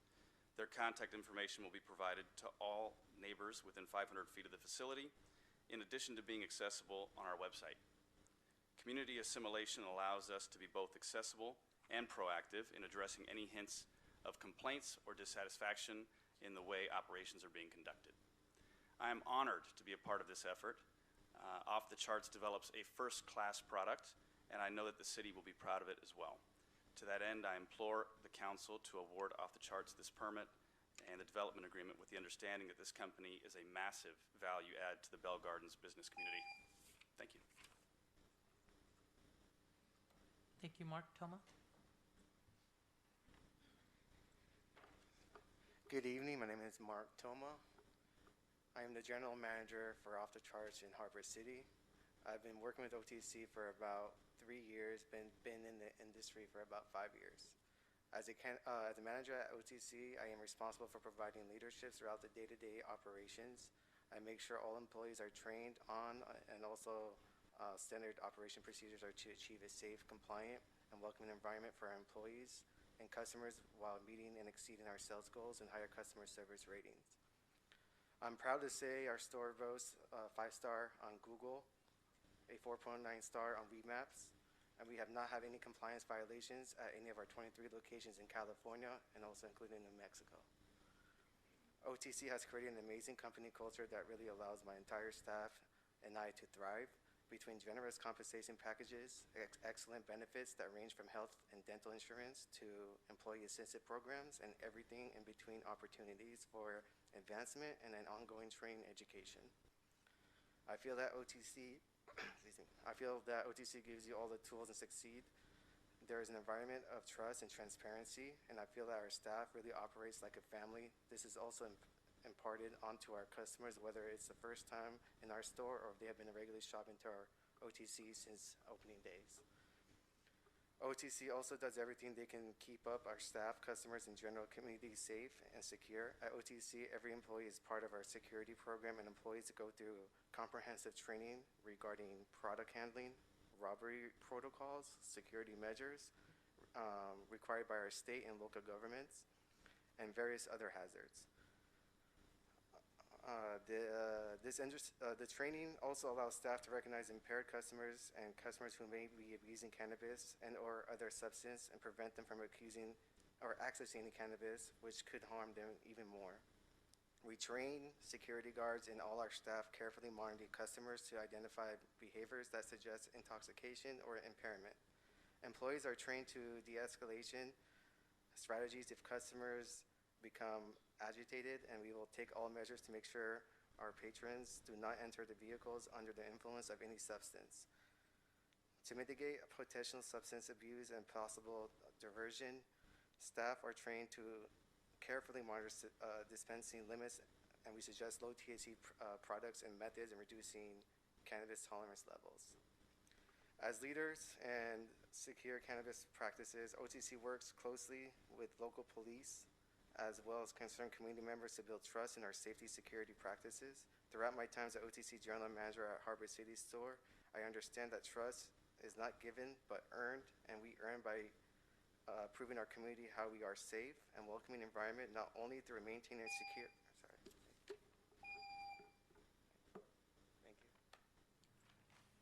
Jaslyn Marquez. Hi, my name is Jaslyn. I'm a loyal customer of Off the Charts at their Costa Mesa location and a resident here in Bell Gardens on Watcher Street. I have been going to dispensaries all over for 7 years now. There have been good ones that came and went. There have been ones where I felt like I might get robbed outside after getting my product, and plenty of ones in between. With that said, I have had a lot of shop experience, so when I tell you that Off the Charts is beyond any dispensary I've been to, I mean this from the moment you pull into the parking lot to the time you leave with your goods. Right at the door, you are greeted by a friendly security guard. These guys are super respectful, and you definitely know they're spot on, and some may even be ex-military. Then, once you enter the building, immediately you are greeted with warm smiles, making you feel right at home. The people are so nice that I know I can open up to them about everything I need. I can say for my years of experience, Off the Charts is so far ahead in terms of quality, selection, knowledgeable, and friendly budtenders, and even better deals that going anywhere else is pointless. No other shop has the selection they have. No other shops have budtenders who actually have patience for you to shop for what you're looking for, no rushing to get in and out. No terrible recommendations for products, but instead recommendations for products that are exactly what I'm looking for, no matter the budget and price range. This dispensary has set the bar with their standards and commitment to customer needs. They actually care about you. Who would have thought that from a dispensary? Thank you, OTC, for being the greatest of all time. Thank you. Thank you. May we have Melina Robles?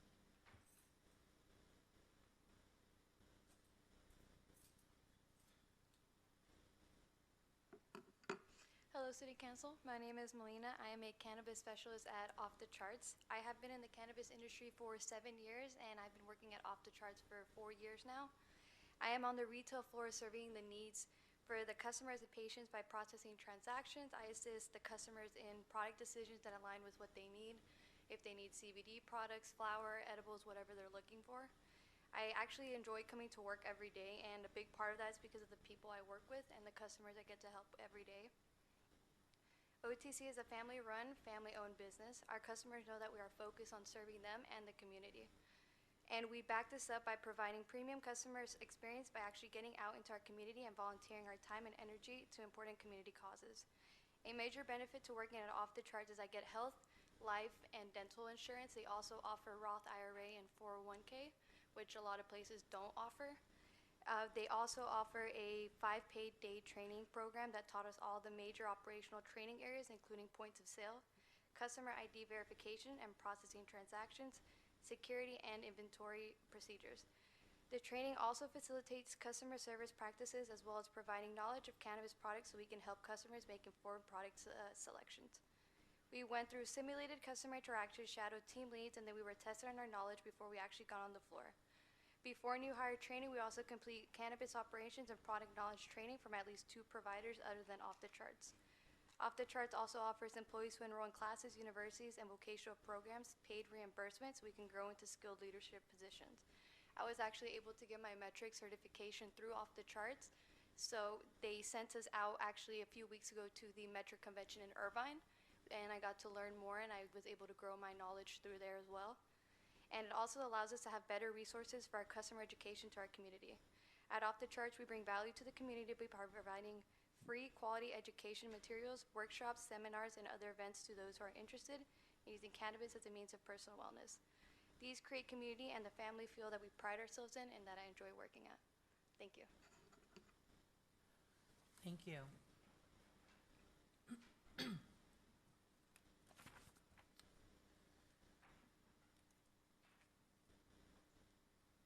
If there is no objection by members of the City Council Successor Agency, I will close public participation for public hearing item number 3.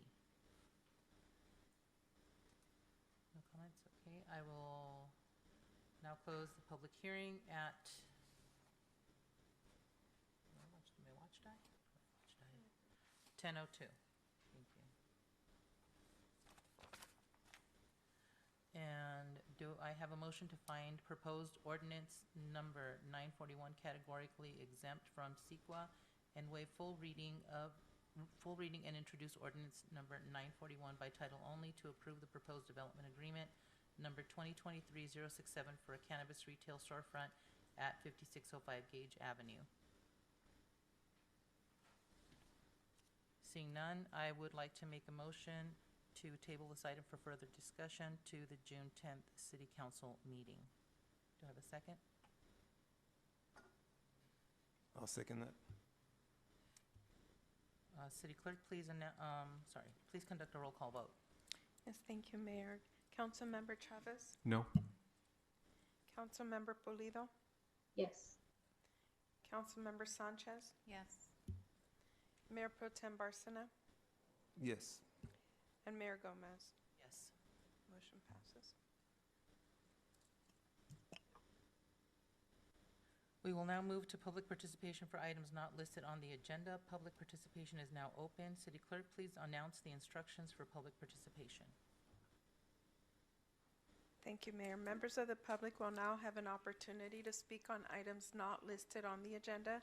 Please state your name for the record before addressing your comments. Each speaker is limited to 3 minutes, subject to an overall 30-minute period, unless announced otherwise. Callers wishing to make a comment may do so at this time by dialing *9 from your phone, and when instructed, dial *6 to unmute yourself. Individuals joining us through Zoom may request to make a comment by using the raise hand feature and select the unmute or microphone icon when instructed. We will hear from the speakers that are in person, and we did receive we didn't receive any written communication on non-agenda items.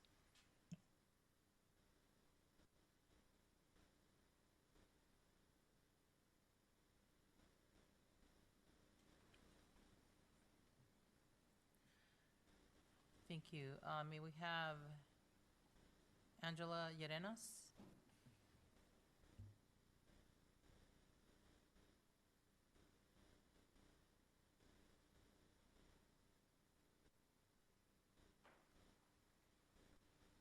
My apologies, for the record, we did receive one written non-agenda item. You may proceed. Good evening, Mayor and Honorable City Council. Thank you for granting me this opportunity to address you tonight. My name is Angela Llerenas, and I'm a steward with SEIU 721. This union currently represents employees contracted to provide your animal control services through the agency SIACA. We are at a very critical point of bargaining a new contract, and we need your support. Your municipality entrusts SIACA for their animal control and community resources, but have you questioned how they're able to accomplish these services? Only 9 people in this entire organization make over $21 an hour. Most earn below the current minimum wage. The first 3 annual merit increases come in the form of a gift card, and it can take up to 5 years to see any monetary increases. The low wages has created a serious retention and staffing issue, and it is directly impacting the agency's ability to keep their contracted obligations. The employees who continue to work for this organization make sacrifices every day to keep the agency moving forward, without much recognition for their dedication to public service.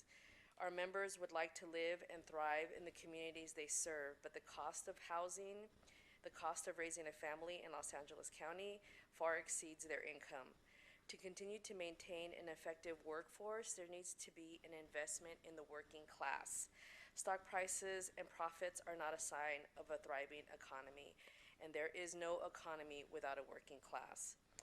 All this to say, we want our members to excel in their career choice and pursue worthwhile causes in animal welfare, but these sentiments are difficult to dream when workers worry about how to make ends meet on a daily basis.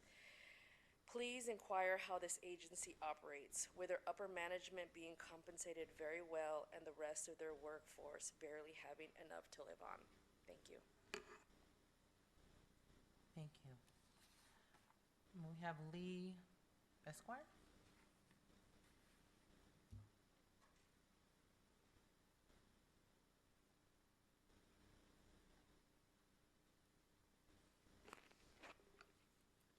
Lee Squire, City of Downey. Good evening, Mayor and City Council. Subject, Central Basin Municipal Water District, CBMWD standby charges, false accountings. CBMW has for years charged $10 per year per property owner to the 24-member cities to which Bill Garden is a member. In March of 2022, CBMWD pledged the standby charge revenues towards the refunding bonds. Since then, the monthly accountings have been proven false. July 2023 and January 2024 omitted $2.1 million and $700,000 respectively from these accountings. The monthly budget performance report from September of 2023 to January 2024 failed to report $2.1 million in bond payments. Per CBMWD accounting manager, General Manager Alex Rojas withheld the monthly cash investments reports from finance staff for months.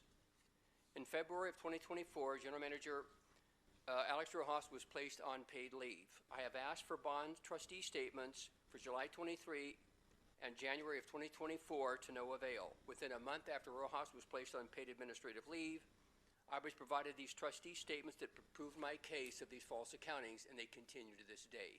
Thank you very much. Thank you. Rogelio Rodriguez. I believe he is no longer here. Okay. Do we have any more? No, not for non-agenda items. We do have for the next. Sorry? I'm gonna, do you want me to go ahead? We don't have any more for non-agenda Okay. items. Okay, thank you. If there is no objection by members of the City Council Successor Agency, I will close public participation for non-agenda items. Is okay. And public participation is now open for items listed on the City Council Successor Agency joint agenda. City Clerk, please announce the instructions for public participation. Thank you, Mayor. Members of the public will now have an opportunity to speak on items listed on the agenda. Please state your name for the record.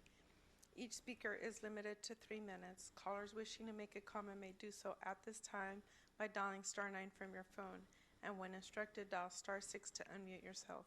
Individuals joining us through Zoom may request to make a comment by using the raise hand feature and select the unmute or microphone icon when instructed.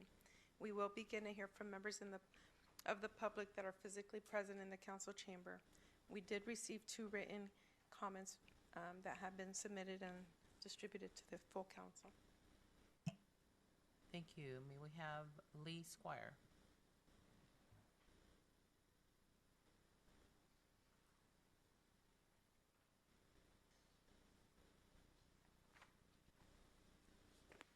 I intended, there he is.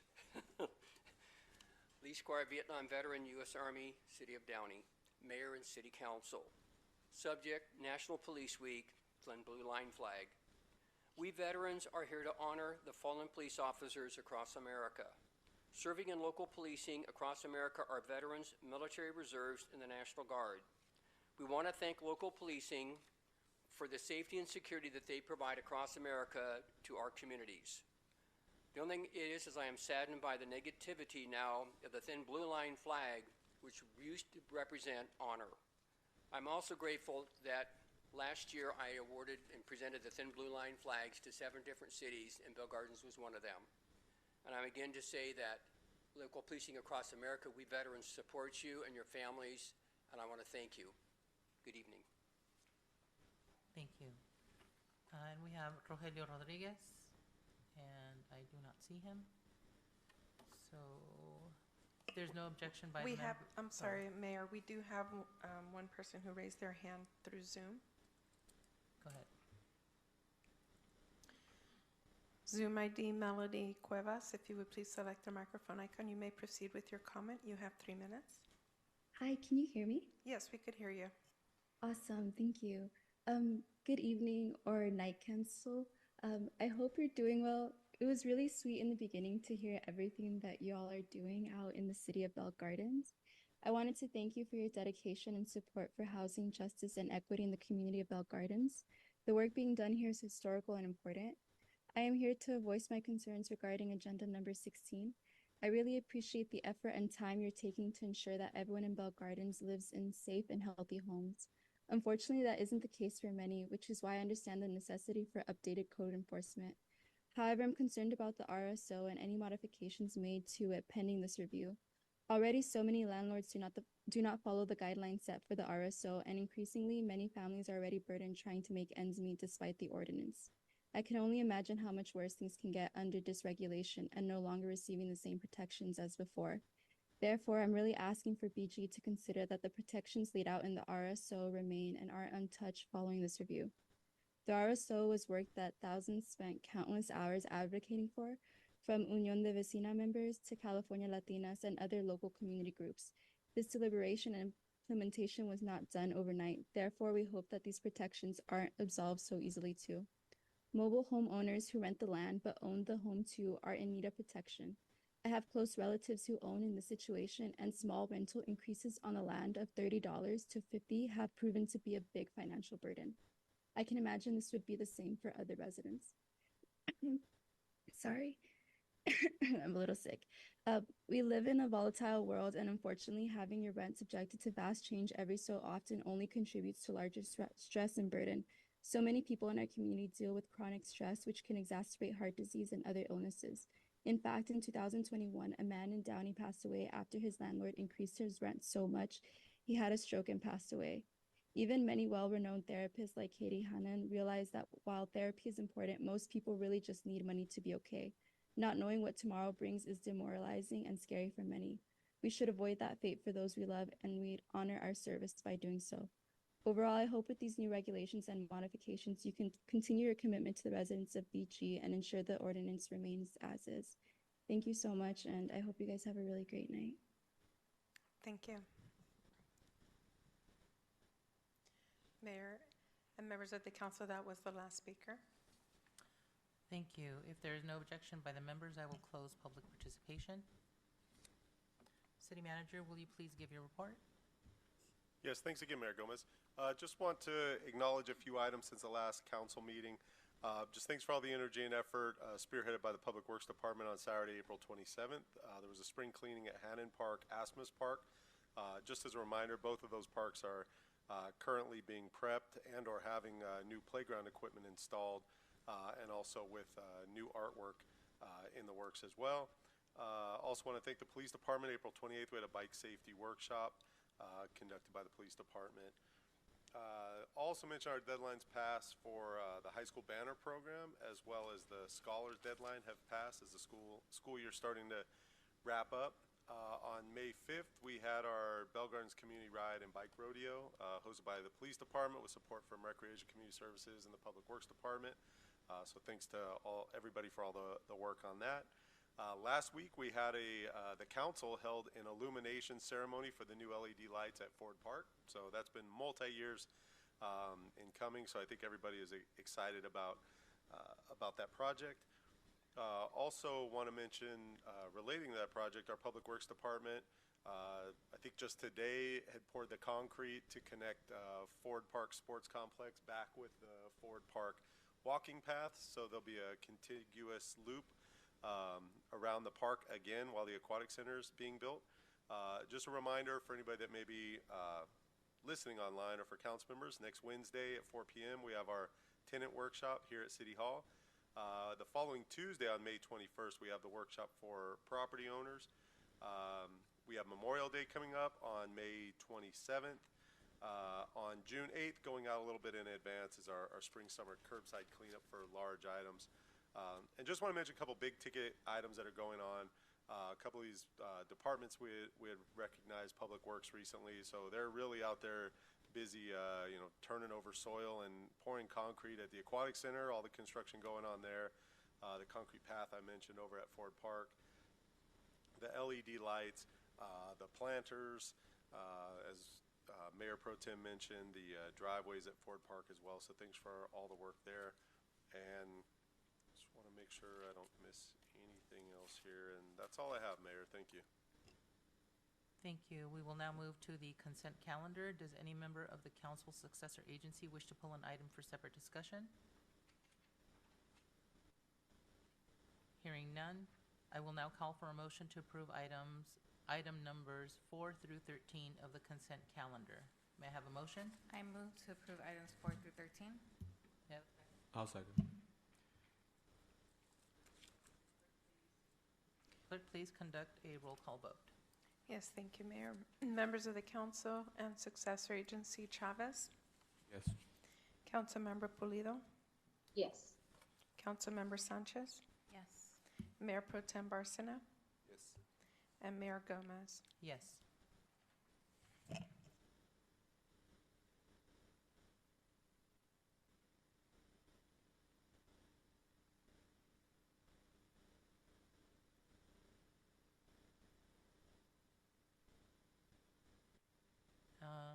Let's see, we'll now move on to discussion item number 14. City Manager, will you please announce discussion item number 14? Yes, thanks again, Mayor Gomez. This is the local commission's appointment list. It's staff's recommendation that the city council review the list and by motion remove commissioners and or make appointments to the posted vacancies. Thank you, Mayor. Does any member of the council have any changes? Okay, seeing none. So.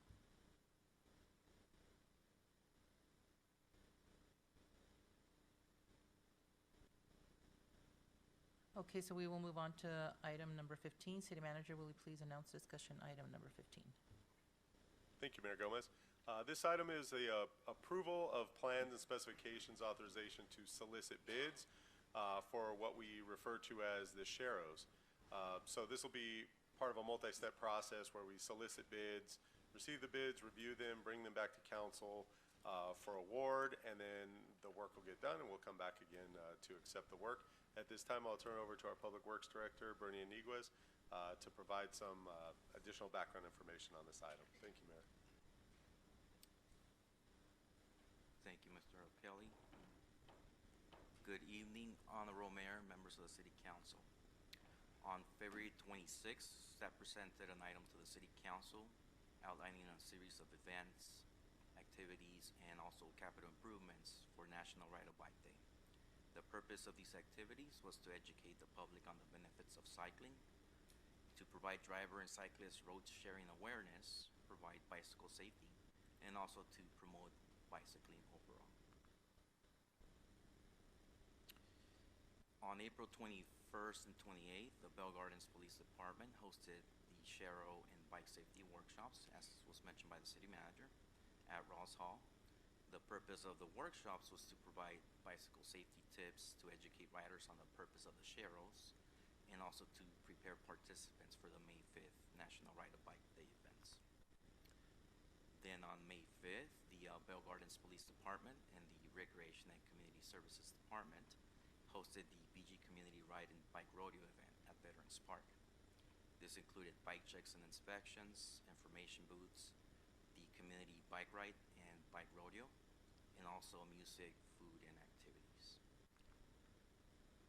This slide shows some of the photographs from the event, which was highly attended, and again, a great job by the Police Department and Recreation and Community Services. The item before you tonight is to consider the citywide shared bike lane or Sharo restriping improvements. Engineering staff has prepared the plans and specs for the project, and the scope will include the removal of the existing sharrows and the restriping of sharrow legends citywide with new thermal plastic white paint over lime green background that will provide higher visibility. In all, a total of 243 sharrows will be restriped. The slide before you shows the current sharrows on the left and what they're gonna look like on the right once the project is completed. It's hard to see, and I apologize, but you know, the dots on this map show the location of all the sharrows, basically running through our arterials here in town. And again, there's a total of 243. The tentative project schedule, if approved by council tonight, the notice inviting sealed bids will be published on May 14th. Bids will be due on June 11th. The anticipated award of contract will be on June 24th. A pre-con meeting will be held on July 8th, and then the project will start on July 15th and then be completed by August 2nd. The estimated project cost is $108,000, but that includes design, project management, the actual construction itself, and also a little bit of contingency. The funding sources would be $85,000 in Measure R&M, and keep in mind this is leftover money from the recently completed alley improvements, and also $23,000 in general funds, which are currently available in the operating budget. Staff recommends that the City Council approve the plans and specs for the sharrow restriping project, authorize staff to solicit competitive bids, and publish the notice inviting sealed bids, find that the project is categorically exempt from CEQA, and appropriate $85,000 in Measure R&M funds. That concludes my presentation, and I would be happy to answer any questions. Thank you. Does any member of the council have any questions or comments? Yes, I have a question. I know that we're using Measure R and M funds to fund this project, and you said that that was some leftover money from the alley improvements. I know that there's still some alleys that need improvements because there's potholes and things like that. So when are those alleys going to be allocated funds to be improved? That's a good question, council member. So the pavement management system, that's done every 3 years. Infrastructure engineers just recently completed the 3-year update. I will be bringing that to council for receive and file, and at that point, we're gonna identify the next batch of alley improvements that are gonna be called out. And that's gonna be based on the condition of the actual alleyways, what's known as an index, PCI index, and that will determine which ones are gonna be coming up next. We do get local returns every year and Measure R&M, so we'll for sure be bringing that before the City Council for consideration. Thank you. Anyone else? Go ahead. Thank you so much for that presentation, Director Bernie. Quick question in regards to, the topic of biking. I'm glad to see that we're looking into, restriping the sharrows and whatnot, but I would want to see if maybe we could take it up a notch and say, have we explored doing bike lanes, full bike lanes, and maybe protected bike lanes? And I know in the past there's been ideas with complete streets. Recently, Metro passed East LA to Long Beach corridor, and there was some funding that was allocated for our city here in Bell Garden. So I wanted to know if what's the status on that at this moment?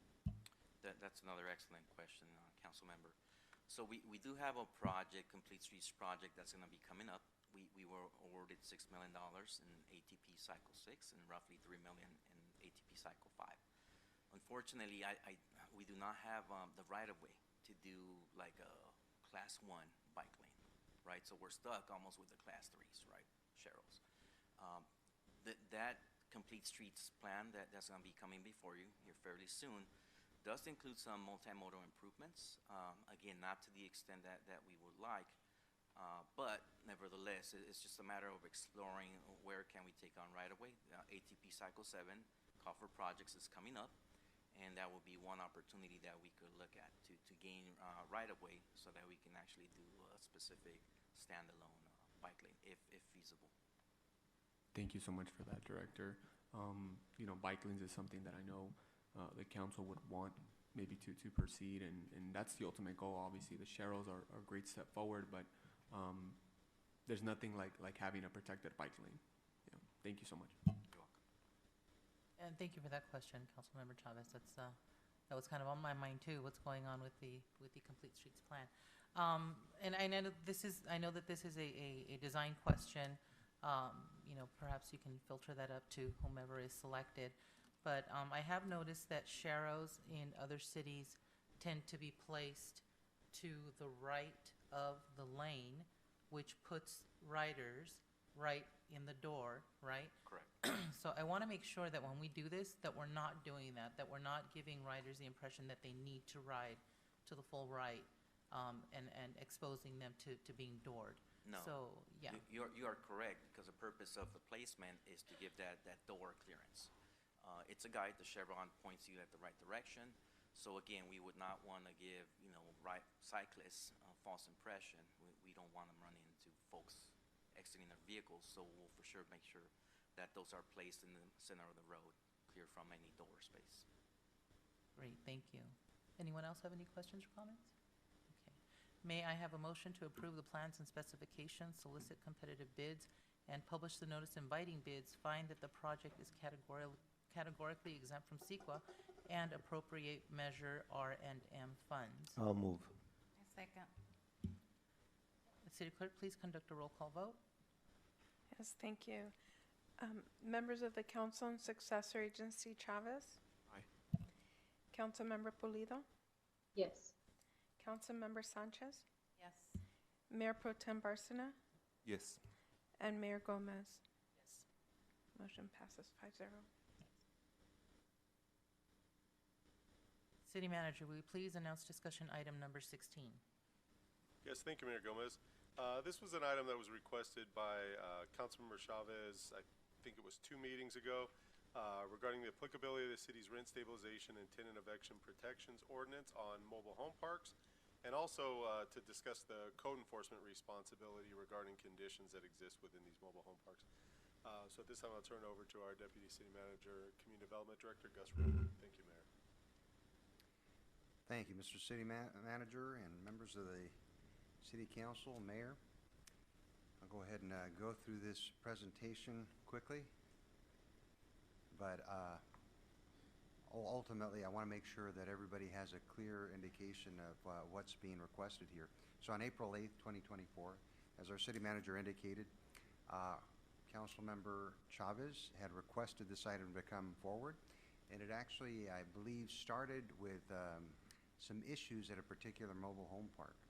It had some sewer complaints about an open sewer and so forth. We had to get the health department involved, and also HCD, the Housing and Community Development Department of the state, and the state inspector. But we also took this opportunity, of course, to look at the applicability of the city's rent stabilization ordinance on mobile home parks. So ultimately, we know that the ordinance, the Rent Stabilization and Tenant Eviction Protection Ordinance, became effective on October 12, 2022. And since then, the city has been having standing workshops, trying to educate the public, trying to reach out and make sure that people know about this resource. So right now, it still stands that the R-Step ordinance is at 1.9% increase that they can do, and that's based on the CPI, 50% of the CPI, or 4%, whichever is less. That is going to be changing based on the end of April CPI, which is going to be applied on November 1st. So this ordinance also established protections for tenants to prevent no-cause evictions, including anti-harassment protections. So regardless of whether a unit is exempt or not in terms of the rent increase, all rental units in the city, including single-family homes, condominiums, are subject to the tenant protections. So when you look at our ordinance, like I stated, it applies to all residential dwelling units unless exempted by the R-Step ordinance. And by exempted, we're looking at 3 units or less would be, in other words, included in as multifamily property. Now, if a unit is 3 units or less and are owner occupied, then they're exempted from the rent increases as well. If the unit is 4 units or less and are owner occupied, they get to waive the rental registry fee. But there's some confusion about whether mobile home parks were applied in the same manner. And for that reason, at one point, our city attorney who was helping us with the rent stabilization, Ms. Norma Tavares, had indicated that it would be a good thing to come back and revisit this whole ordinance by looking at a separate mobile home park ordinance. We do have a housing advisor right now, too, that's been contracted to look at any challenges to our rent stabilization ordinance. So when you look at a mobile home park and mobile home spaces, you have the spaces that are rented in the mobile home park. And if an owner of a park, they own, of course, all the spaces, those spaces are also limited to the increase. So they're subject to our rent increase cap. The mobile home itself, though, you have to look at it as if the owner of the park also owns the mobile home units, then those are considered multifamily, so yes, they are subject. The question that's come up, what happens if you have one owner that owns one unit? Let's say all of a sudden, as an example, we had an elderly couple decides they now need to move in with their kids because they can't live alone anymore. So now they want to rent out their mobile unit. Are they subject to the rent cap? Or are they going to be looked at like owning a single family home and be exempted from that? So what we looked at is that those units themselves would be exempted from the mobile home as a single family unit. But if they're multi-units that are owned, then those would be subject as multifamily. And so our housing advisor is still looking into that, and we really want to clarify whether it's one or the other. Because again, we see the unfairness of somebody that owns a unit and they're a low-income family. All of a sudden, if they want to rent out their unit, if they're capped, then they're not able to raise it. And we're looking at that unit as affordable housing as it is. So we're going to have to get back to you on that determination. So again, all the mobile homes and mobile home spaces are subject to the city's rent stabilization ordinance. The maintenance and health and safety regulations are regulated by the state, unless the city owns the park and decides to keep those to themselves. And an example is the city of Bell. They own 2 mobile home parks, and they are regulated and enforced by the city's code enforcement and housing division.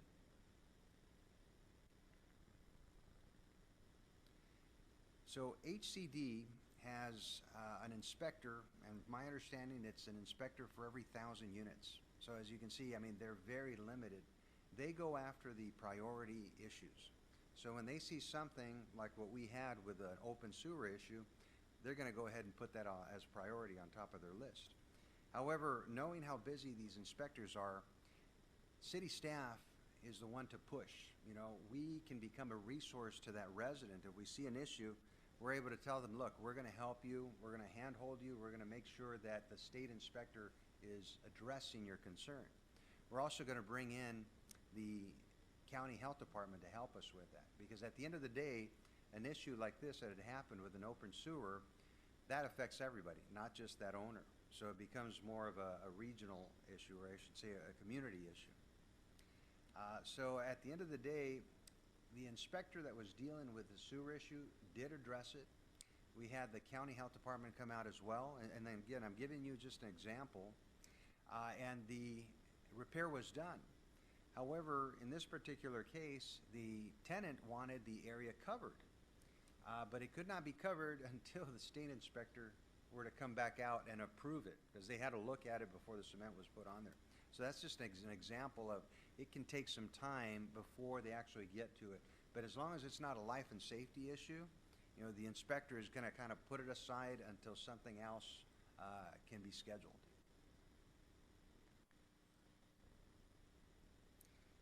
So in the city of Bell Gardens, we have a total of 20 mobile home parks. And some people say, wow, where are these? Well, some of them are very small. You have one here on Florence Place.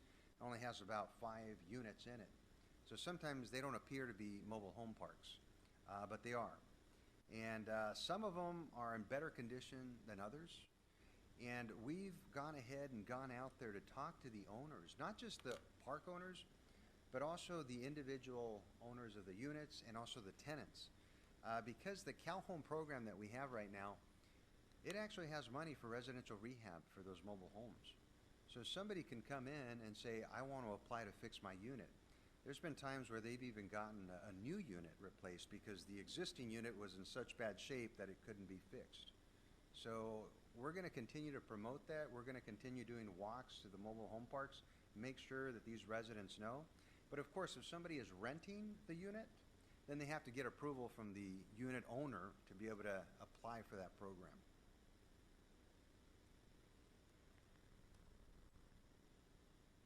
So again, 20 mobile home parks in the city, some in better condition than others.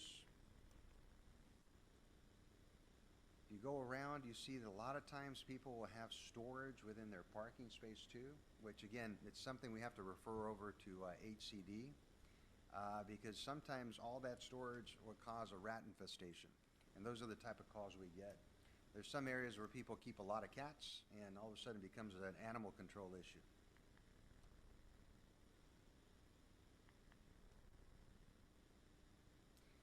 We've also, will continue to update you on the number of registration forms that we get. Total properties registered so far, 1,207. So far, people have been paying the registry fee. We really don't have an issue with enforcing that. There might be a handful of people that are still in denial about it. The tenant rent increase contest forms where tenants are saying they've gone beyond what the ordinance allows.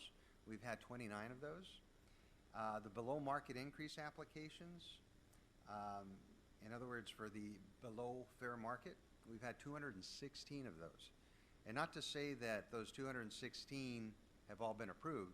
I can tell you that about half of those have been approved, the other ones have been denied, but people will try, and sometimes, let's say they have 10 units, maybe 5 of them will qualify for it, the other 5 will not. Fair rent return petitions, we've only had one, and that's when we brought in our legal advisor to look at that. We provided comments, and it was a mobile home park owner too. So far, no capital improvement petitions. So in conclusion, although the RSTIP ordinance applies to mobile homes inside and outside of mobile home parks, it would be of benefit for the city to establish a separate ordinance to avoid further issues and challenges. Housing Division is going to continue to provide you with updates. We do it as part of the bi-weekly. And also we do it at the tenant workshops that we hold on a monthly basis. And we do that for both the tenants and the property owners to ensure that there's equitable housing and information being provided. And the rental registry will continue to be promoted. And I just wanted to give you a quick update on the positions that the City Council funded. We are right now actively recruiting for the Housing Programs Manager. It's called supervisor right now, but we're looking at a title change. And the housing specialist too, we just went through the interviews, and that was offered to our housing specialist 1. So she's actually been promoted. So the housing specialist 1 position is now going to become open. And then our housing code enforcement officer is also, we're taking applications. And I'll tell you, in some cases we've had up to 100 applications. We've had to stop it. In other cases we're still there. But all of these right now are bringing in pretty good qualified candidates. So that concludes my report. If there's any questions, I'm here. Thank you. Does any member of the council have questions or comments? Yes, go ahead. Thank you so much for the presentation, Gus. And once again, thank you, city staff, for bringing this item forward.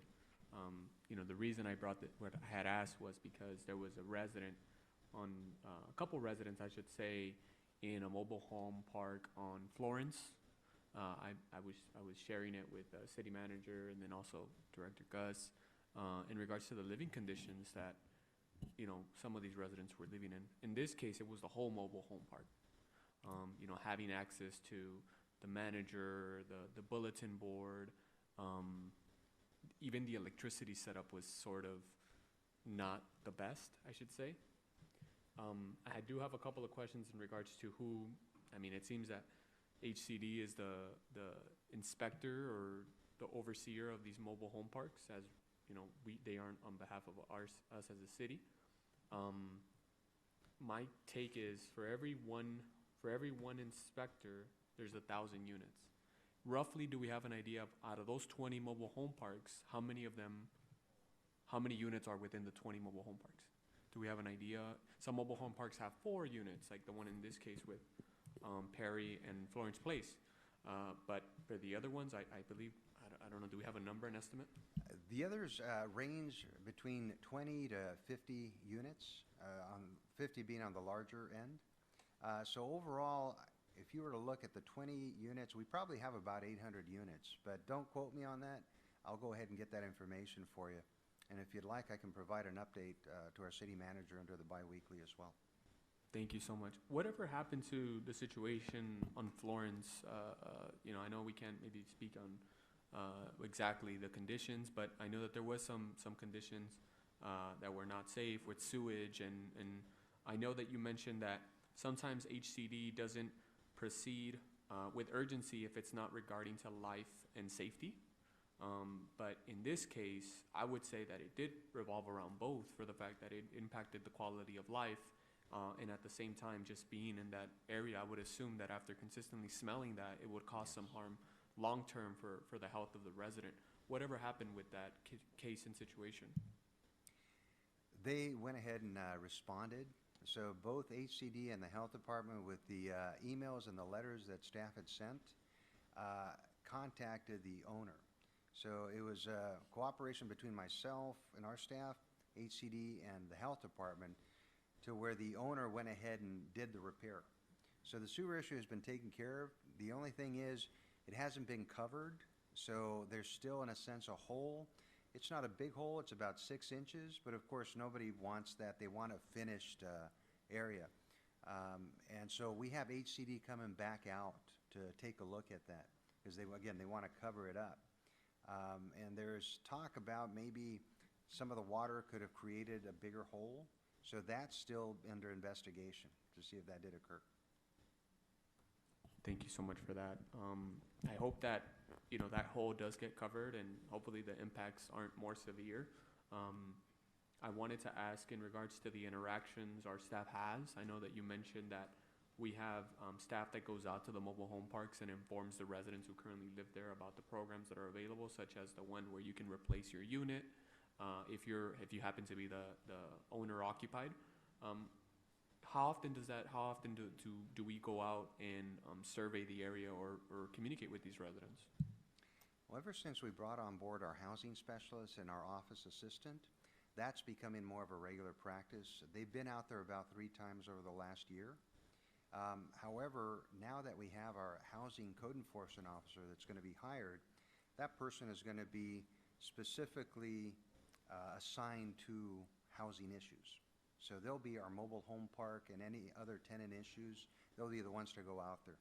And as you know, we only have 2 code enforcement officers for the city as it is. One of them takes care of the north side, the other one the south side. So they're busy with their own items.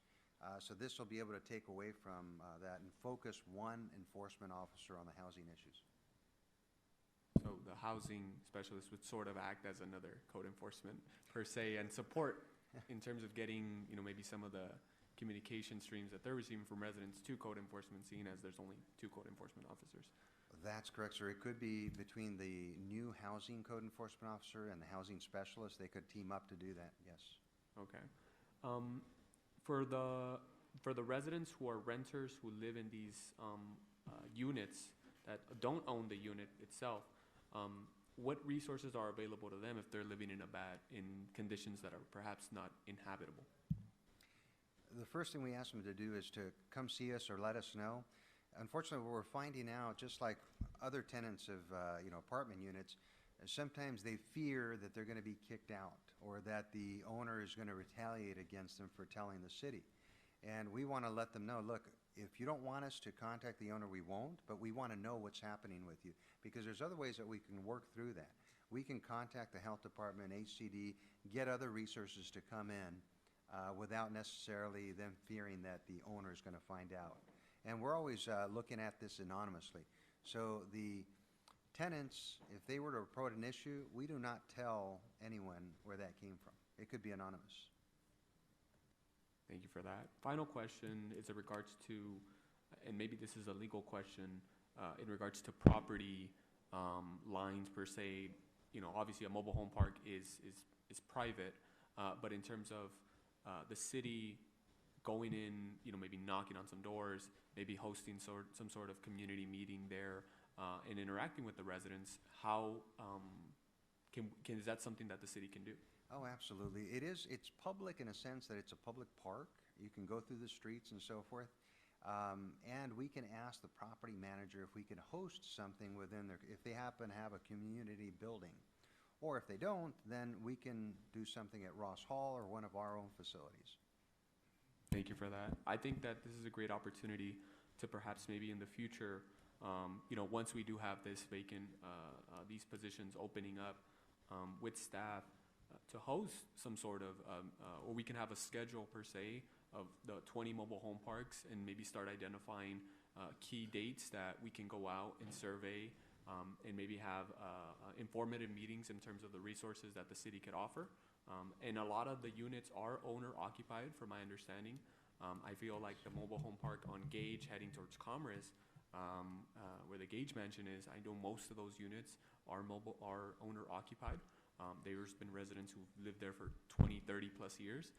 So seeing this opportunity available for them, I think in the future, and maybe city manager, if we can maybe look into this, maybe have a schedule per se once these staff members are filled, where we can target these 20 mobile home parks and start aiming landing key dates where we'll be there every other day. And in some scenarios, if the park manager chooses not to allow us in, maybe we can host it at a nearby park. For the mobile home parks that are located on Shoal Street, maybe we could do it at Julie Asmus Park. We happen to have a lot of little small pocket parks. So with that said, that concludes all my comments. Thank you so much, Director. Be happy to, sir. Thank you. Any other comments? Okay, may I have a motion to receive and file the reports or to provide staff direction? I'll move to receive and file. Second. We have a motion by by Mayor Pro Tem Barcena and a second by Councilmember Chavez. City Clerk, please conduct a roll call vote. Yes, thank you, Mayor. Members of the Council on Successor Agency, Chavez. Yes. Councilmember Pulido. Yes. Councilmember Sanchez. Yes. Mayor Pro Tem Barcena. Yes, and I also want to make a comment real quick before I vote on this receive and file. I do want to acknowledge that our planning department has been doing a great job at scheduling the workshops for our tenant protections, which also, as we've seen from the presentation, they also apply to the mobile home residents. I want to encourage maybe increasing the outreach rather than doing a lot more arrangements for more workshops, which I'm always for more workshops, but I do get concerned when we have a low turnout to the workshops that we already have in place. So in order to maintain our priorities in a way that makes sense, I would rather try to increase attendance to those workshops by doing better outreach. And that would just be my 2 cents about this, because while I do value additional resources being allocated to these efforts, I do feel like we need to maximize turnout to what's currently in place. So any efforts going into increasing turnout to those that are already programmed will be highly appreciated. Thank you. And the vote is yes. And Mayor Gomez? Yes, and I do echo the sentiments of greater engagement and outreach. Thank you. If I may, Mayor, can I make a quick comment as well? Yes. I agree with Mayor Barcena, Mayor Pro Tem Barcena on this point. I think that for the workshops that we've had in regards to low turnout or perhaps maybe not enough participation, even with all the advertisements and social media posts, I think that I think that the city should look at perhaps another option in terms of surveying communities, surveying the specific neighborhoods surrounding surrounding those areas that are perhaps the most impacted. Now, in terms of which area gets first dibs and which one can we go out and actually knock on the door and say, hey, this is something that's happening in Ross Hall. I think we should explore different strategies to get the turnout to go to the Ross Hall meeting. That's just my 2 cents on it. Thank you. Thank you. So we've all voted, right? Yes. Motion carries 5-0. Thank you. City Manager, will you please announce discussion item number 17? Yes, thank you, Mayor Gomez. This item is the survey results for the Community Stakeholder Priority Survey that we recently conducted over the last approximately 6 to 8 weeks as a follow-up survey from one that was done in 2021. Assistant to the City Manager, Hyla Soto, has a presentation that he'll put up to show these results. And before we start, gentlemen in the audience, if you could please keep your comments down or step outside because it's distracting. Thank you.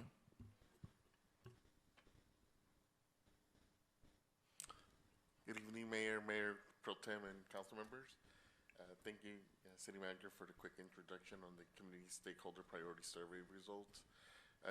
This may be a little bit deja vu, but back in March 11th, a quick presentation was made that when we stated that we were going to release this survey, so it's just the follow-up with the results. So just a quick background. This is part of the annual budget preparation. This is just an additional tool to gather stakeholder priorities for resource allocation. Again, stakeholders could be anyone, including residents, businesses, business owners, property owners, and even visitors. So I'm just going to quickly go over the survey methodology. As a reminder, the survey was bilingual, English and Spanish. It was an online survey through SurveyMonkey, and hard copies were available at city facilities. The survey consisted of 7 questions, including the ranking of city services, and had an open-ended feedback as well. Mailed surveys with QR codes were sent to a random sample of 200 stakeholders, and the survey period was from March 21st through April 28th.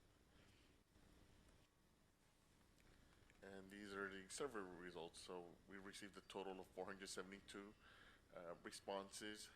It is an increase, 106% increase from the 2021 survey.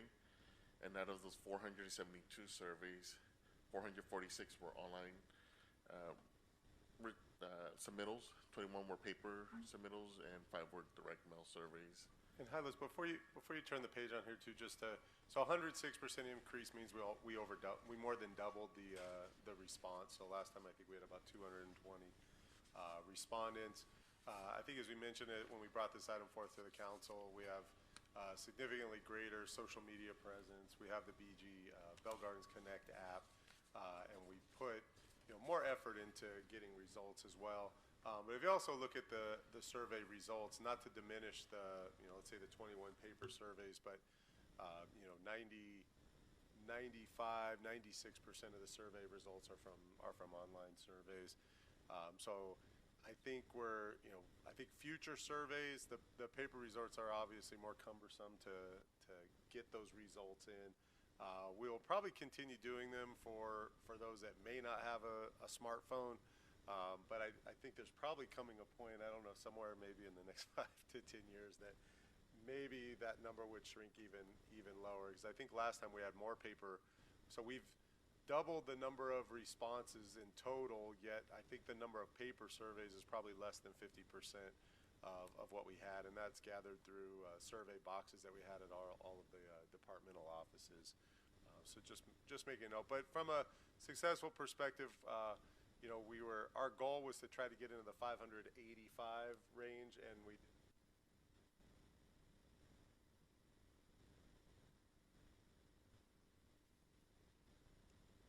Great, thank you. So I'm just going to go over some of the demographic data. So I'm just going to go over the generational cohort. So these survey results were based on age groups. The highest participation at 58.49% were the generational cohort known as millennials, followed by Gen Z at 24.09%. And third were the Gen X recipients at 13.33%, and then baby boomers at 3.23%. We did not have any of the silent generation submittals this time, but we did get some of the up-and-coming generation known as, I believe, Gen Alpha, if I'm correct. So, and I think that group is still expanding, maybe for a few more years. So, for the gender makeup for responses, 69.37% were female and 29.98% were male, and the remaining did not specify. Hi, Liz, before you move on from that one, just in relationship to the survey we did in 2021, it seemed like the ratio was similar to this as well in those responses. Yes, so it was definitely skewed higher with a higher response rate from female. And now, in terms of stakeholders, so we had different categories. The highest response rate were from our resident renters at 54.45%, and resident property owners at 24.79%. Tallying both of them up, you're approaching about like the 80% marker, which roughly marks with our residential renter population in the city. In third response were visitors, and then followed by business owners, and then the small percentage were both residents and business owners that live and have businesses here in Bell Gardens, and then 1.27% were from nonprofits organizations. Before you move from the next slide, so just to, when Hylas mentioned this roughly tracks with our resident population. So if you just look at it on the surface, you say, well, if we expect renters to be somewhere in the 70 to 75% range, why is it only 54.45? That 54.45, you really just look at the top two lines there. That's the resident population that responded, and out of that resident population, the 54.45 is about 70% of the total resident population that responded. So that number does track, as Hylas said, but it's not as apparent just by looking at the numbers up there. So I just want to clarify that. Thanks, Hylas. Thank you. So this is not a great slide, but this just shows all of the categories for the priorities. So this one just kind of sums it up. It's not ideal to show on a tall graph that's presented in a wide format. So the next two slides will kind of break them up, so it's a little bit easier to read. So this chart is the top part of the community priorities. And in first place, or the highest response rate on the weighted response was affordable housing, followed by crime prevention, policing, followed by homelessness, and then traffic, pedestrian safety, and then rounding out the top 5, water quality. After that, we have the categories of rent control, street road conditions, community recreational services, financial stability, community social services, senior services, and then parking. And I'm going over to the next slide.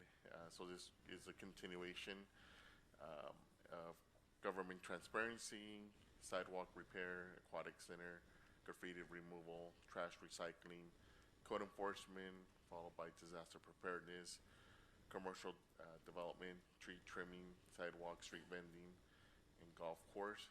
And then the last 3 categories were for additional input, as people had an option to add additional services or priorities that they would like to see. And just as for comparison purposes, in 2021, the top priority based on the survey results was affordable housing, and this lines up with the 2024 results, which also is affordable housing. And shortly, we were really close both in 2021 and in 2024. Followed in second place was crime prevention, public safety, police. The third category was city financial stability, followed by community recreational services, and then code enforcement, meaning noise, business, and residential.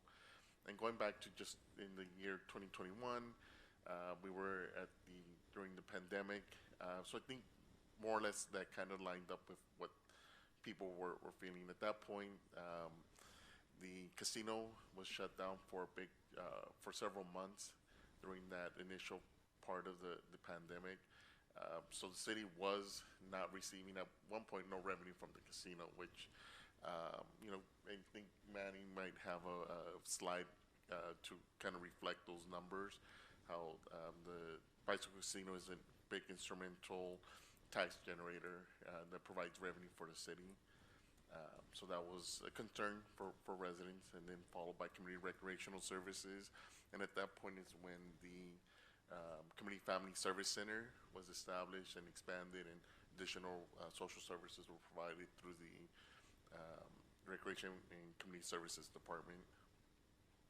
And then we had code enforcement, noise, business, residential. We had the issues relating to just the COVID shutdown. So a lot of businesses were not able to operate.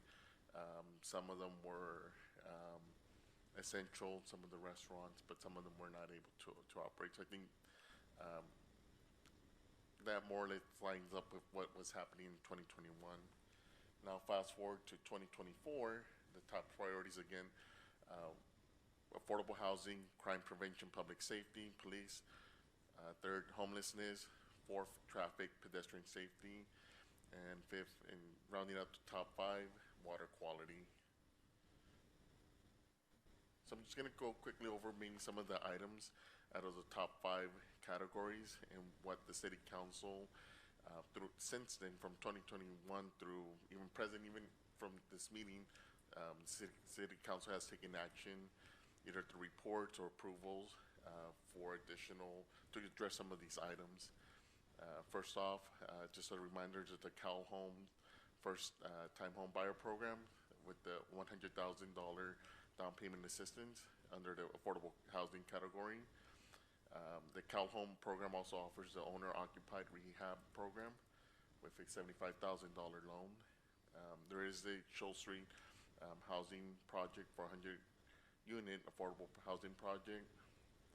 And then the fifth or fourth item is the rent stabilization ordinance, which Gus just had a presentation on relating to mobile home parks, but it's an extension of the actions that the City Council has voted, enacted, and as discussed already, relating to monthly workshops, as well as hiring new housing division staff, which thank you, Gus, for providing an update on that. Before you move on, so what we try to do is look at these top priorities. I think as we've said before when we ask for approval to do these surveys, we don't expect to hear things necessary from residents that you don't already hear. I think there's a reason that the council, was one of the early cities to do a rent stabilization, tenant protection ordinance. Affordable housing was an issue in 21. It's still an issue now. We've added a significant amount of staff to help address that issue through that ordinance, through the presentation we just had today. It's an issue that's not going anywhere. So there's been a significant amount of effort into the affordable housing issue and the concerns that residents have had since 21 to 24. So we're not surprised to see that still as a top priority item from residents. Thank you. The second item was crime prevention, public safety, police. So I'll just go through some items that the City Council has approved. First time MOU with the Montebello Unified School District, where there are 2 fully funded school resource officers, which adds additional capacity to the Bell Gardens Police Department during non-school calendar time, as well as it also provides more direct and regular BGPD interaction with our youth and teens. Just as a reminder, there's a new neighborhood watch coordinator, and there's been a renewed business watch program. Equipment replacement, new police vehicles have been approved, traffic office space, as well as the renewal of the body-worn camera contract. And then advanced officer training. there was 21st century training for BGPD personnel relating to de-escalation and pursuit training. And the third item, as discussed in the survey results, was homelessness. These are some of the items that the city has enacted to address some of the homelessness issues, including the PLHA Rental Assistance Program, which provides up to 12 months in rent subsidy to qualified renters at risk of homelessness.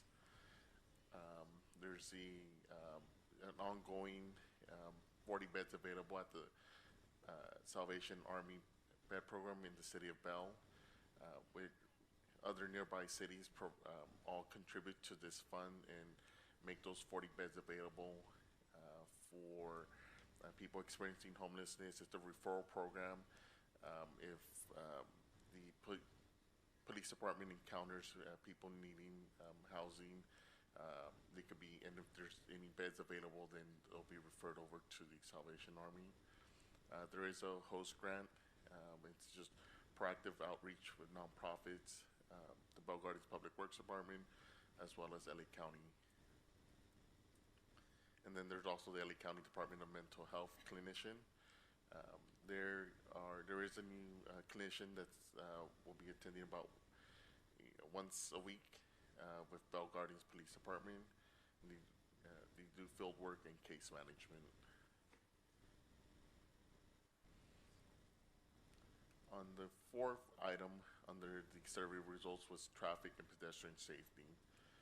Just as a reminder, there's been increased city funding for crossing guards, and it went from 7 to 15. There's continued citywide sidewalk inspection and improvement projects, as well as citywide street striping projects, which usually in the summer, that's when the restriping happens. And then there's been installation of new flashing LED stop signs around all elementary schools, as well as routine speed humps, and the police department has a speed traffic trailer. And again, there was an Office of Traffic Safety grant as well. And as discussed earlier, Sharrows and bicycle safety workshops. So all of this is contributing to improving traffic and pedestrian safety. And the fifth item was water quality. Just as a reminder, the infiltration cistern project over at Fort Park for stormwater storage and groundwater recharging is complete. So that's, I know, an item that, removed access to the park for the past few years, but now it's going to be in operation. There is a ongoing Liberty Water Assistance Program when the water rates were increased through the city side Liberty Water system. And then the city continues to deliver clean surface water to customers. And currently they're designing a PFAS and PFAS treatment system. And part of that was, as well as securing significant funding for treatment system. And that was actually part of one of the items that was in the consent calendar today will enhance those efforts for water quality. So in conclusion, the survey provides valuable insight into community priorities, and the results are just an additional data point used to help guide budget development and resource allocation decisions. It's staff's recommendation that the City Council discuss the results of the survey and then receive and file the staff report.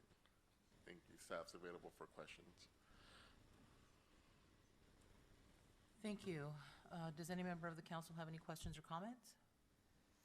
I just have a comment. I just want to say thank you for all the efforts of trying to get the residents to respond to the survey. I know that we extended the deadline and things of that nature, and we're trying to get to a little over 500, but at least we're able to get the numbers that we have now, and it's projecting what we've had in the past, an improvement. So thank you to staff.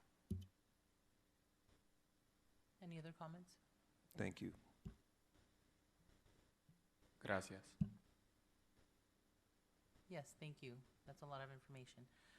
So may I have a motion to file and receive this item? Second. We have a motion by Councilmember Chavez and a second by Councilmember Sanchez de Leon. City Clerk, please conduct a roll call vote. Yes, thank you, Mayor. Members of the Council and Successor Agency Chavez. Aye. Councilmember Pulido. Yes. Councilmember Sanchez. Yes. Mayor Pro Tem Barcena. And Mayor Gomez. Yes. City Manager, will you please announce discussion item number 18? Yes, thank you. Thanks again, Mayor Gomez. This next item is the proposed fiscal year 24-25 budget for the City of Bell Gardens. Before I turn it over to our Director of Finance and Administrative Services, Manuel Carrillo, I just want to say on here that the budget topic comes up somewhat regularly. You know, as the budget's a 12-month process. As the year progresses, the council assigns and directs staff to take on new programs, to try to improve things, work on things, and all of that is sort of factored into what was budgeted last year, what are the new things that we're working on, and we make those adjustments based on the direction that the council's given throughout the last fiscal year. And what we've tried to do here is incorporate all of that into the budget for fiscal year 24-25. And so we'll be able to talk about some of those things. I'll turn it over to Manuel Carrillo at this time. Thank you, Mayor. Thank you, Mr. City Manager. Mayor Gomez, Mayor Pro Tem Barcena, and esteemed council. This evening, I will be providing an overview of the proposed budget for the 24-25 fiscal year. I will try to be brief but concise and clear at the same time. We will begin. So the current 23-24 budget has a projected year-end surplus of $166,000 at year-end. The upcoming fiscal year 24-25 budget is projected to have a surplus of $34,000. The 24-25 budget includes the approved 3-year labor agreements in which we are in the second year of in 24-25. And of course, the water fund continues to run deficits while a treatment system is designed and funding sources are being identified currently.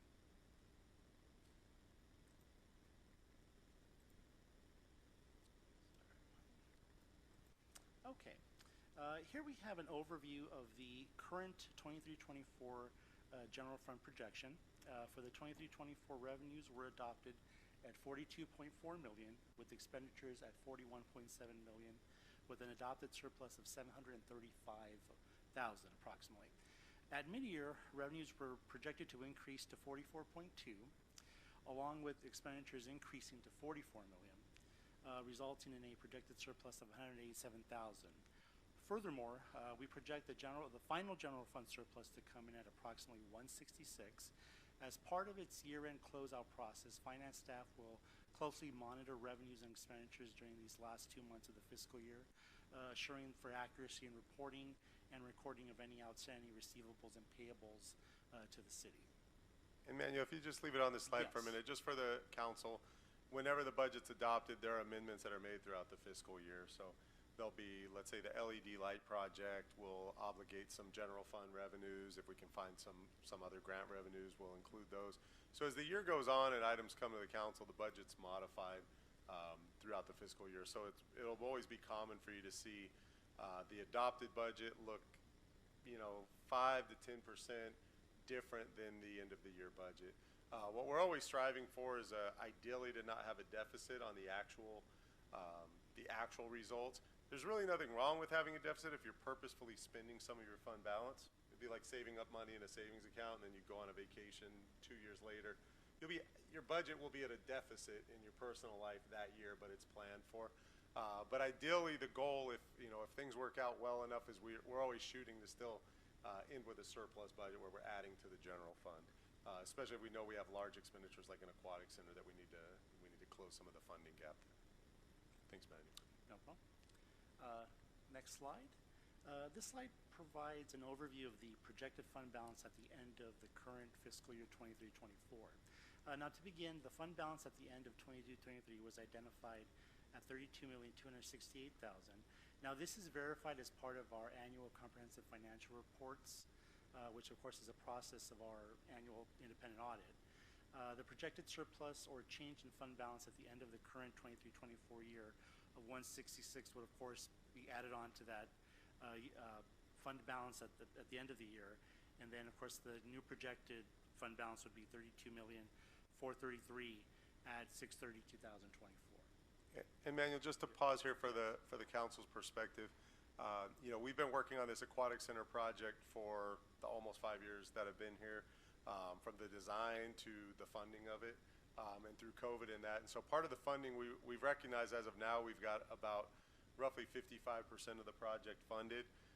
We've always realized that the remaining 45% may need to be funded by the city general fund. So you're getting a $31 million aquatic center for 15 or 16 million. So it's still a great return on your money there. So part of the reason why this fund balance has been purposefully increased in the last 5 years is there very likely could be a big hit to this fund balance when the aquatic center is done.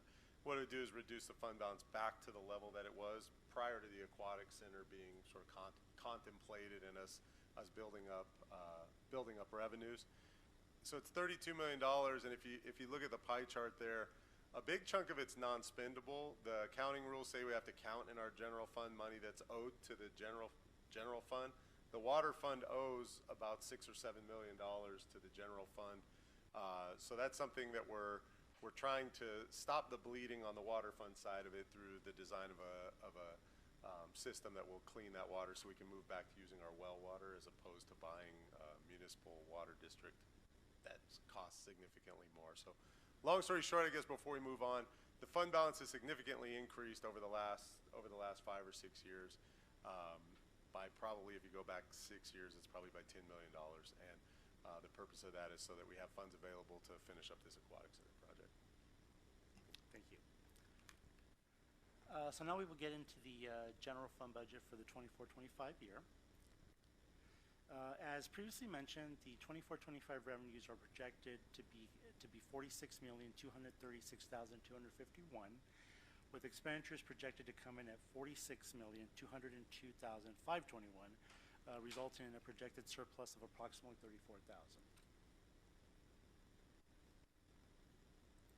So just Manuel, if you go back to the slide there to address that. So,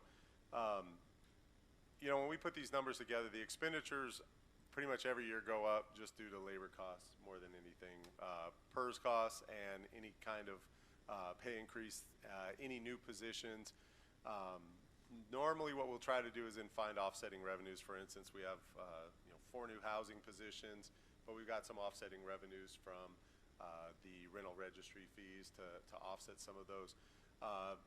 We're generally speaking, when we're budgeting, are going to budget slightly more conservative on the revenues, meaning a little lower than what we would hope they come in at and what might be reasonable. And then on the expenditure side, we budget as if we're going to spend all of the money that we need, and sometimes there's just issues with being able to do that for whatever reason. So this surplus or deficit, you know, our goal is to always come up with the best numbers that we can that are the most supportable, and at the same time still deliver at least a balanced budget.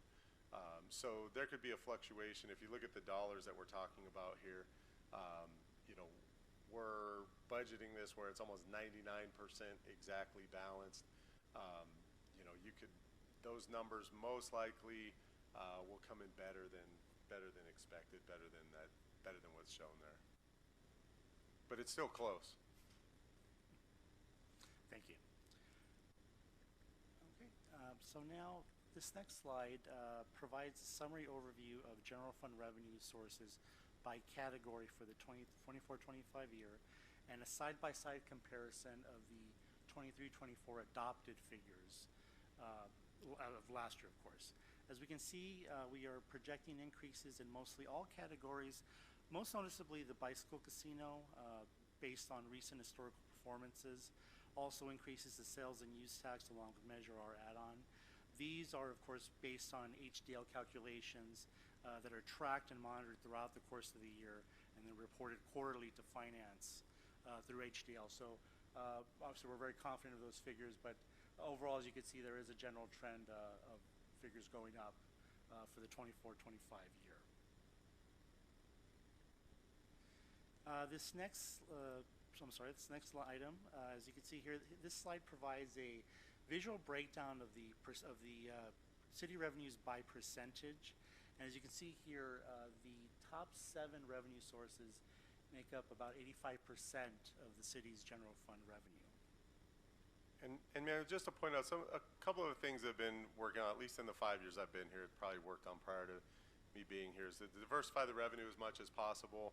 That bicycle casino revenue number has been as much as 45 to 50% of the city's general fund revenue.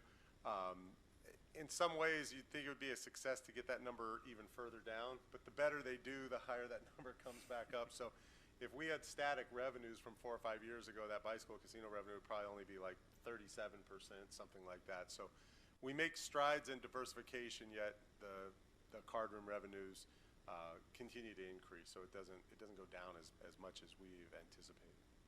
I have a quick question. I don't know if this is appropriate time to ask. Oh, thank you. So I noticed that in the bottom 4, there's bicycle casino, in lieu motor vehicle, sales tax, sales and use tax, and then add-on sales tax. Any reason as to why add-on sales tax is separate from the sales and use tax? It does come in separately, actually. Yeah, because there is a separate line item on the revenue side. So there is a distinct line item for sales and use tax, and then add-on Measure R, or Measure A, I should say. But Measure yeah, from it is separated, though. Yes, Okay, that is correct. thank you. Okay, next slide. And good introduction to what Mr. O'Kelly mentioned about their casino revenue. Here we have a graph that tracks the casino revenue performance in recent history. Now, in fiscal year 22-23, and we witnessed an all-time high of $18,985,140,000, which was received. For the current 23-24, we adopted $17,952,000 as the revenue figures, and then for 24-25, we are projecting revenues to come in at about $19,836,000, and this, of course, is based on recent strong performances in the last, I would say, 6 months or so, with changes, I guess, over at the casino. And just to point out on that significant decline there, where we've been receiving somewhere in the $10 to $14 million a year range, dropped down to $6 million. So there was a hole that year of about $11 million. The federal government provided ARPA funds. We received about $10.5 million. A lot of other cities didn't have a big drop like that because they don't have a single revenue source. And so there was a lot of money being spent on kind of cool projects, infrastructure projects and things that you would hear people talk about in other cities. And we have the benefit of having a large single source of revenue, but then we also have the lack of benefit in that the money the federal government gave us, we actually had to use to fill in a hole. Other cities didn't necessarily have that same revenue hole like that, and we're able to use that money for other one-time things. Okay, next slide. So this slide provides a breakdown of the general fund expenditures by category, providing a side-by-side comparison of the adopted 23-24 from last year, and of course the proposed 24-25 for the upcoming year. The most noticeable increases are in the categories of personnel services, contractual services, and capital outlays. Now, just to provide a summary, personnel and contractual services make up about 88% of the city's general fund expenditures. And we will go into a little more detail of some of these categories in some of the next slides. Now, here we have a breakdown of expenditures under the personnel category. Now, the most noticeable increases are to, of course, salaries, which of course is directly impacted by the scheduled 4% increase in the 24-25 as part of the 3-year MOU agreement. Other categories with noticeable increases are, of course, CalPERS retirement expenses, increases to health insurance, along with increases to part-time and overtime expenses as well. Yes. Just to pause here for a second on the part-time. So, we've expanded the number of programs, particularly at Recreation Community Services, compared to where we were coming out of COVID. So the part-time staffing, we're budgeting it as more accurate as to what we had prior to 23-24. So we're under budgeted a bit in 23-24, and we're bringing that budget up to, our point is not to spend more money on bringing more part-time staff, it's to actually budget accurately for the part-time staff that we have. for all the new programming that we're doing on a regular basis. Thank you. This slide provides an overview of the full-time positions by department. In fiscal year 24-25, there will be 158 full-time positions for the fiscal year. And this slide is, I think, probably in the top 3 slides or pieces of information that you probably look at in a budget for a municipal government to see what are the trends, where are things going. And I think this slide is pretty interesting here. If you go back to, let's say, 1920, 2021, you can look to see where's the city put resources from a personnel perspective and FTE count. So if you look at the community development department, it's grown by as many as 6 positions. I think at least 4 of those would be directly related to housing, maybe 5. Not surprising considering we've seen that affordable housing is a top concern for the residents, and not surprisingly for the council as well. If you look at our city clerk's office, they've gone from 3 positions up to 5. We've expanded our passport processing and our customer service out in the front lobby by the 2 positions there, which I think, again, we've talked about that before, is I think a great benefit to residents and even just regionally for people to have somewhere to get fast and accurate passport processing. No offense to the Postal Service, but better than that. If you look at finance administration, roughly flat with one extra position. The police department, if you go back to 1920, is up 3 positions. 2 of those are from Montebello Unified, and they're fully funded. So from a general fund perspective, the police department's really up about 1 position since fiscal year 1920. Public Works is up 2 positions as a superintendent, I think a senior analyst. The point of that was for all of the aquatic center project and all of these additional infrastructure projects that we're doing at the parks, and then even as we mentioned in the streets with pedestrian safety, things like that. Also the Recreation Community Services, if you look at that, a big chunk of that is the Community Family Services Center. So there's about 4 positions related to that from 1920 to 24, 25. So you can see in this chart where have the priorities been. If you were to look at all the staff reports that come through, you can see the positions increase seem to correlate pretty well to the items that have come before the council in the last 5 or 6 years that were top priority items. Quick follow-up question on this slide, and I really appreciate seeing all the full-time staff. This is more so towards the chief. Out of those 77 office staff that we have in that department, how many of those are sworn officers? So I'm budgeted for 53 sworn police officers. Out of the 77, then you have professional staff as well. Thank you for that. So moving on to the next slide. This is the proposed salary adjustments and reclassifications for fiscal year 24-25. Of course, as part of the budget process, we reach out to departments, identifying their operational needs as well as any personnel adjustments they would like to make at the time for the proposed budget. Just to provide a brief overview of this, for example, HR, we have a request for a reclass and a salary adjustment for an HR technician to an admin specialist. There are a few requests in recreation, primarily that of a clerk typist to secretary for 3 positions. Recreation as well, salary adjustment only for 3 recreational supervisors. Same thing, recreation, salary adjustment only for 6 recreation coordinators. There was a request also for community development to reclass and a salary adjustment for an economic development specialist. The city clerk's office, of course, a request to adjust the salary only for the deputy city clerk position, and then reclass and salary adjustment request within PD for a different classification as a secretary. So these proposed adjustments would result in a projected personnel cost of approximately $196,000 for the 24-25 year.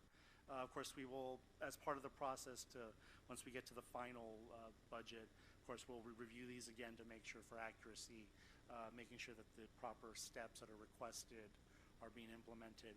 But it is a continuous review process as well. This now leads us to the contractual services expenditures area. And this slide provides a brief overview of some of the increases within this category. Just to provide a brief overview, there are some of the more significant increases would be, of course, PD contractual services, which are up approximately $45,000, mainly due to vehicle maintenance, fuel costs, and warranties. Public Works admin contractual costs, which are up by about $225,000 due to increases in industrial waste permits, engineering services, crossing guard services, which saw an increase. Public Works parks and facilities, approximately $400,000. Of course, increases in facility maintenance and repairs, equipment rentals, plumbing, and janitorial services. And also the city clerk's contractual services are up by about $100,000 due to election costs, which will take place in the 24-25 fiscal year. This slide gives us an overview of the department supplies. This category is projected to just have a slight increase of about $64,000, and these are very sort of encompasses very generic supplies that are utilized by city staff. So cleaning, paper, very basic things that we would utilize in our day-to-day operations. The next item is an overview of the capital outlay. And of course, this slide provides an overview of expenditures to acquire or improve long-term assets. And some of the more noticeable increases within this category would be about $184,000 for Public Works admin vehicles, about $50,000 in police IT hardware and software infrastructure, about $200,000 in police field patrol service vehicle investments, and about $65,000 in rec and community services vehicles and other equipment that's utilized. And Manuel, just to remind the council on, when Manuel shows salaries, benefits, things of that nature, those are approved by the council through the employee MOUs. We only raise the rate, the amount we pay people based on what's been approved by the council. Contracts have 98% of them have come to council for review, whether that's for tree maintenance, street sweeping, things of that nature. The capital outlay items, which are the larger one-time items, these items all come back to council for approval as well. So what we're doing is making sure there's resources available. If at a later time when these items come to council, or if even from a staff perspective we realize there's resource issues or something like that, then these items just won't come to fruition, or the council says no, we don't want to approve those. So this is just a plan, make sure there's resource available. This will all come back to the council throughout the fiscal year. So I just want to remind the council of that and make that point. Thanks, Manuel. Thank you. So this next slide provides an overview of the transfers out to other funds, in which we are projecting a net increase of about $300,000 from the previous year. Now this includes some subsidy reductions for Ford Park and the golf course operations, while we are seeing some increases to transfers to gas tax, Prop A, and Measure R as well. This next slide provides an overview of the debt service payments for the city in fiscal year 24-25. These are principal and interest payments for bonds and loans received by the city. In fiscal year 24-25, the debt service budget is about $610,000. And below this is the total debt as of June 30th, 2023. Now these figures are per the city's annual financial statements and are verified by our auditors as part of our annual financial audit. But you can see these are primarily for example, health liabilities, retirement liabilities, some bond items, some of the energy saving purchases that we implemented. I think those were the solar or the HVAC items. So these are just some continuous items that over time increase, but again, these are verified figures based on our financial statements. And the interesting thing to look at on these, and I've always thought this for any government agency, you can look at these as if the government agency, in this case the City of Bell Gardens, were to just close up operations for whatever reason. I don't know, the state takes over all the cities in the state, something like that. What would it take to just pay off every city debt? Pension liabilities, retired medical liabilities, anything we owe on solar panels, infrastructure. If you consider all the assets that the city owns, all those assets would be liquidated, which would be things such as rights to revenues from sales tax, card room, and things like that, would be used to satisfy the city debt. for practical purposes, no cities just shut down and all of a sudden have to pay off all their debt. It doesn't work like that. But the financial statements are required to show it that way, and I think we'd like to put it on there as a piece of interesting information, kind of remind the council and everybody as to, a significant amount of resources and dollars that are kind of coming through a city, especially over decades and decades after cities incorporated. Thanks, man. Thank you. Okay, so now we move on to the general fund expenditures, and the next slide here provides basically the pie chart provides a breakdown of expenditures by department, and it allocates a percentage to each respective department. And as you can see, overall, and we've had this conversation, the city manager and I, in this process, the pie itself is essentially getting bigger in the process, and but you can see, we are seeing increases in some departments, but of course there's just the increased need for services throughout the community. But as you can see, some of the more noticeable ones, for example, PD is 42.3% in 24-25. Just the prior year before that, it was 45.7%. So there's just changes overall throughout the whole process. And this is another one of these probably top 3 or 4 charts that I think I look forward to every fiscal year when we put the budget together. We talked about the revenue diversification to see some of the reliance on the bicycle casino come down. Obviously, the police department's the largest department in the city. That number's been, I think, closer or at 50% in the time that I've been here. The overall pie of resources has gotten larger. We spend more on the police department than we did probably 6 years ago, yet we spend relatively even more in public works, recreation, community development relative to the police department. So it shows I don't say it's a shift, I'd say it's just maybe a more of an emphasis of focus on new resources going to non-police services is what the reality that shows here. And this does line up with the chart that we showed earlier with the full-time equivalent positions as well.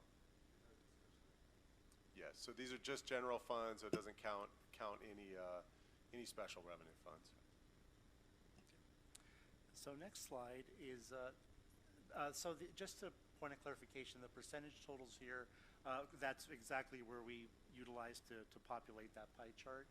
But this is essentially a side-by-side comparison of the proposed 24-25 expenditures by department compared to the 23-24 adopted, and just shows the overall increases across the board.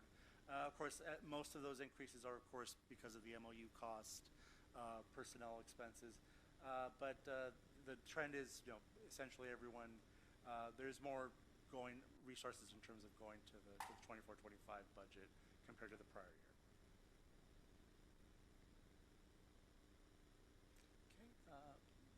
So now that leads us to the breakdown of the all city funds. Now this is, of course, this slide provides an overview of the all city funds, which encompasses all 35 active funds, which of course includes the general fund, but also includes special revenue funds, gas tax, Cal Home, Prop A, Prop C, as well as Measure R&M, capital project funds, enterprise funds such as water and golf, as well as successor agency funds, which of course are associated with the former redevelopment.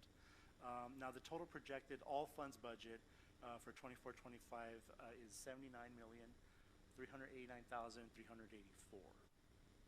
And so just to kind of point out, I think when we had the Student Leadership Day, the general fund budget, if there's 2 numbers to remember when people want to know the size of the city of Bell Gardens, if you're being asked at a conference, general funds, $46 million proposed. But on any given year, it can be as much as $80 million, in this case, $79 million. In the capital projects fund, as Manuel mentioned, we have part of the aquatic center funding that's in there. Once the aquatic center is done, that number would go down. Special revenue funds, as the Mayor Pro Tem mentioned, are the less discretionary funds. They're there for a special purpose. It's in the title of the fund. It's some kind of grant funding, as Manuel mentioned, gas tax money that has restrictions. The general fund is generally considered to be what the council has discretion over spending. And then, of course, that's subject to limitations based on contracts and agreements that the council has approved. So, thanks, Ben. Thank you. And now that leads us to our final slide, which is, of course, the water utility fund, which is expected to have an operating deficit at the end of the 23-24 year of about $1.1 million. In 24-25, staff is projecting an overall loss for that year of about $1.2 million. So by the end of 24-25, the water fund utility fund is expected to owe the general fund about $8.6 million, as Mr. O'Kelly had indicated previously. So that does conclude our presentation. Emmanuel, real quick, I'm sorry, just go ahead. interrupt on this Yes, item. of course, So if there's a financial issue that's ongoing, that's becoming accumulative, $8.6 million, it's this water fund. This is not a surprise to staff. I think to council, it's a surprise just when you're reminded of it. We had a consent item earlier today that was adding a $1.2 million grant that we got to help pay for the cost of the design of the treatment system. The reason that there is such a deficit is because we're not pumping water from our well. We're buying water from municipal water district, that's surface water with no PFAS, no PFAS contamination. You could almost eliminate this annual deficit by providing water from the well, and you just have to tell the recipients of the water that it may be unhealthy depending on 8 different circumstances, which was a decision that the council decided not to make. So we're working on, as I mentioned, the design, $1.2 million more money. We're also working on a $12 million earmark that ultimately would be used to actually build the system that would treat the water. So the goal here is to minimize that deficit as much as possible. There's really not much we can do here. Get the system up and running so that we can provide the cheaper water that's clean. And then over time, it may take 10 years, it may take 20 years for the water fund to pay back the general fund. But ultimately, it does have to pay back the general fund. If you were to try to get it back all in a 2 or 3 year period of time, the ratepayers for our small water system would be overwhelmed by the payment amount. So this is a problem that's probably decades in the coming and is probably a good 5 to 10 years in the solution, and we're probably in year 3 of the solution, maybe year 4 of the solution right now. Thank you. So that does conclude our presentation for this evening. Be more than happy to answer any questions that council might have. I do want to also just thank our finance staff. It takes a lot of hours to put some of these stats together, and it's almost like a moving target. You're just trying to get an accurate figure as much as possible. But I do want to thank them for their efforts in this process. But again, that does conclude our presentation, and be happy to answer any questions that anyone might have. And Mayor, if I can just remind the council too, sorry to interrupt, this item will come back to the council for actual budget adoption at the first meeting in June. So this is a preview. Don't expect too much to change between now and then. But this is not the adoption. Actually, it'll be at the first meeting in June. So thank you. Thanks again, Mayor. Thank you. Thank you. Does any member of the council have any questions or comments? The only question I have, can you remind me, what is it that we're currently doing to help with the water well that we're constantly having a deficit in? Did we look at different options, and what options are currently being implemented right now? Sure. I'll give some overview. So what we looked at, if you just go back to the start, we've been using the well water. The well water's had the same level of contamination for however many decades. There was a new state law that said using these testing regimen, when you hit a certain level, you now have to report to the users of the water system that the water contains these contaminants. I'll use the city of Downey as an example. They have the same contaminants. They've continued to pump. I'm not knocking them, just as a statement of fact. They've continued to pump the same water, provide it to the water users, and they just give them the notice that says, if you're elderly, sick, et cetera, you should maybe see a doctor if you're drinking this water. About 4 years ago, the council was faced with the decision of, do we provide that water and send that notice, or do we transition over to this clean water, that surface water that costs, I think originally it was maybe in the $700,000 to $800,000 net increase, and it's just continued to go up, especially as the drought kicked in.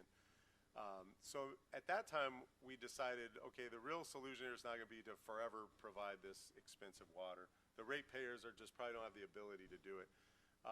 So what we looked at was the design of a system, and then at the same time, always still considering potentially selling the water system. The water system that the city owns only covers about 30% of the residents. The other 70% are serviced by Golden State Water Company. Has nothing to do with the city's water system or this deficit. So, we've always known that, 100% of the city residents are essentially paying for this water for, at the benefit of 30% of the residents and the users. Some of those could be businesses as well, so not just residents, but customers. So we really have two things going currently. One is, we've secured funding for the design of the system. The design's been ongoing for a period of time here with our engineering company doing the design. We've got some extra money to fund that. We've known that even once that's done, it's going to be $10 to $20 million to actually build the system. We think we've secured a pretty big chunk of funding for that process as well. But while all that's operating, in some ways maybe forced to do it, but also it makes good business sense to look to see, would it make sense to sell the water system? Just from an economies of scale, it's such a small system. If a Liberty Water or a Golden State Water, somebody like that, were to come in and buy that asset, they'd pay market value for it. Those revenues would go to probably first case satisfying all this debt that the water fund has to the general fund to make the general fund whole. And then if there were any funds left over, you could potentially look at those to help offset the water costs for residents, something like that. Our take from a staff perspective has been, as we're committing resources, whether grant monies or general fund, to designing a cleanup, it's not wasted money. If you were to design a cleanup system, spend the money to actually build it and implement it, the water system only just goes up in value because now you've got a water well that has clean water. So they're running concurrently, and they're congruent with each other. They don't run separate from each other. You could still potentially sell the water system, and any money that you put into a design or build is not wasted money. It just made your asset more valuable, and we would expect you to recoup that money. So that's what's been going on for about 3 years, and we continue moving forward with those steps. So much. Any other questions or comments? Okay, may I have a motion to receive and file the item? So moved. Second. We have a motion by Councilmember Chavez and a second by Mayor Pro Tem Barcena. City Clerk, please conduct a roll call vote. Yes, thank you, Mayor. Councilmember Chavez? Aye. Councilmember Pulido? Yes. Councilmember Sanchez? Yes. Mayor Pro Tem Barcena? Yes. And Mayor Gomez? Yes. We will now move to member comments. Councilmember Chavez? Thank you so much for this meeting, everybody. I really appreciate it. This is officially the record for the longest meeting that I've had having served on the City Council. So again, hope everyone has a great night. Thank you so much. What else? Councilmember Pulido, sorry. No comments from me. Thank you. Councilmember Sanchez? Thank you, staff, for all your hard work. Have a good night. Mayor Pro Tem Barcena? Thank you, everyone, and have a good night. For myself, thank you. It's late. Let's go home. Thank you. Good night. And if there is no objection by the members, I will now adjourn the City Council Successor Agency Joint Meeting at 11:50